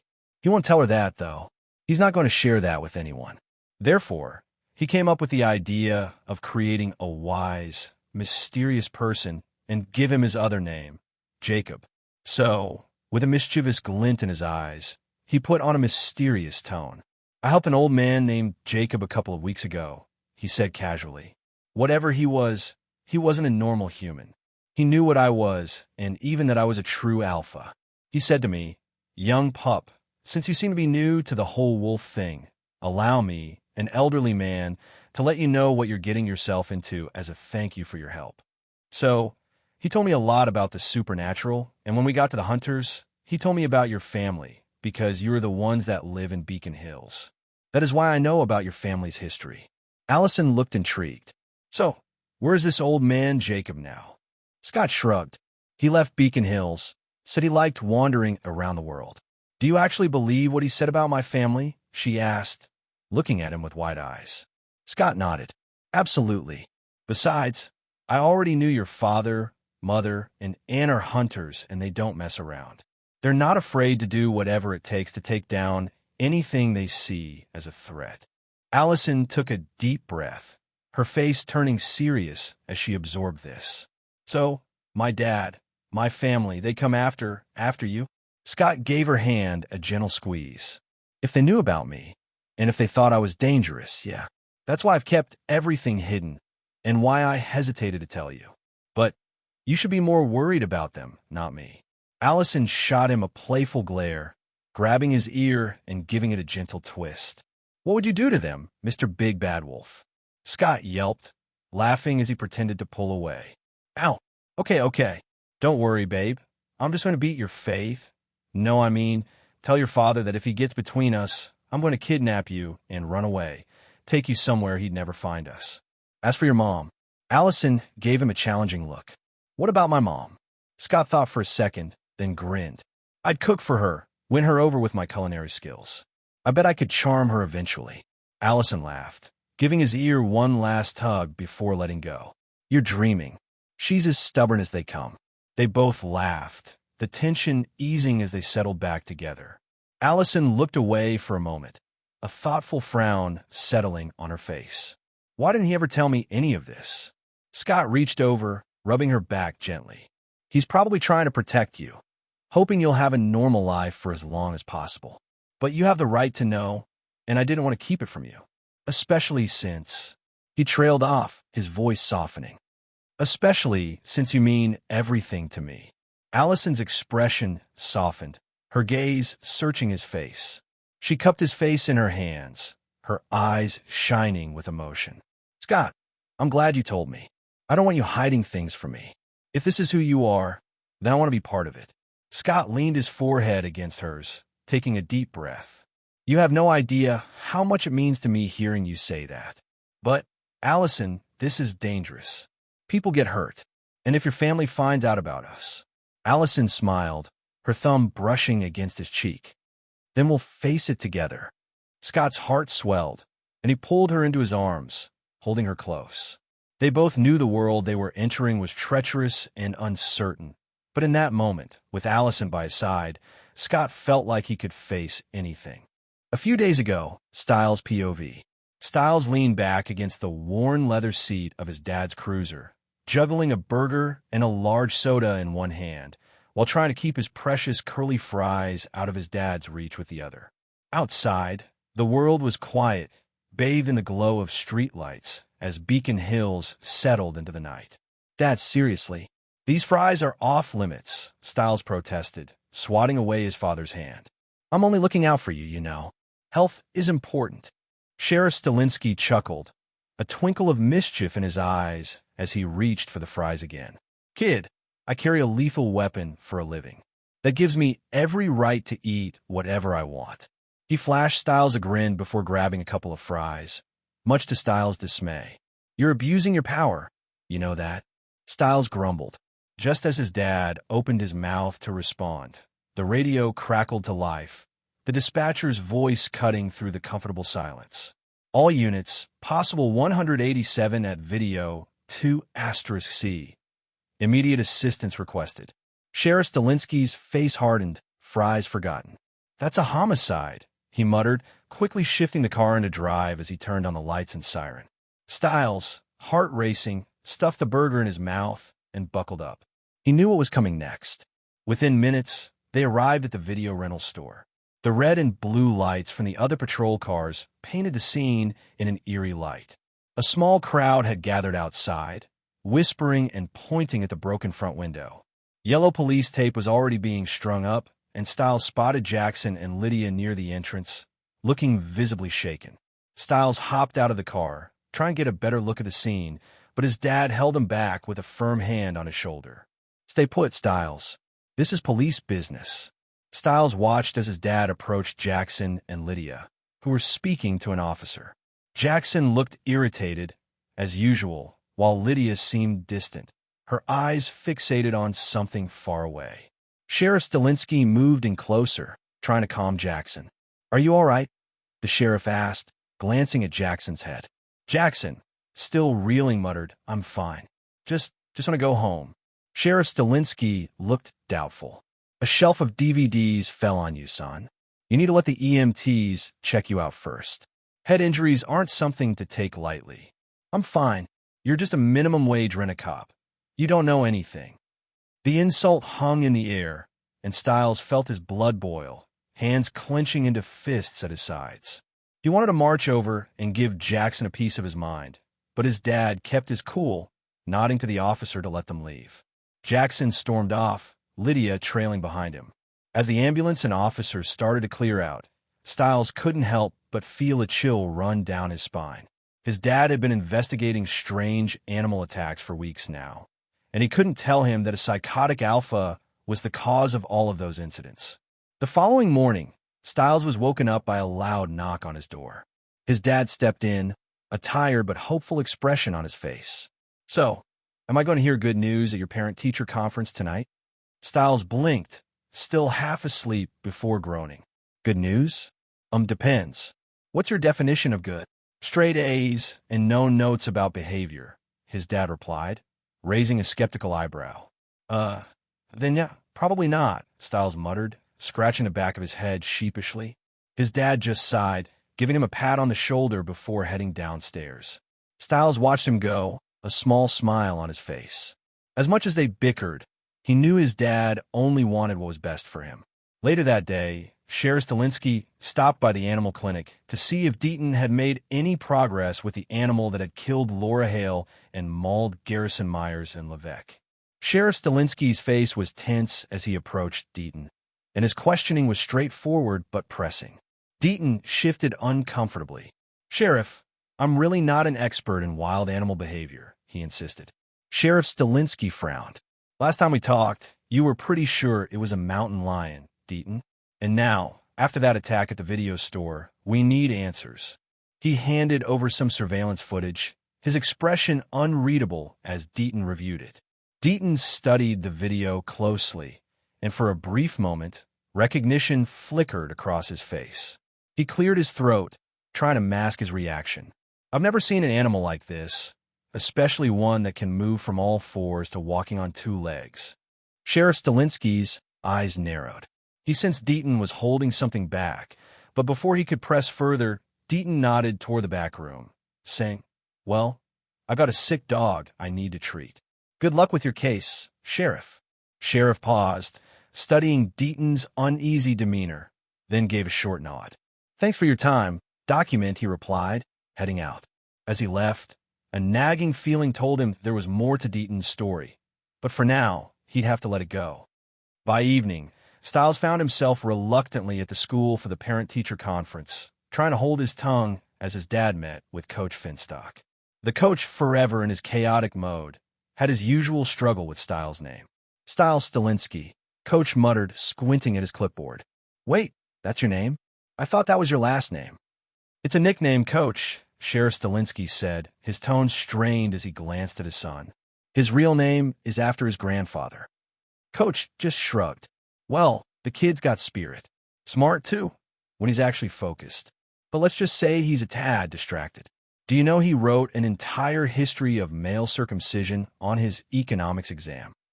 "Wait, what?" Sheriff Stilinski's face turned beet red. He looked at Styles, horror and disbelief warring in his expression. "On an economics exam, Styles? Really?" Styles just grinned, shrugging. It was relevant in a roundabout way. His dad covered his face with his hand. As they left the conference, Styles tried to play it cool, but he could see his dad's concerned look out of the corner of his eye. As they were heading out, a low growl echoed through the parking lot, making Styles' heart skip a beat. Sheriff Stilinski's instincts kicked in, and he pulled out his gun. Styles' pulse quickened as he watched his dad and Chris Argent move toward the sound, bracing himself for whatever might come out of the shadows. But it was only a mountain lion. "Dad, we should back up," Styles whispered. Sheriff Stilinski held up a hand, signaling him to stay still as he aimed his gun, but in the rush of movement, another car backed out of its spot, catching his dad off guard and bumping him off balance. Sheriff Stilinski fell to the ground, and Styles rushed to his side, relief flooding him as the mountain lion ran off into the dark. Later, Styles met up with Scott, still stewing over his dad's close call. Scott noticed his expression and asked, "How's your dad doing after, that car thing?" Styles crossed his arms, narrowing his eyes at Scott. "He's fine. Not that you seemed too worried about it when you were running off to save Allison." Scott held up his hands defensively. "Styles, come on. It was just a mountain lion, and your dad has a gun. If it was something dangerous, I would help, even if it meant shifting in front of everyone. I wouldn't let anything happen to your dad." Styles' frustration softened, and he let out a sigh. "I know, Scott. I'm sorry. I was scared. I just don't want to lose him too, He knew his best friend would have helped if it had been the Alpha, or some other supernatural creature. Scott sighed, reaching out to pat Styles on the back. I know, man. And don't worry too much. Your dad will be fine. That evening, Styles lay in his room, staring at the ceiling. He felt restless, caught between too many worlds, the kid his dad wanted him to be, the friend he was supposed to be, and the person who knew way too much about the shadows lurking in Beacon Hills. Peter Hale's POV. The stillness of the hospital room seemed to throb around Peter Hale, and he forced his breaths to match the shallow, empty rhythm of his feigned coma. Just beyond the cracked door, Melissa McCall passed by with her usual brisk steps, the clipboard in hand, focus intense. Peter's eyes lingered on her, a smirk creeping onto his face as an idea formed. If he used her, he could force Scott to submit, bend the young wolf to his will. Yet, memories of Scott's raw power and the merciless beating he'd taken just days before resurfaced. He felt a knot tightening in his stomach, a mix of fear and longing for strength like Scott's. Each recollection was a stark reminder of his own vulnerability, leaving him questioning whether he could ever truly stand up to such ferocity. Peter dismissed the idea of using Melissa, and thought that if he provoked Scott again, he would definitely kill him this time. Peter smiled wickedly and thought, who cares about that stupid kid? Anyway, I have bigger plans tonight. I'm going to hunt the real beasts, Reddick and Unger, two of the many who burned my family and set my world aflame. With a single movement, Peter slipped out of his hospital bed, casting away the weak shell of a comatose patient. His form shifted, muscles rippling and darkening, his bones cracking as the alpha rose from the shell. And soon he left the hospital. The woods held a breathless quiet, only the occasional rustle of leaves or snap of a branch disturbing the thick silence. Reddick and Unger stumbled through the underbrush, their laughter loud and careless, shoving each other roughly as they shared a stolen bottle of liquor. Peter stalked them, his senses sharp, lurking just beyond the edge of their awareness. As Unger took a swig and muttered something about leaving, Peter melted back into the shadows, watching, waiting. The smell of fear began to creep through the air as Unger's nerves frayed, his gaze flickering around as if sensing an unseen predator. Stop being a pussy, Unger. Reddick sneered, stopping for a smoke break. But as he struck a match, Peter moved. He lunged forward, an invisible force in the night, his claws flashing in the dim light as he seized Reddick's head and yanked him back with brutal speed. His scream was cut off almost instantly as Peter's claws pierced his throat. Blood spattered the ground, and Reddick's body fell limp. Peter left no trace behind, nothing but the silent, predatory satisfaction deep within his chest. Unger, turning back at the absence of his friend's voice, froze at the sight of the empty path. His breath hitched, and he stumbled back, eyes wild as he whispered, "Reddick?" But there was only darkness. A soft growl rumbled from the shadows, low and menacing, and Unger's gaze snapped toward the sound. Then he turned to run, crashing through the underbrush, his breath coming in short, terrified gasps. But Peter was faster, his eyes locked on his prey. Just as Unger reached a clearing, Peter struck, his claws digging into Unger's ankles, yanking him off his feet and dragging him towards a flaming trash can. Unger screamed, his hands clawing at the ground, eyes wide as he caught sight of the twisted face of the alpha, its jaws pulled back in a snarling grin. The firelight from the trash can glinted in Peter's eyes, casting an eerie glow across his features. "Please don't," Unger begged, his voice breaking as Peter held him by the ankles, lifting him easily. For a moment, Peter seemed to savor his fear, holding him there, savoring his pleas, his voice raw and desperate. Then, with a cold finality, Peter released his hold, sending Unger crashing down into the flaming barrel. His screams echoed through the woods, a fitting tribute to the monster they had created. When the fire died, Peter turned back to the shadows, his task complete. And as he left, a mountain lion watched him from a nearby tree, wide-eyed and tense. With a flick of his gaze, Peter drove it off, sending it sprinting toward Beacon Hills High School. After watching the mountain lion crash through the school parking lot, followed closely by Sheriff Stalinsky and Chris Argent. Peter smirked. He melted into the night and went back to the hospital, his cover as an injured patient in place once again, a thin layer shielding the deadly alpha hidden beneath. Styles' POV. The morning light filtered into Styles' room, but he had been awake long before dawn, his mind racing as he recalled every recent attack, every grim detail his father had shared. He couldn't shake the feeling that something wasn't adding up. His dad's office was empty, and Styles took the opportunity to slip inside, cracking open files his dad would never let him see. Cases classified as animal attacks, each stranger than the last. Laura Hale, Garrison Myers, Levesque from video, 2*C, and now a new victim added just this morning, Reddick. Styles found out that his dad discovered that Laura Hale, Garrison Myers, Levesque, and now the 2 new names he just added this morning, Reddick and Unger, all of them had ties to the Hale fire. But Styles knew the truth. This wasn't just any animal. It was the alpha werewolf, killing anyone linked to that night. This wasn't random. It was calculated revenge, one attack at a time. A shiver ran down Styles' spine. His dad didn't know about the alpha, and he couldn't tell him. His dad still believed the attacks were caused by some wild animal, and Styles wasn't about to complicate things by explaining the existence of werewolves. That knowledge would stay between him and Scott. But as he scanned through the files again, a new thought chilled him to the core. His dad's notes listed 3 other victims, cases marked as animal attacks, but with something distinctly different about them. The first was a woman found with her throat mauled, every drop of blood in her body mysteriously drained. The second and third cases were even stranger. 2 people found with their stomachs ripped open, their liver and spleen missing, their bodies left to die slowly. A new kind of monster, he thought. Styles sat back, his mind racing, replaying the details over and over. If these deaths weren't connected to the alpha, then Beacon Hills had another supernatural killer in town, something else lurking in the shadows, preying on the unsuspecting. The cold, creeping fear twisted in his gut. The alpha was bad enough, but a creature that hunted for organs, leaving its victims drained and brutalized, felt even worse. He thought of his dad, of Melissa, of Lydia and Jackson, people who had no idea what was out there in the dark. If the alpha didn't get them, maybe this new creature would. I need to tell Scott, he muttered to himself, his voice a little shaky.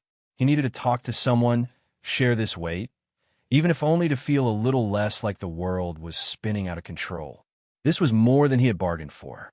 Styles closed the files, making sure everything looked untouched. He knew he'd have to tell Scott soon. Whatever was out there, Scott could probably get rid of it. Scott's POV. Scott's heart was still pounding after telling Allison everything. It felt like a massive weight had finally lifted, yet he was nervous too. Allison was in his arms, wrapped up in his world of secrets.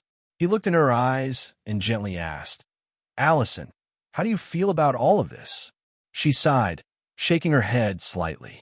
"I don't know how to feel, Scott. Yesterday, I was just a normal high school girl worried about exams and what to wear, and now the supernatural is real. My boyfriend's a werewolf, and worse, my family hunts werewolves like you for centuries. And I'm supposed to be a hunter, Scott. How do you expect me to feel?" Scott scratched the back of his head, searching for the right words to console her. "I'm sorry I told you." He cringed at how unsure he sounded. Allison laughed, lightening the mood. "No, silly. I'm glad you told me. Just promise me, no more secrets, okay? We're in this together, right?" Scott's face softened, and he felt the surge of relief in his chest. "Yeah, together." He grinned and teased. "You know, I think you'll make one hell of a hunter." Allison raised her brows. "How so?" Scott chuckled. "Well, you didn't even know you were a hunter, and you already caught a werewolf. And not just any werewolf, a very strong alpha." "Oh, really?" she said, smiling as she leaned closer. "And just how did I catch him?" Scott's grin widened. "You stole my heart. Now, even if I wanted to escape, I couldn't." She laughed. "That's cheesy, but I like it." They gazed at each other, and before they knew it, Scott leaned in, pressing his lips to hers.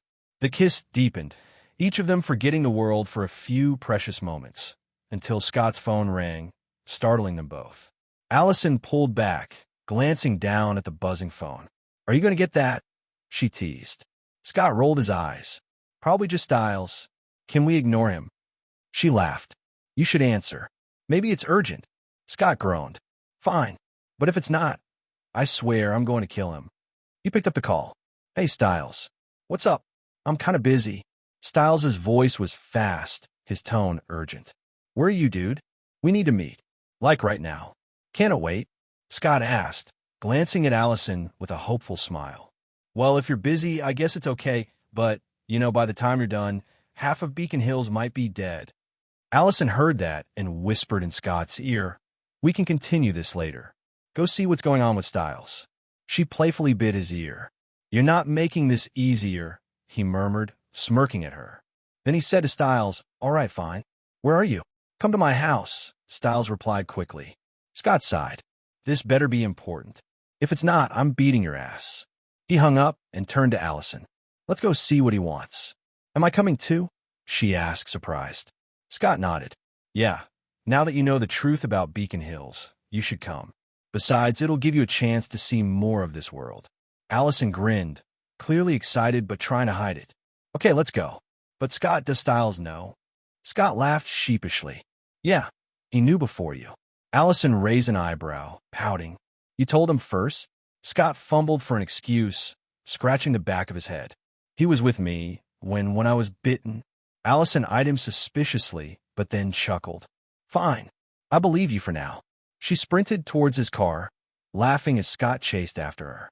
He caught up, scooping her up as she giggled and playfully spanked her. That's for doubting me, he teased. Laughing, Allison clung to his back as he carried her to his Camaro. They drove to Styles' house, singing along to the music and laughing together until they arrived. Styles was already waiting outside, pacing anxiously. The second Scott stepped out, Styles grabbed him by the arm, pulling him to the side. Scott, why is Allison here? He whispered, clearly panicked. I need to talk to you about the Alpha and other supernatural things. Scott grinned. She was with me when you called, and I've already told her everything. Everything? Styles asked, eyes wide. Like, your wolfy side and all that. Scott nodded, and Styles hit him on the back of his head. Are you crazy? She's a hunter, as in she hunts stupid-ass werewolves like you. Scott chuckled. She's not a hunter, and even if she were, she wouldn't hurt me. Styles rolled his eyes. Sure, and maybe she won't stab you at night, either. Scott smirked. No, the only one doing any stabbing will be me. He and Styles burst into laughter, until Allison cleared her throat, standing there with her arms crossed. I'd appreciate it if you two idiots didn't talk about me like I wasn't here. She raised an eyebrow, clearly amused but faking a stern look. Now, Scott, what was that about stabbing? Nothing, babe. Just Styles being dramatic, Scott said quickly, trying to act innocent. She gives Scott a playful warning glare. We'll talk about this later. Scott scratched the back of his head, smirking. Thanks a lot, Styles. Now, I'm in trouble. Styles grinned. Hey, you did that to yourself, buddy. As the banter died down, Styles looked uncertainly at Allison, as if unsure whether he could really trust her with everything he was about to reveal. Allison noticed, rolled her eyes, and then smirked at Styles. Don't worry, Styles. I never hurt Scott. Even if I wanted to, I couldn't. She looked at Scott, her cheeks pink. Because, well, Scott reached over, taking her hand. And I'd never hurt you, Allison. They shared a quiet, sweet look until Styles interrupted, pretending to gag. Ugh, can you two please stop? You're hurting the feelings of a single person here. Scott and Allison burst out laughing, and Styles, despite his teasing, smiled. Come on in, he said, leading them inside. As they walked up to his room, Scott whispered to Allison, just a warning, Styles' room is a bit creepy. Allison raised an eyebrow. Creepy? How so? He keeps crime scene files, Scott explained, smirking. He swipes them from his dad and copies them. You might find pictures of dead people lying around. Styles turned around, blushed under Allison's bemused stare. Hey, don't judge me. I only keep those files because I'm solving cases. It's a hobby, okay? And usually, there aren't any creepy photos lying around. Usually. Allison crossed her arms, looking skeptical. So, we're not going to find any creepy photos today. Styles scratched the back of his head, looking a little sheepish. Well, maybe just this time. Then he got serious, taking a deep breath. Actually, that's why I called you here. There's something I found this morning in my dad's files, and it's big. He led them over to a small stack of police reports on his desk, the papers covered in notes and highlighted details. Scott and Allison exchanged a look before Scott nodded. All right, Styles. What did you find? Styles took a deep breath, his voice lower, his tone filled with tension. Scott, Allison, I think I've got a lead on what the Alpha's been doing. And it's bigger than just random killing. And there is more than just the Alpha. The quiet in Styles' room was broken only by the rustling of papers as he set them in front of Scott and Allison, looking both tense and excited. Okay, so here's what my dad found. He took a deep breath, his finger landing on a page marked with names. Turns out, every recent animal attack victim had ties to the Hale fire. He ticked off on his fingers Garrison Myers, Levesque, and the new ones, Reddick and Unger. They were all connected to what happened to the Hale family. And then, of course, there's Laura Hale. Well, she was a Hale. Scott nodded, his expression serious. Allison's eyes widened as she gasped. Wait, Styles, are you saying that these attacks aren't from an animal? Exactly, Styles confirmed, his voice dropping to a whisper. This wasn't just some rogue mountain lion. We know it's the Alpha, and I'm willing to bet your family does too. Allison's face paled. And this Alpha you're talking about, who is he? Remember that night? The thing outside your window? That was him, Scott said. Allison's breath caught in her throat, a shiver running through her. Scott reached for her hand, his grip reassuring. He won't come near you again. I made sure of it. Allison relaxed slightly, managing a nod. Do we know his identity? She asked. Styles leaned forward. That's exactly what I wanted to tell you both. The Alpha isn't just killing anyone. These murders are revenge, all aimed at people involved in the Hale fire. He glanced at Scott before lowering his voice. And you know what that means. I think the Alpha is a Hale. Allison looked confused. This Hale fire you keep talking about. What exactly happened? Styles glanced between Scott and Allison, his voice somber as he explained. 6 years ago, there was a fire at the Hale house. The Hale family was inside. They didn't make it. Scott nodded, adding, the Hale family wasn't just any family, Allison. They were a pack of werewolves, led by an Alpha named Talia Hale. She wasn't just strong. She was the guardian of Beacon Hills and respected by both werewolves and hunters alike. Allison's brows furrowed, sadness clouding her gaze. So she, and her family, they all died? Styles shook his head. Not all of them.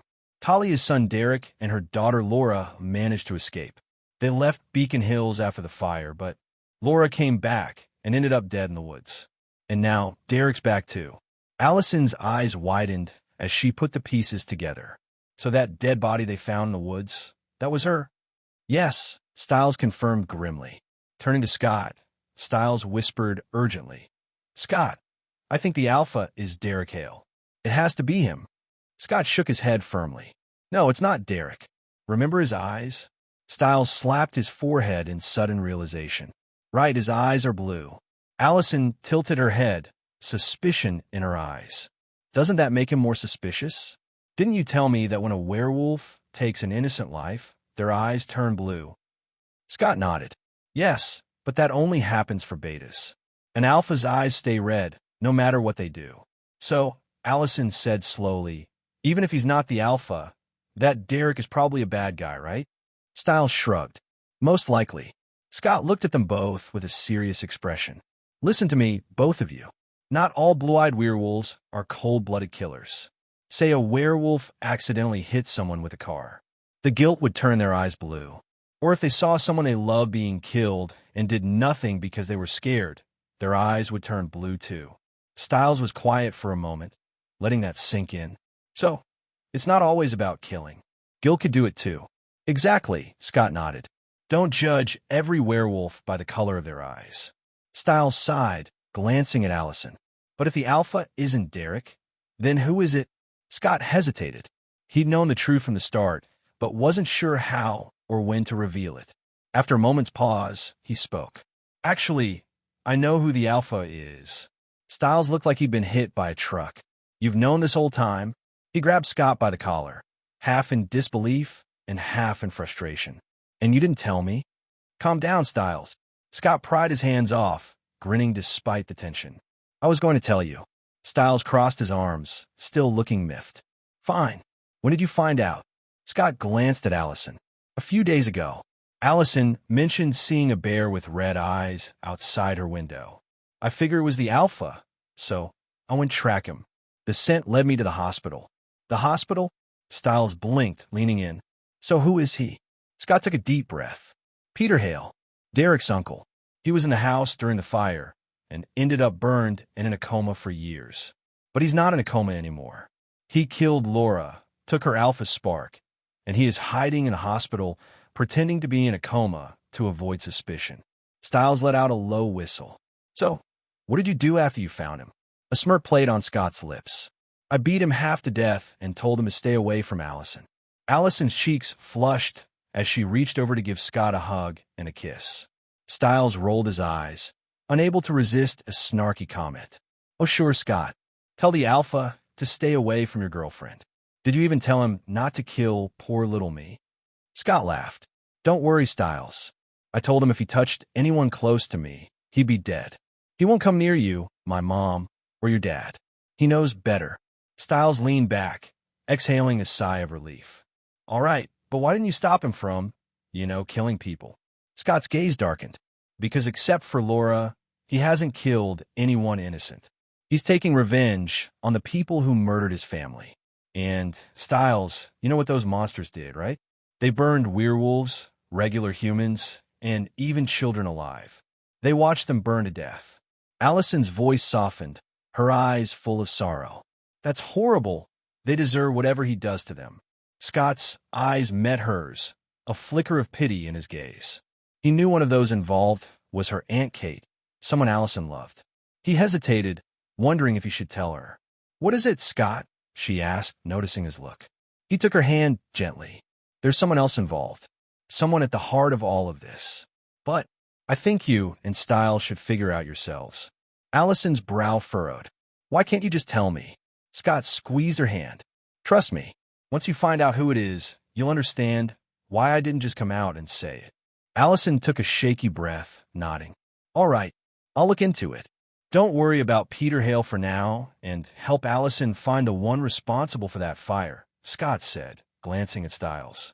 Styles looked determined, glancing between Scott and Allison. Got it. We'll start digging.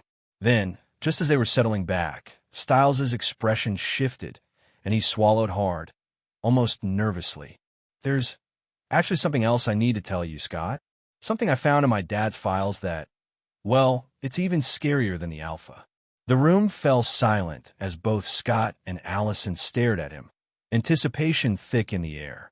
The sunlight filtered through the blinds in Styles' room, casting stripes of light across the walls. Scott leaned against the desk as Styles flipped through the files he copied from his dad.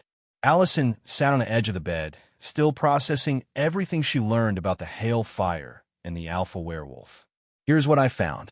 Styles slid a picture across the desk towards Scott and Allison. This is the first victim. Take a look. Scott picked up the picture, and Allison leaned closer, her face contorting into a mixture of horror and confusion. The image showed a pale woman lying in the woods with wounds on her neck, her lifeless eyes staring into nothing. Isn't this just like the victims of the alpha? Allison asked hesitantly. Styles shook his head. No. The wounds might look a bit similar, but here's the creepy part. After the autopsy, they found that every single drop of blood in her body was completely drained. Scott straightened, his demeanor shifting to something more serious. What about the other victims? How many are there? 2 others besides her, Styles said, pulling out 2 more pictures and laying them on the desk.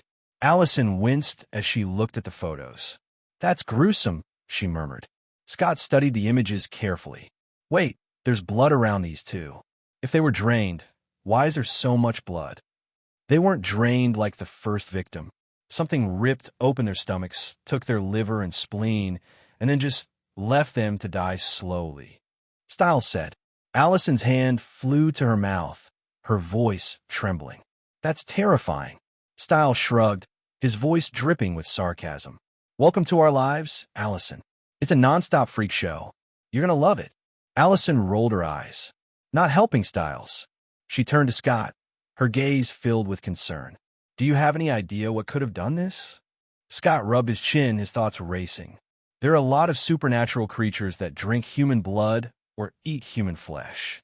Vampires, wendigos, ghouls. It could be any of them. Styles raised an eyebrow. Okay, vampires I know about, and I've seen a ghoul. But what's a wendigo? Scott explained. A wendigo is a cannibalistic monster from folklore. It's a fearsome beast that stalks and eats humans. Styles let out a dramatic sigh and wrapped his arms around Scott in an exaggerated hug. Scott frowned. A dude? What are you doing? I'm saying goodbye, Styles said, pulling back with a smirk. Because I'm packing up and moving to Canada with my dad. Scott burst out laughing. Good luck with that. Fun fact, wendigos are a Canadian thing. So if you're running from one, Canada's the last place you want to go. Styles groaned and collapsed onto his bed. Great. Can't even escape to Canada. Allison chuckled, her tension easing slightly. Scott, are you going to do something about this? Scott's smile faded, replaced by determination. Yeah, Beacon Hills is our home. I'm not letting something this dangerous roam around killing people. Styles sat up. What's the plan? Scott looked at the photos again. Which murder happened most recently? This one, Styles said, pointing to the image of a bloodied man in a dark alley. He is one of the two who got their organs taken. Take me to the crime scene, Scott said. The three got into Styles' Jeep, driving through Beacon Hills to the crime scene, a back alley behind a local bar still sealed off with yellow police tape. The smell of alcohol and garbage lingered in the air. Scott stepped out and approached the scene. Styles and Allison followed, watching him carefully. Styles crossed his arms. So, are you getting anything, Scott? Give me a second, Scott said, his voice low. He closed his eyes, letting his senses take over, as he inhaled deeply, searching for anything out of the ordinary. Suddenly, his eyes flashed a bright crimson, and a low growl escaped his throat. Allison flinched but quickly approached him, placing a hand on his shoulder. Scott, are you okay? Scott turned his glowing red eyes to her and nodded. I'm fine, he said, his voice softer, and he pulled her into a hug. Styles, however, was less convinced. You sure about that, buddy? Because you look like you're about to rip someone's head off. Scott let out a breath, his eyes returning to normal. I'm fine, Styles. You look angry, Styles said, eyeing him warily. Are you losing control? Scott smirked, shaking his head. You know I don't lose control, Styles. Then what's with the whole glowing eyes growling like a wild animal thing? Scott hesitated. It's hard to explain. Whatever did this isn't a ghoul. It's worse. The second I caught its scent, something inside me reacted. Every part of me was screaming to kill it. It's like a primal instinct, as if nature itself wants it dead. Both Allison and Styles shivered at his words. Styles cleared his throat. Okay, but can you track it? Follow the scent, or something. Scott tried, moving further into the alley, his senses on high alert. After a few moments, he stopped, frustration etched on his face. No, the scent's gone. It just vanished, like the thing disappeared into thin air. Styles frowned. Great. That's not ominous or anything. Scott turned back to them. Let's go see Deaton. He might know what we're dealing with. Allison tilted her head. Who's Deaton? He's the veterinarian I work for, Scott explained. But he's also a druid, a kind of supernatural advisor. Druids know a lot about creatures like this. As they walked back to the Jeep, Scott filled Allison in on druids and their role in the supernatural world. Scott said, if anyone can figure out what we're up against, it's him. They drove toward the animal clinic, the weight of the new threat hanging heavily in the air. Scott, Styles, and Allison pulled up in front of the animal clinic. Scott led the way, pushing the glass door open, a small bell jingling overhead. Inside, Deaton stood near a metal examination table, talking quietly with Derek. Scott raised a hand. Hey, document. Deaton glanced up with a small smile. Scott, you don't have a shift today. What brings you here? Scott smiled and said, I need a little help from you, document. Then he turned to Derek. an amused smirk playing on his lips. Derek, what are you doing here? Don't tell me you got shot again. Styles' face lit up in a mischievous grin as he snickered. Allison leaned closer to Scott and whispered, "Again?" Scott chuckled. "How do I put this? Your crazy aunt shot him." Allison's eyes widened in shock. "Kate? Seriously?" Scott shrugged. "Remember that time at dinner when I said Styles found a wounded dog and I had to help? Well, that dog was Derek." For a moment, Allison simply stared, processing the information. Then she slapped a hand over her mouth, stifling a giggle. Her shoulders began shaking as quiet laughter bubbled out. Styles couldn't hold back anymore. He burst into laughter, clutching his stomach. "Ha ha, Derek, he called you a—" Derek glared at Styles, cutting him off mid-sentence. Styles squeaked and quickly ducked behind Scott. Scott smirked and shook his head. "I was having dinner with the Argents, Derek. I wasn't exactly going to tell them. I had to go help a wounded werewolf." Scott shrugged. "Why are you here, anyway?" Derek snorted. "I'm here to ask Deaton some questions."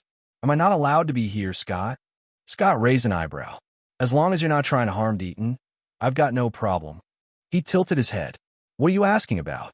Derek hesitated, his gaze flicking to Allison. Scott sighed and gestured toward her. "Don't worry about her. She's with me. Allison, this is Derek Hale. Derek, this is Allison Argent."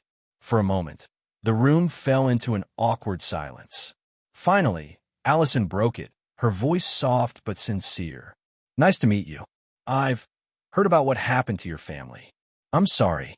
Derek's expression darkened, his jaw tightening. Scott quickly cleared his throat, stepping between them. "Derek," he pressed, steering the conversation back. "What are you asking about?" When Derek still didn't answer, Deaton spoke up.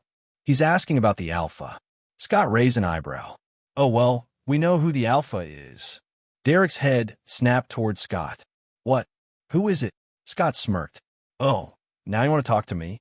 Derek didn't know what to say. He couldn't force Scott to tell him, so he just looked at him anxiously. Scott sighed. "Fine. Styles, fill him in." Styles eagerly stepped forward, explaining everything. He detailed how all the Alpha's victims were connected to the Hale family, how Scott had confronted the Alpha in the hospital, and finally, the moment of truth.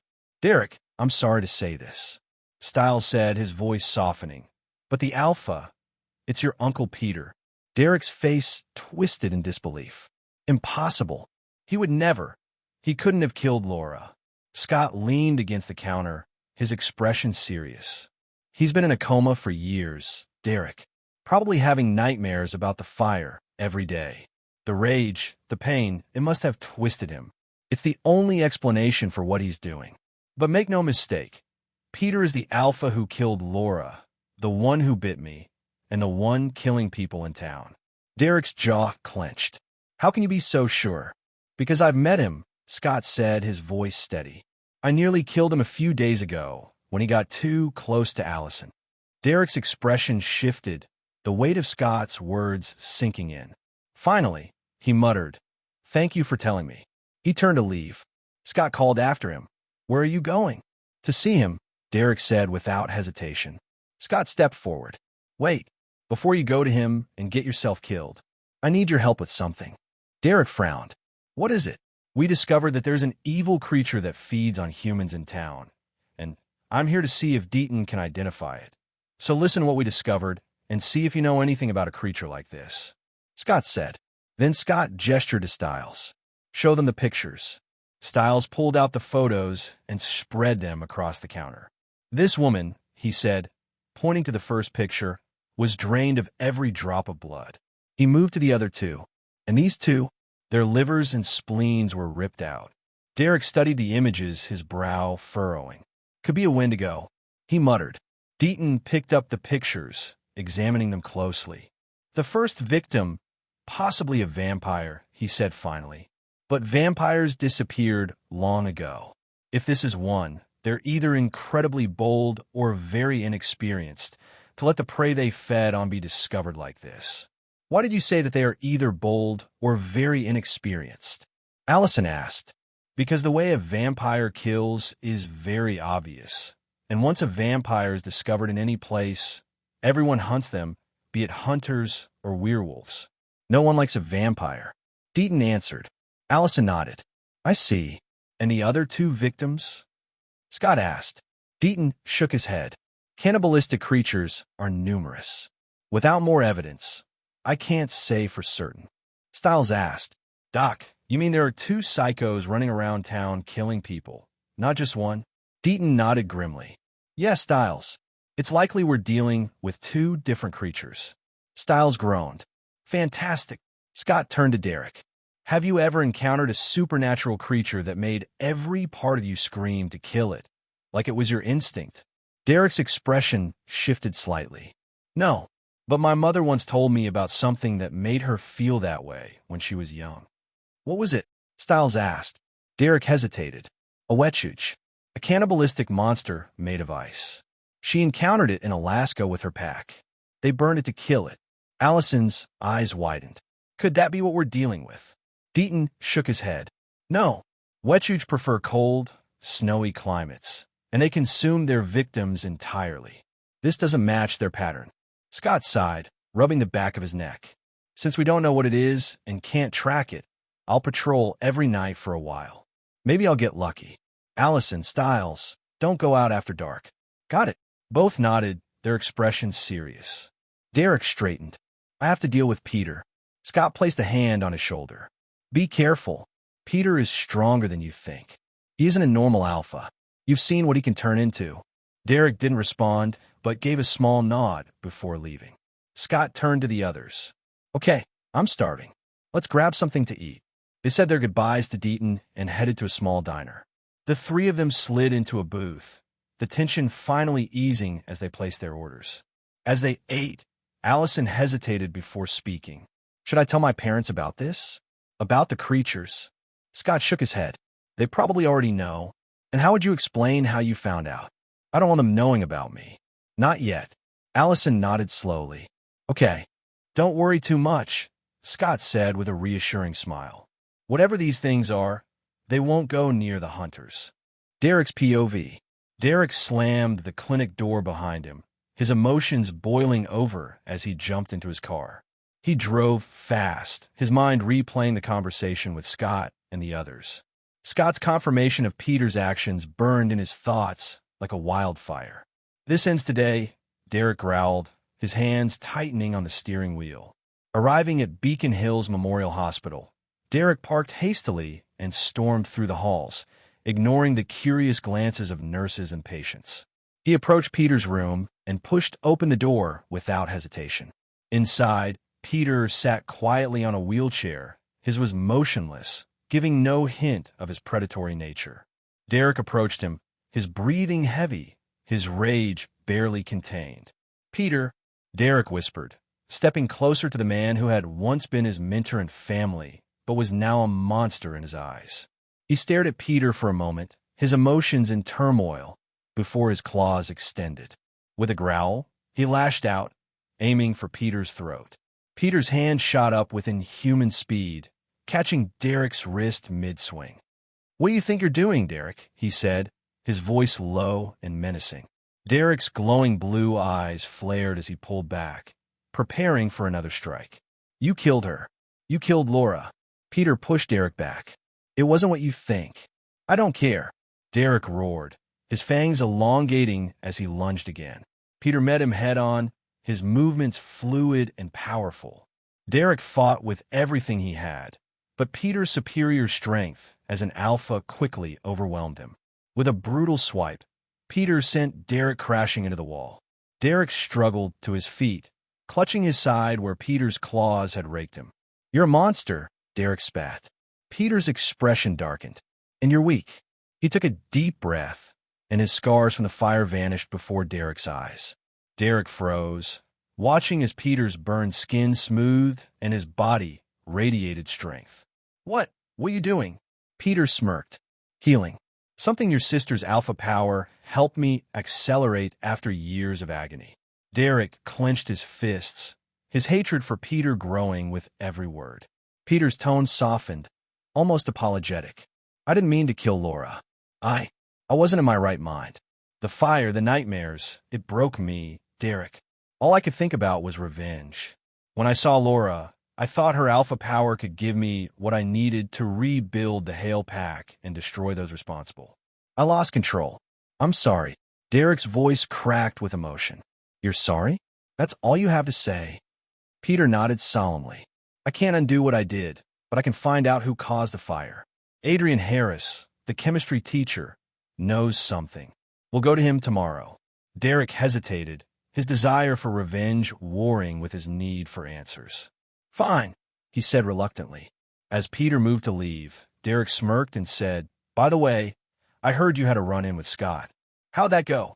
Peter froze, a shiver running down his spine. That kid, he's a monster, Derek. I've never seen or heard of anything like him.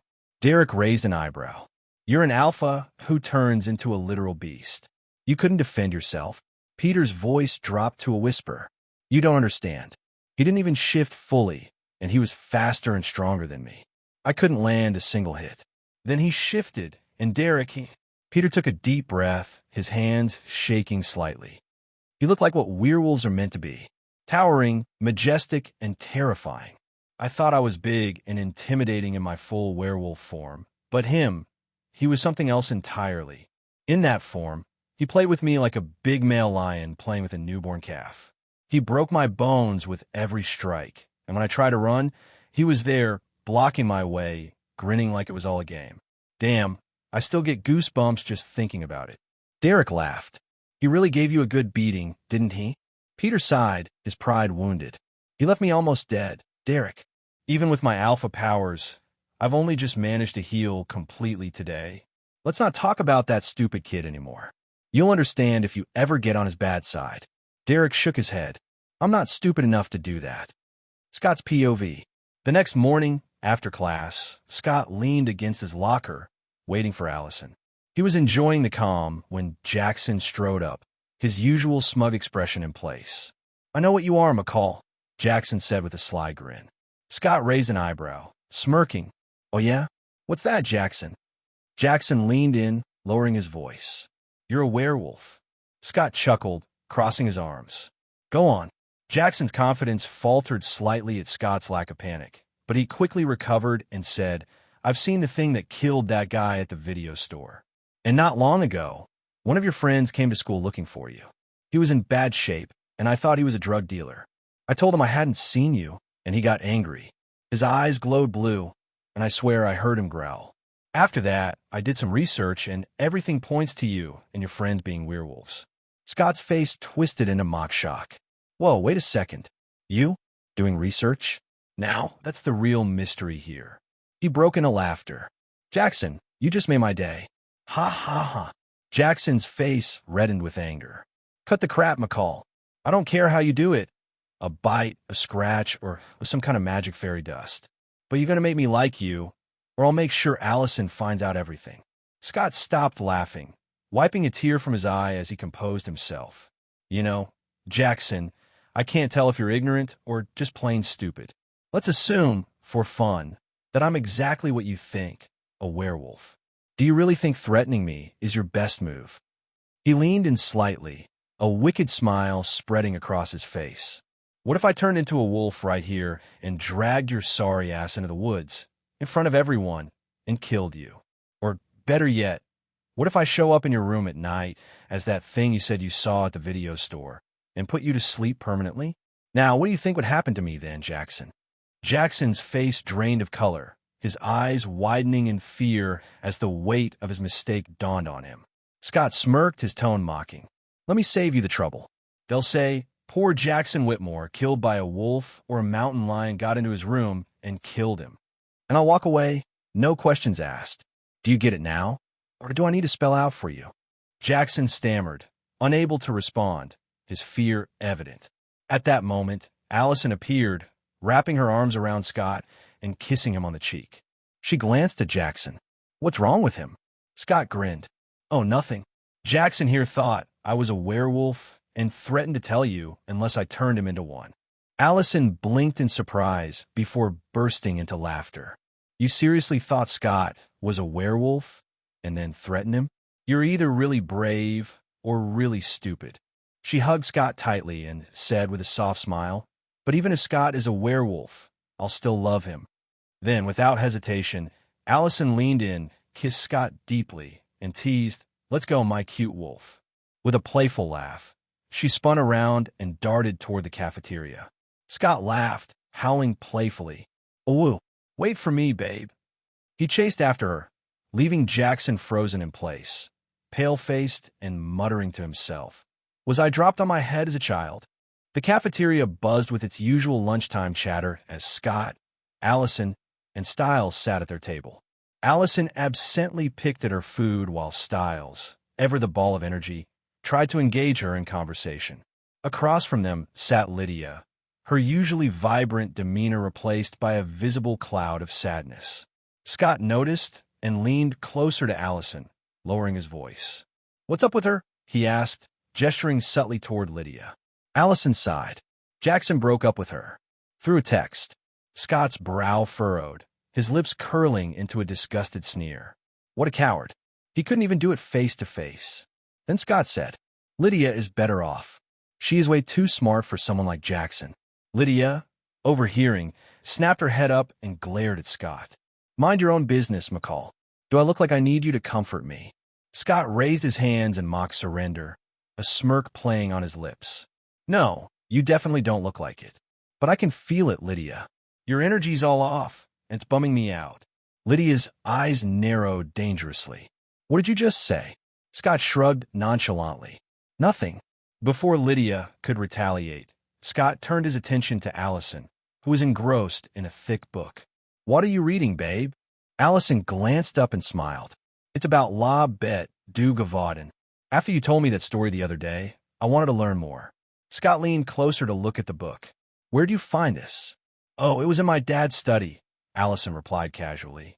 Styles, meanwhile, attempted to strike up a conversation with Lydia, only to be met with cold indifference. The awkward silence was broken when Scott suddenly laughed. "What's so funny?" Allison asked, curious. Scott shook his head. "Nothing. Come on, let's go. We've got guests to meet." The trio bid Lydia goodbye, leaving her to her thoughts, and followed Scott out to the lacrosse field. When they arrived, Derek and Peter Hale were already waiting. Derek stood stoically with his arms crossed, while Peter looked unusually uneasy. Scott grinned widely, his tone dripping with playful sarcasm. "Derek, still alive, huh? But what's with the company?" Derek snorted but didn't respond. Peter, however, shifted uncomfortably under Scott's gaze, a subtle shiver running through him. Scott chuckled. "I see. If you can't beat them, join them, right?" Allison, confused, pointed at Peter. "Who's that?" Scott's grin widened. "That babe is Peter Hale." Allison's eyes widened in recognition. She instinctively moved closer to Scott, her body tense with wariness. "Peter," Styles piped up, his voice laced with disbelief. "The psycho alpha running around killing people? That Peter?" Scott smirked, his gaze locking onto Peter. "What are you doing here?" Peter laughed nervously. "You said as long as I didn't touch your little huntress or anyone close to you, you wouldn't interfere with my revenge. I'm here for that." Scott's expression hardened. "Explain." Derek stepped forward. "Your chemistry teacher, Adrian Harris, was involved in the fire. He might know who's really responsible."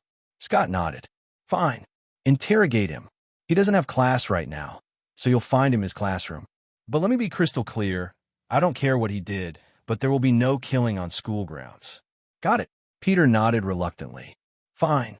Scott's eyes glowed faintly. "And cover his eyes. We're coming with you."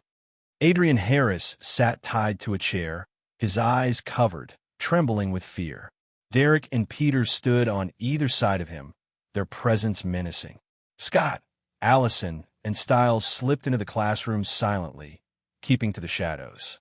"Please," Harris stammered, his voice quivering. "If you want money, I can get you money. Just don't kill me." Peter's hand shot out, slapping Harris across the face. "My surname is Hale." Harris froze, terror washing over him. Peter leaned closer, his voice cold and dangerous. "You recognize the name, don't you, Harris?" "Please," Harris whimpered. "I didn't do anything. Please don't kill me." Peter's laugh was chilling. "Tell me the truth, and maybe I won't kill you." Harris gulped, his words tumbling out in a rush. Six years ago, I met a woman at a bar. She asked me a lot of questions about chemistry, how to melt locks, dissolve bodies, start fires, and get away with arson. Peter's eyes darkened. "And you answered her questions?" Harris nodded frantically. "I didn't think anything of it. I was so excited to talk to someone who actually seemed interested in chemistry after teaching bored and stupid students year after year. But a week later, the Hale house burned down." Peter's claws extended slightly, grazing Harris's neck. "Her name, do you know it?" "I don't. I swear." Harris cried. "But she had a pendant, a wolf pendant. A very distinct one. If you find the woman wearing it, you would find the arsonist." Peter slapped him, his voice icy. "She's a murderer, not an arsonist, because arson happens to property, and what she did killed a lot of people, including children." Allison gasped, her body trembling as realization dawned. Scott quickly wrapped an arm around her, pulling her close. Without a word, he led her and Stiles out of the classroom. After Scott and his friends left, Peter untied Harris. "Draw the pendant for me. Every detail," Peter ordered, his voice cold and commanding. Harris, his hands shaking violently, grabbed the pencil Peter handed him and began sketching. His strokes were uneven, his fear palpable. When he was done, he hesitantly handed the paper back to Peter. Peter studied the drawing, his expression darkening. Without another word, he nodded to Derek. Derek's fist connected with Harris's temple, knocking him out cold. The two walked silently to the lacrosse field, where Scott, Allison, and Stiles were waiting. Peter handed Scott the drawing of the pendant. Scott studied it briefly before showing it to Allison and Stiles. The moment Allison saw the pendant, her face went pale. Her hands trembled as she clutched Scott's arm, tears welling in her eyes. The realization hit her like a tidal wave, confirming what she had feared. Scott's jaw tightened, and he handed the drawing back to Peter without a second glance. His tone was sharp. "You can leave now, Peter." Peter's gaze shifted to Allison, who was visibly shaking. "Your little girlfriend doesn't look so good, Scott," he remarked, his voice laced with a hint of malice. Scott didn't even look at him. Instead, he pulled Allison closer, his voice dropping to a low, menacing growl. "Derek, take your uncle and leave." Peter ignored the warning. "I know who the woman is, Scott. I had my suspicions before, but now I'm certain. She's Kate Argent, and I'm going after her, even if it kills me." Scott's glowing red eyes turned to Peter, silencing him. His voice cold and deadly. "Do whatever you want, Peter. But hear this. If you hurt Victoria or Chris, you'll wish you were dead. And Kate, she's not an easy prey." Peter's arrogance flared, but before he could respond, Scott's patience snapped. In a blur of motion, Scott lunged forward, gripping Peter by the neck and hoisting him off the ground effortlessly. Peter gasped, his bravado crumbling as Scott's claws dug into his flesh. Scott's voice was a dangerous whisper. "I'm not in the mood, Peter. Say one more word, and I'll make sure you don't walk out of here alive." Peter's confidence evaporated, replaced by a raw, primal fear. Derek hesitated but stepped forward cautiously. His voice was pleading. "Scott." Scott's glowing eyes shifted to Derek. After a tense pause, he released Peter, letting him fall to the ground with a thud. Derek gave a small nod of gratitude. "Thank you."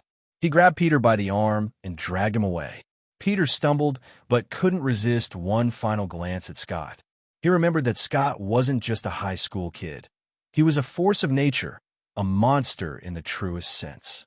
As soon as they were gone, Allison broke down completely. She collapsed into Scott's arms. Her tears were streaming down her face. Her sobs racked her body, and Scott held her tightly. Stiles stood nearby, watching the scene with a mixture of sadness and understanding. Quietly, he placed a hand on Scott's shoulder. "Take care of her, man." Scott nodded. As Stiles walked back toward the school, he spotted Jackson approaching from a distance. Jackson had seen everything that happened in the field, Scott lifting Peter like a chicken and his glowing red eyes that radiated danger. Despite the earlier warnings and the sheer terror he'd felt, Jackson's greed and longing to become a werewolf like Scott overrode his common sense. This time, Jackson thought to himself, I'll offer him money and ask politely. That'll work.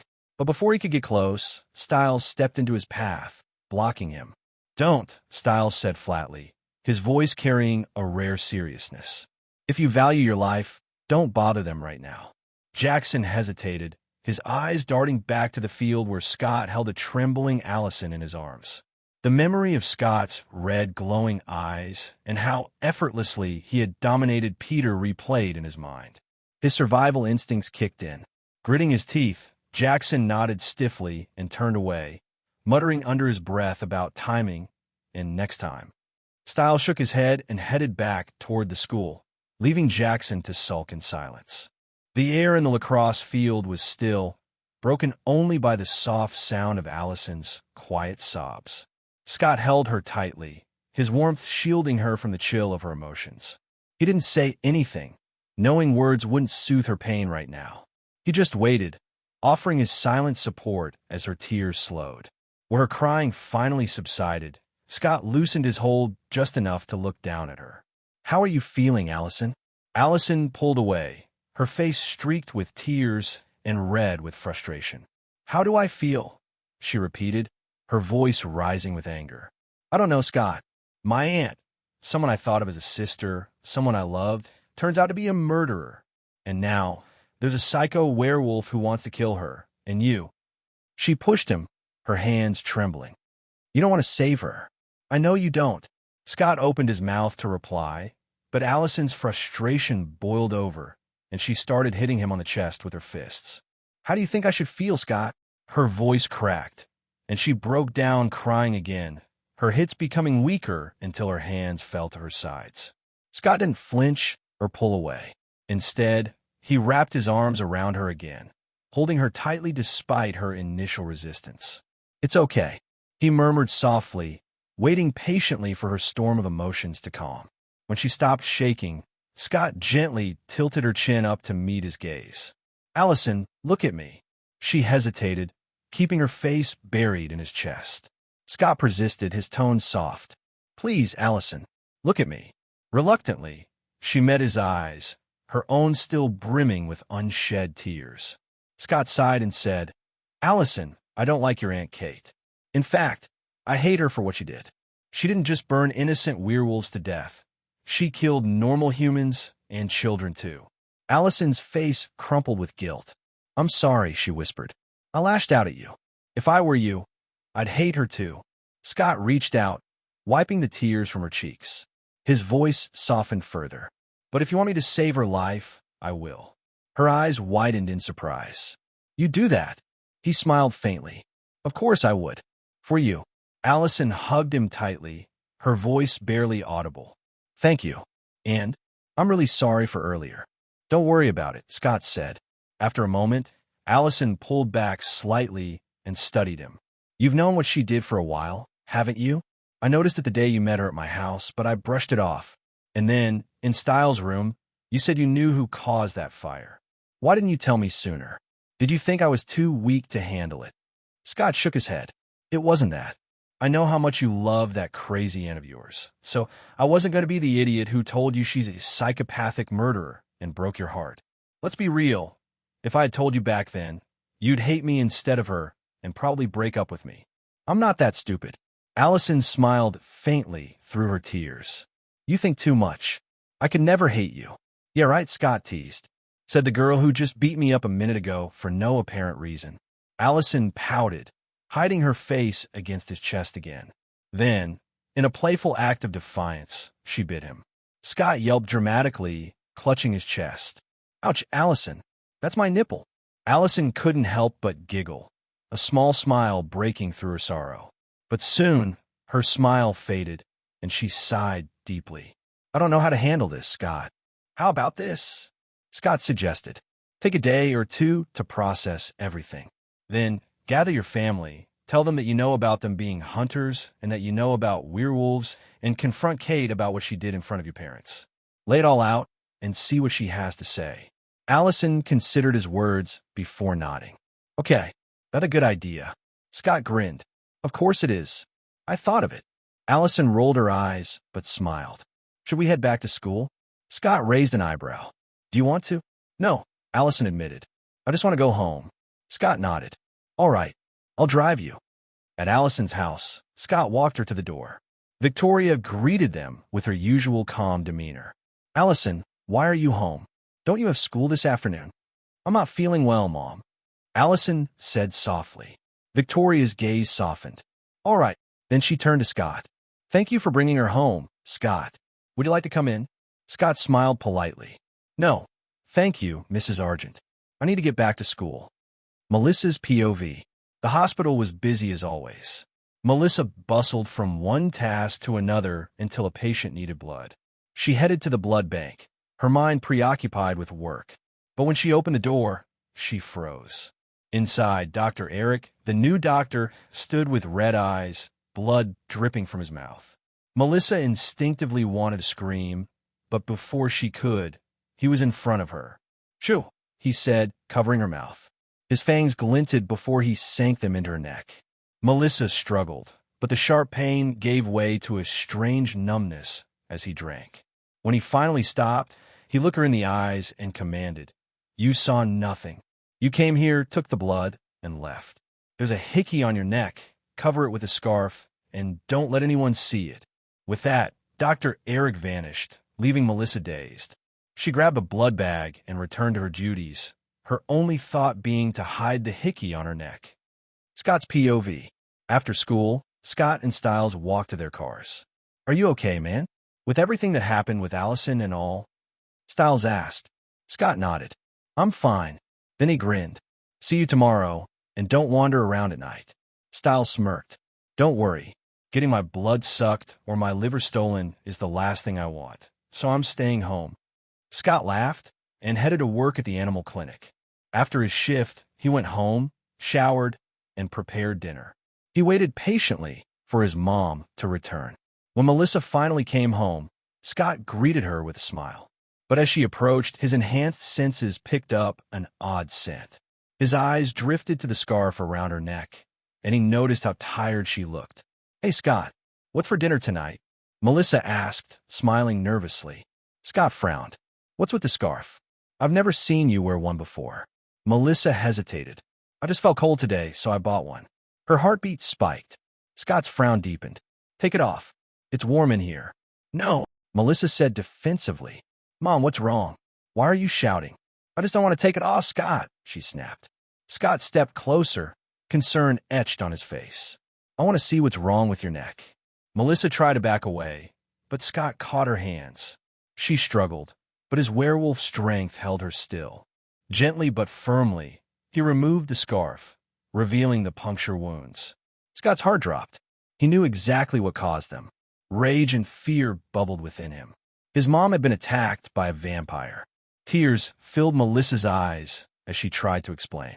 It's just a hickey, Scott. I didn't want you to see it. Scott pulled her into a hug, his mind racing. Mom, are you dating anyone? No, Melissa whispered. Then where did the hickey come from? Scott pressed. I don't remember, Melissa admitted, her voice trembling. Scott guided her to the couch, sitting her down.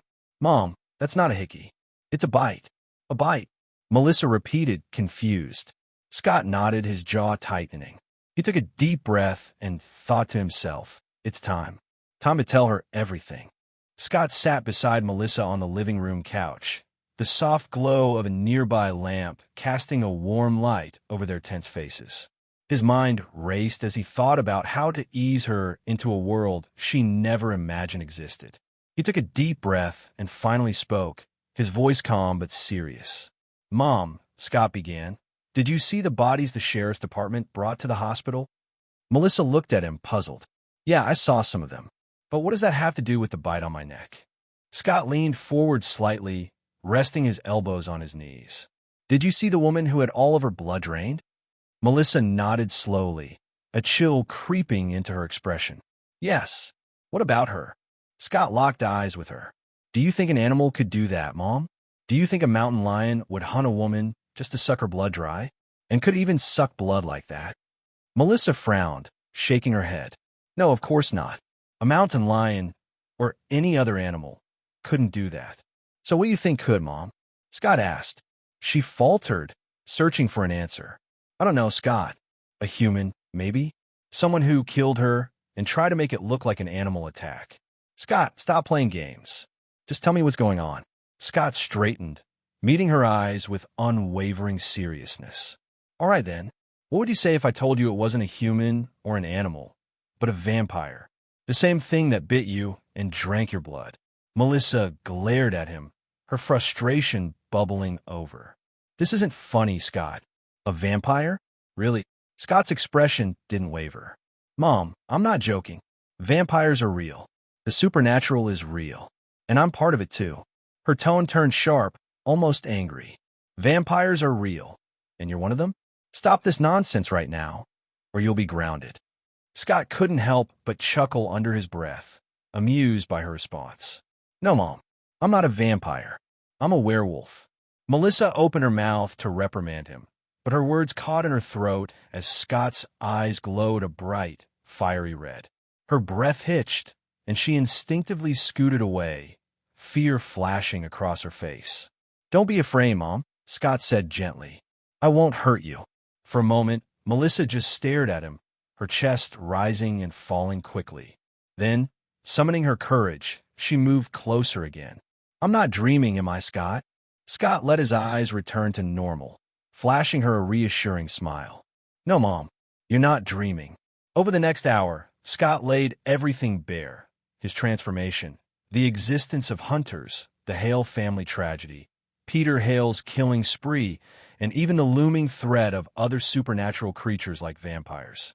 Melissa listened in stunned silence, her emotions shifting between disbelief, fear, and concern. After he finished, she finally asked, her voice trembling, You don't lose control during the full moon and hurt people, do you? Scott shook his head.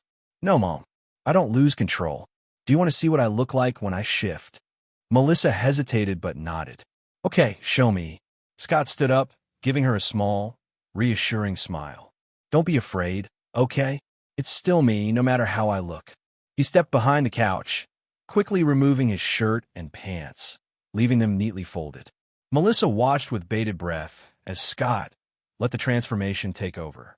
His muscles tensed, his form grew larger, and his features shifted until he stood before her in his full werewolf form. Melissa gasped, her hands flying to her mouth.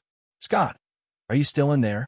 The towering beast nodded and spoke in a deep, gravelly voice. Yes, Mom. It's still me. Come closer. Don't be scared. She hesitated for only a moment before stepping forward. Tentatively, she reached out, her fingers brushing against his fur. I thought you'd look terrifying, but you're not. You look like a wolf standing on two legs. A very muscular wolf. Scott chuckled softly, his voice still deep. Let me show you something even more amazing. Before her eyes, Scott shifted again, his form morphing into a majestic, black wolf with glowing red eyes, bigger than any horse she had ever seen. Melissa's breath hitched as she stared at him in awe. This is magical.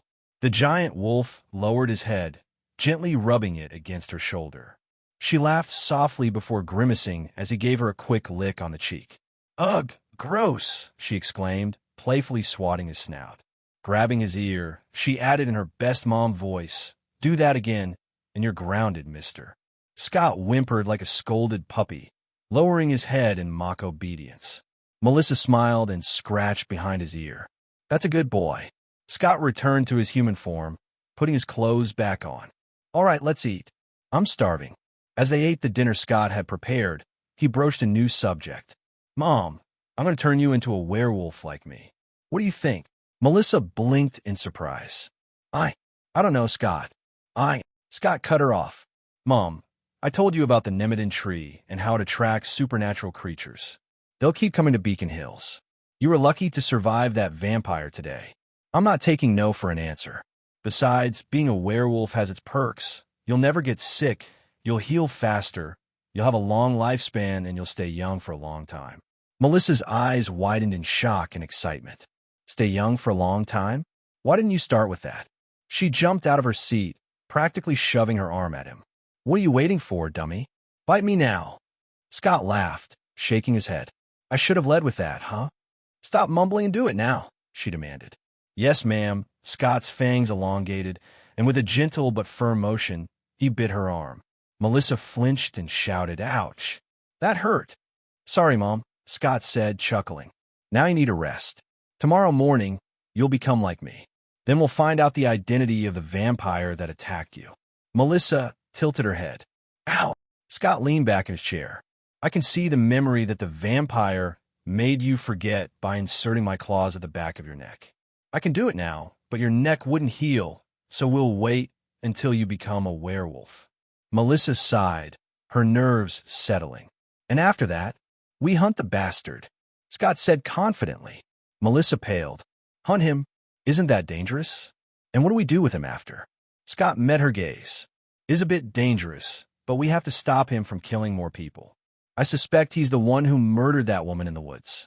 As for what to do with him after hunting him, I'm planning to let you steal his powers if you have the ability to take other creatures' powers like I do. A vampire that can compel others is probably strong enough to make you an alpha. That way, I can be more certain about your safety. Then we'll kill him. Scott, Melissa exclaimed. We can't just kill people. Scott looked at her seriously and said, we can't give him to the sheriff, and we can't let something that dangerous roam free. What I can promise you is that I will never take an innocent life. Now that you're part of the supernatural world, you need to understand, not all supernatural creatures are good. Some are pure evil, and we have to protect ourselves and the ordinary people if we can. Melissa sighed, reluctantly nodding. Fine, I'll help you. Scott smiled. Go take a shower and get some rest.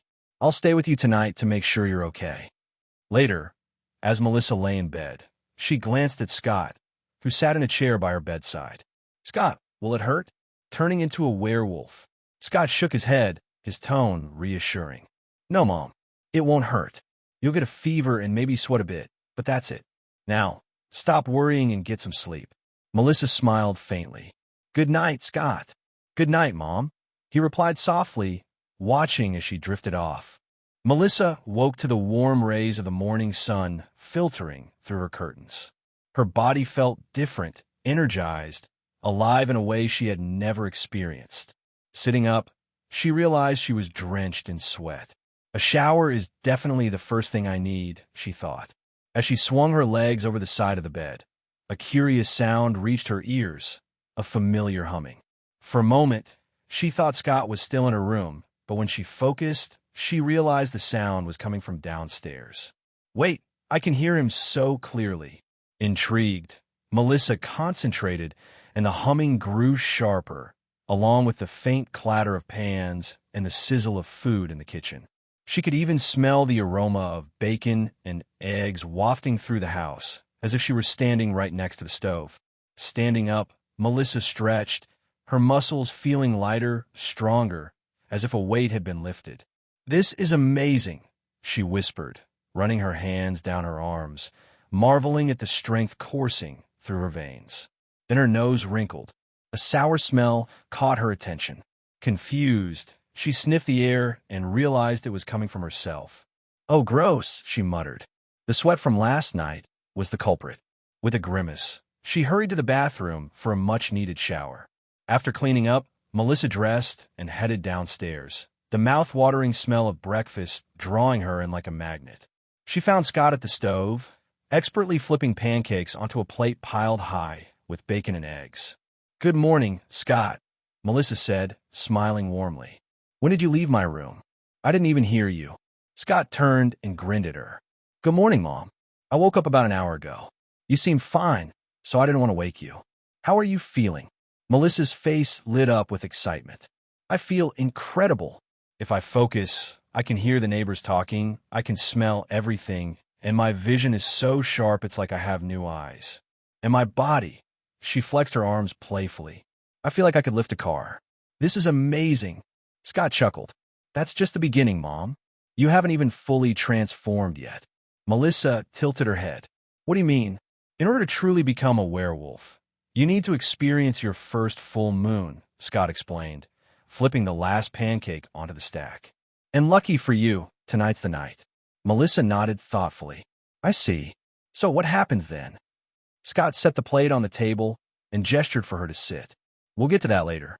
Right now, I want to see if you've inherited my abilities or if you're more like a regular werewolf. Melissa raised an eyebrow. How do we figure that out? It's simple, Scott said with a mischievous grin. Just try leaving the house. Melissa looked at him, confused. Leave the house? Why? Trust me, Scott said, crossing his arms. I'll explain after you try. With a shrug, Melissa walked to the front door, opened it, and stepped outside. Nothing happened. She stood there for a moment, looking around before stepping back inside. Scott's face lit up with excitement. Without warning, he rushed forward and hugged her tightly. Yes. Melissa blinked in surprise. Okay, what's going on, Scott? Why are you so excited? Pulling back, Scott grinned. Remember what I told you about Mountain Ash last night? Melissa nodded slowly. Yes, it can create a barrier that traps supernatural creatures or keeps them out. Why? I asked Deaton to place a mountain ash barrier around our house, Scott said. Melissa's eyes widened. And it doesn't work on us? Scott nodded. Exactly. Not only that, but we're immune to all typical werewolf weaknesses. No wolfsbane, no losing control, nothing. Plus, we have the ability to take powers from other creatures and make them our own. Melissa stared at him, processing what he'd said. Wow, that's incredible. Then, as if a thought struck her, her expression darkened. Wait, Scott, does that mean anyone you turn will also have these abilities? Scott nodded again. Yes. Why? Melissa stepped closer, her tone serious. Scott, promise me you won't turn anyone else. Scott frowned. Why not? I'm your mother, Melissa said firmly. Even with these abilities, I'd never hurt you. But what if you turn someone else, and they become stronger than you by stealing other creatures' powers? What if they hurt you? Or worse, kill you? Realizing her concern, Scott smiled softly. Have I ever told you how much I love you, Mom? Melissa softened, but her voice remained firm. I love you too, but I'm serious. This is dangerous. Scott chuckled. Mom, remember what I told you about pack dynamics? The stronger the pack, the stronger the alpha becomes. So, you don't need to worry. Besides, I'll only turn people I trust completely. Melissa let out a relieved sigh. So, you mean now that I'm your beta, the stronger I get, the stronger you get? And I can never surpass you. Scott nodded. Exactly. Melissa smiled. That's a relief. I just don't want anyone to take advantage of you, my little dork. Scott groaned. Not cool, Mom. They both laughed, the tension easing. After breakfast, Scott pushed his chair back and stood. All right, let's figure out who the bastard was that dared to lay his hands on you yesterday. Melissa watched as Scott came up behind her. Before she could ask what he meant, she felt a sharp pain at the back of her neck. Scott had inserted his claws, and a flood of images filled her mind. Together, they relived her memories from the hospital, following her routine until they reached the blood bank. There, the face of her attacker became clear. A man with sharp features, pale skin, and piercing eyes. Scott pulled his claws back, the wounds on Melissa's neck healing instantly. His jaw tightened as he asked, Who is he, Mom? Melissa's voice trembled slightly. His name is Eric Muller. He came to Beacon Hills about a month ago from Germany. He's the new hematologist at the hospital. Scott's lips curled into a smirk. A hematologist? As one would expect from a bloodsucker. All right, Mom, call in sick today and stay home. I'm about to head to school, but after you go through your first full moon tonight, we'll hunt him down. Melissa nodded. All right, go on then. Don't be late. That evening, Scott returned home after a long day at school and his shift at the clinic. Melissa was waiting for him, her nerves evident in her tight smile. How are you feeling, Mom? Scott asked, setting his bag down. Do you feel like you're about to lose control now that the moon's out? Melissa shook her head.